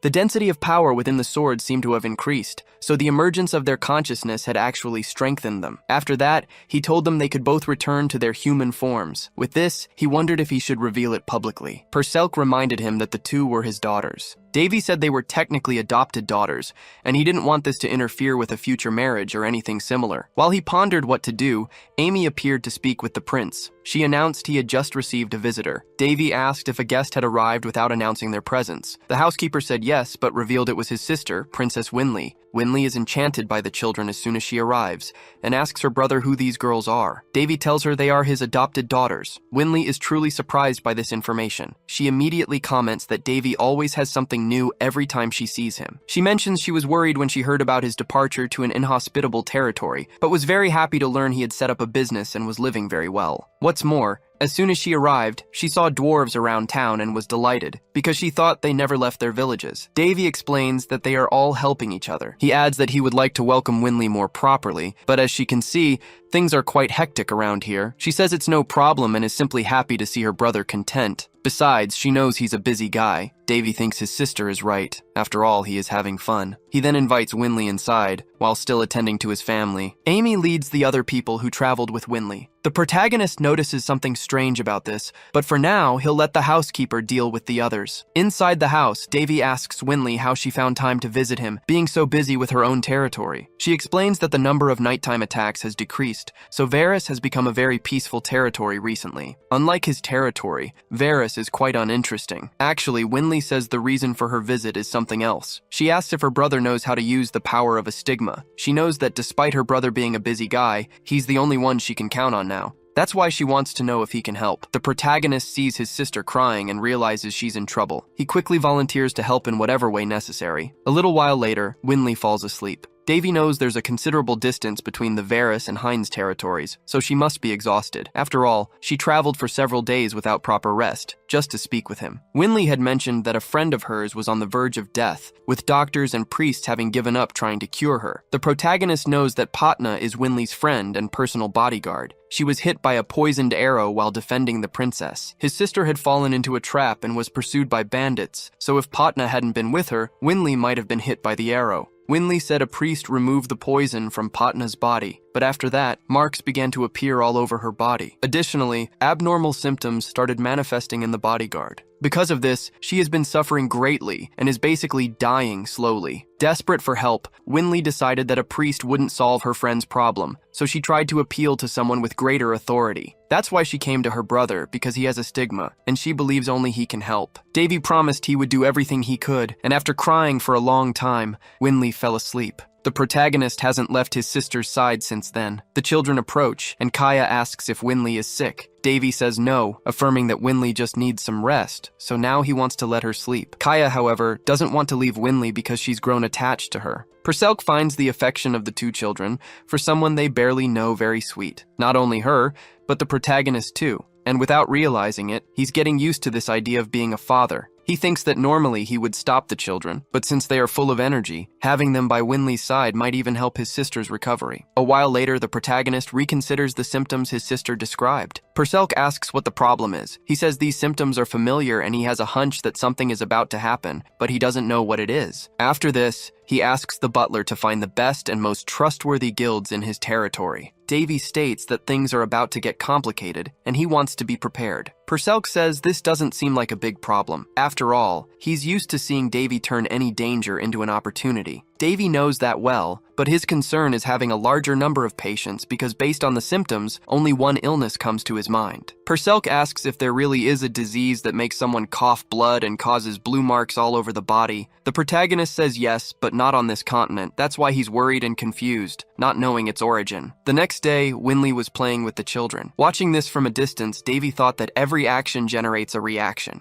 The patient had received healing magic right after being hit with a poisoned arrow, but then started showing abnormal symptoms of a disease unknown to doctors. Purcell mentioned that Davy wasn't looking well. Davy replied that he'd been thinking a lot lately. His friend then asked where savages who pillaged the kingdom's borders could have gotten such a powerful poison. Davy had suspicions, but said it was too early to draw conclusions, so he needed to investigate further. Purcell asked if that's why he'd called the Intelligence Guild. Davy confirmed, explaining that he believed the cure for every illness lay in its cause. That was the first thing he'd learned in his medical studies. Then he noticed a presence and remarked that the timing couldn't be more perfect. He told the person not to be shy and to reveal themselves. Purcell asked who he was talking to. Davy pointed to a disguised person in front of him and told them not to waste time. The mysterious person said they'd heard the prince needed help. Davy confirmed, thanking them for the visit. But realizing his guest was cautious, he went straight to the point. He said he wanted to buy information and could pay a good price for it, knowing very well that nothing in this world came for free. The mysterious person replied that with appropriate payment, they could even provide information from neighboring kingdoms, no matter if the information was intimate or not. Davy asked if the guest had any information about the princess of the Farron Empire. Purcell interjected, saying he didn't need to play the merchant's game. Regardless, the guests stated they'd give their life to collect whatever was needed, so the answer was yes. Davy said he would be direct. He then placed the payment on the table and stated that there was a knight named Patna who protected his younger sister, Winley. He wanted to know everything about her and where she had been recently. Meanwhile, he saw in the merchant's status that their name was Ina Helishana, a dark elf. In turn, the elf asked if all they needed to do was investigate that woman's past. Davy asked if he had requested too difficult a task. Ina said they wouldn't accept the money. Davy asked, why not? Ina replied that they would be paid after completing the service. Davy then asked what would happen if he decided not to pay. The elf, knowing Davy was quite sarcastic, also knew he didn't usually break agreements, which was why she knew he'd pay. Davy realized that even though she was discreet, Ina wanted to form a connection, and he found that good. He then asked if her guild had proposed such an arrangement. She said she'd made the decision on her own. In that case, Davy agreed to the arrangement. Immediately, Ina vanished from the spot with a smoke bomb. Davy, however, remarked that they could have just left like a normal person. He then realized that Ina Helishana had tried to hide the fact that she was a woman. Not only that, but her nickname was Echo, someone famous across the continent for always completing her tasks. Purcell asked what he knew about the name Helishana, as it was Ina's surname, and it had caught his attention. Davy said it probably wasn't anything significant and told her to forget about it. 2 days later, as Davy prepared to leave, his sister insisted on coming along. He explained that Winley's friend was in a serious condition, so he needed his sister to stay there while the matter was resolved. He also told Winley not to be stubborn. After all, the journey was long and bringing more people would only delay them. Besides, there was no time to lose, so he needed her to stay and rest, as such horse travels were very tiring. Davy thought his intuition told him something bad would happen if Winley came along. Purcell, however, commented that it had nothing to do with intuition. Despite all this, his sister insisted on going with him, until, amidst their discussion, someone appeared. It was one of Winley's companions who asked what was happening. Winley said her brother didn't want to let her travel with him. Purcell, in turn, said that this was the very problem Davy had mentioned. Ulysses introduces himself as a rank 5 mage. He mentions he's associated with the Red Tower, even though that affiliation seems a bit unusual for someone of his status. Davy introduces himself in return, stating he's heard about Ulysses. Despite Ulysses' friendly demeanor, Davy wasn't thrilled about meeting the mage this way and felt there was no reason to continue their conversation. After all, no matter how famous Ulysses might be across the continent, he was still from the Central Magic Tower, and Davy found no interest in associating with him. Ulysses, for his part, comments that this region is far from humble. In fact, it's the most brilliant territory in the eastern continent. He also adds that Princess Winley spoke highly of the place, which sparked his interest in visiting. Winley quickly tells Ulysses he shouldn't be saying such things in front of her brother. Even Purcell notices that Davy's jealousy only grew after hearing this, and advises him not to be hostile toward Ulysses. However, Davy's intentions are precisely the opposite of that advice. As far as Davy knew, Ulysses was known as the prodigy of the Red Tower, and there was no denying he was highly skilled despite his youth. On top of that, his background was one of wealth, competence, and good looks, basically the ideal guy with no apparent flaws. The real problem was his closeness to Winley, so Davy immediately asks how they met. Ulysses explains that he met the princess while on his way to the Heinz region and accompanied her all the way here. Davy thanks him for his kindness, but internally, he felt like killing the guy. The mage then clarifies that Winley actually helped him. When he was fleeing from mountain bandits, the princess used her magic to defend him. Because of that, he feels he owes her a favor. He then states that he's very skilled with spatial magic and can create a small mana portal that transports items anywhere he wishes. Winley is quite surprised by this, unlike her brother. She explains that such portals are smaller, unlike those that need to be installed, and only a truly skilled mage would possess such an artifact. Ulysses, however, says it's just a coincidence he's carrying the item, explaining he had to safeguard it to ensure it wasn't damaged. Winley finds it incredible that he can use 2 different types of magic, little knowing that her brother does the same thing. Regardless, Purcell points out that this could be beneficial for Davy, as teleporting things over long distances is difficult for him. Even though he didn't like the idea, Davy agreed. Reluctantly, he accepted the mage's help. Sometime later, the teleportation magic was used. The 3 of them appeared at their final destination, the kingdom of Varus. But upon arrival, the place seemed rather unsettling. Purcell noted a smell of burnt protein in the air. Davy realized the smell was very similar to burnt bodies. Winley wondered if there had been another invasion, but couldn't understand why, as it hadn't been long since they'd driven out all the bandits. Amidst this, someone recognized Princess Winley. The man introduced himself as Count Lington from the Corporation for Disease Treatment, stating he'd been sent to tend to her friend. He also added that Winley was even more beautiful in person, believing the rumors he'd heard had significantly understated the reality. Winley quickly interjects that they don't have time for such conversations and wants to resolve her friend's problem as soon as possible. However, Count Lington states that this situation will have to wait and asks everyone to follow him. He explains that the castle where the princess will stay has already been isolated using an artifact from the Holy Kingdom, and he'll take them there right now. Once at the castle, the Count apologizes for moving the knights without permission, but explains that given the current situation, he had no choice. Winley reminds him that the lord of the territory is her brother, Boris, but if he's absent, authority passes to her. Count Lington acknowledges this and admits that doing something like this without asking is indeed horrible, but his position in the Corporation for Disease Treatment grants him such authority. Therefore, someone like Winley should be well aware of this. The Corporation for Disease Treatment is an organization approved by the continent's 3 emperors, holding the highest authority in public health matters, and, representing them, the Count declares that a terrible disease has gripped this territory. It's known within his organization as Demon's Blood. Once infected, a person starts developing blue marks on their body and begins coughing blood easily, which then spreads the contagion to those nearby. Despite this, Winley insists it's no time for such discussions and asks Davy to accompany her immediately to Patna. Count Lington, who hadn't recognized Davy earlier, apologizes, claiming he had always been interested in meeting him. He also heard that Davy possesses a stigma and has a successful business involving moon plant leaves. He asserts that nothing happens by chance and claims Davy is blessed to have all of this. At this point, Winley grows tired of the conversation. She states her friend needs her. The princess tries to summon her butler, but Count Linton informs her that all staff on the premises are in quarantine. Since the disease is highly contagious, he couldn't risk it spreading, so everyone who had contact with the patient is under surveillance. Contrary to what the princess might think, Count Linton asserts that he has the Queen's direct authorization to carry out his duties in this territory. He further claims that in times like these, his authority supersedes that of the local lord, as this isn't the first time such a situation has occurred. Not only that, but he states this disease is incurable. Not even divine power will solve the problem. However, that's precisely why he and his team are here. He asks the princess to leave the rest to him, because he'll soon return with good news. A treatment room was set up on site. The protagonist went to check the situation and noticed many sick people. He realized this quarantine was more about preventing the worst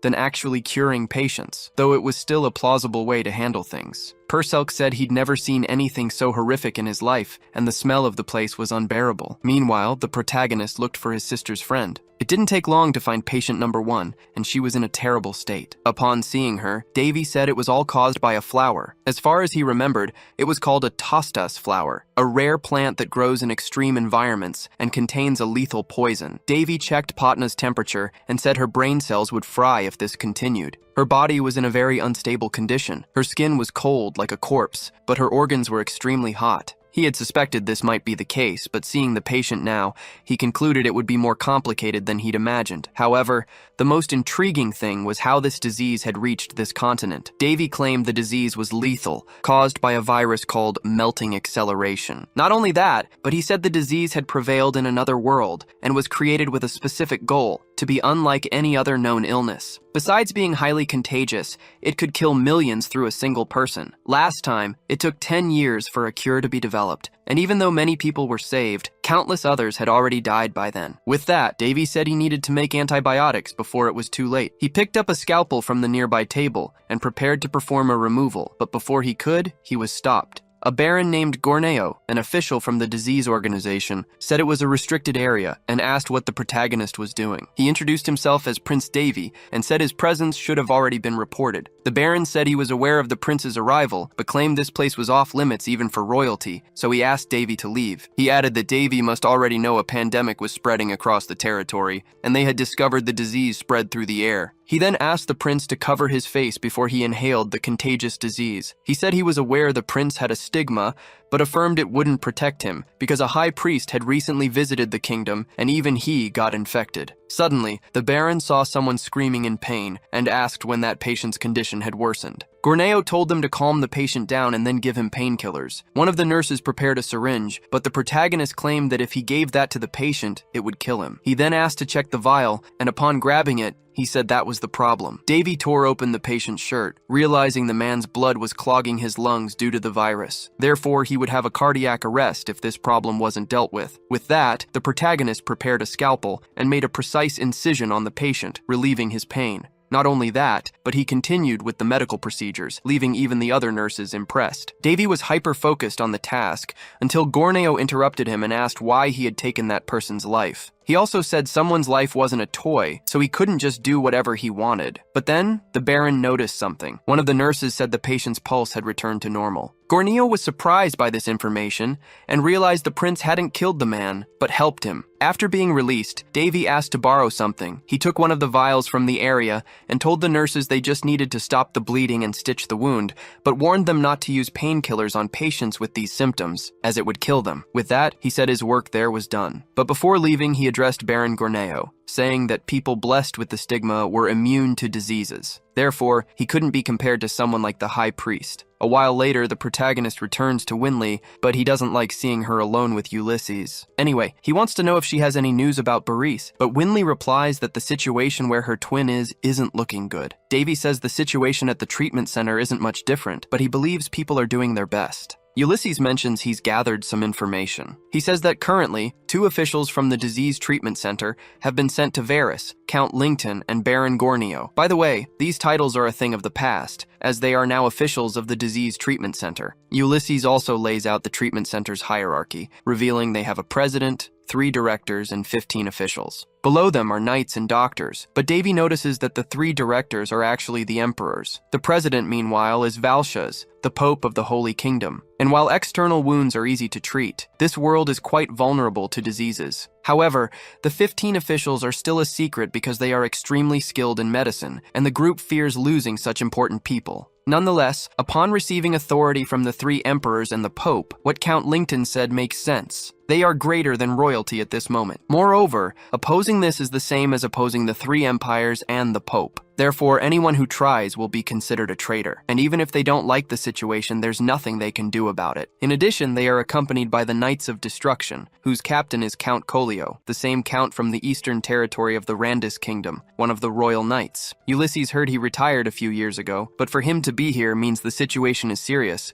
so he doesn't want to interfere in these matters. Winley says if she had known the gravity of the situation, she wouldn't have involved them both in this. The protagonist tells his sister not to worry, assuring her everything will be fine. However, he then asks if this is bothering Ulysses in any way. Ulysses says no, explaining that Patna is actually a mage affiliated with the Red Tower, so he also has an interest in helping her, as he's an elder of the tower himself. Davy thinks this guy gives off the impression of being diligent, yet he senses Ulysses has other motives for being there, which he's hiding. Besides that, the protagonist thinks staying at the treatment center won't be useful because he already has what he needs. He says the treatment center is preventing the disease from spreading, and his role is to create a cure while there's still time. Purcell asks how Davy intends to do that. The protagonist says the medical treatment center must have tried the same procedure, but because they used traditional methods, they weren't successful. Purcell then understands he will use the patient's blood, but still doesn't know how that will work. Davy says he has a method and asks if the elf is here. Ina Helishana reveals herself, saying the protagonist has found her again. However, she doesn't like that her stealth never seems to work on him. Anyway, she proceeds to hand over the requested information, but mentions she hasn't received payment yet. She also says she has something else for him, something she thinks will be useful. Davy jokes that if she keeps this up, Ina Helishana will ruin her reputation. She, however, doesn't care and claims she knows what she's doing. Davy opens the scroll the elf provided. He asks if the information written there is reliable. He knows that for informants, reliability is practically their lifeblood. Therefore, if Ina Helishana confirms the information's veracity, she isn't lying. The protagonist says he has one more request. He hands her a list and asks her to bring as many of the listed items as she can, trusting she'll do the job better than any mercenary. He also tells her to put the bill under the disease treatment center's name. Ina Helishana hesitates to do this, but the protagonist argues that it's to save people's lives, and he knows she isn't so cold-hearted as to not care about that. So he asks her to carry out the task for the good of humanity.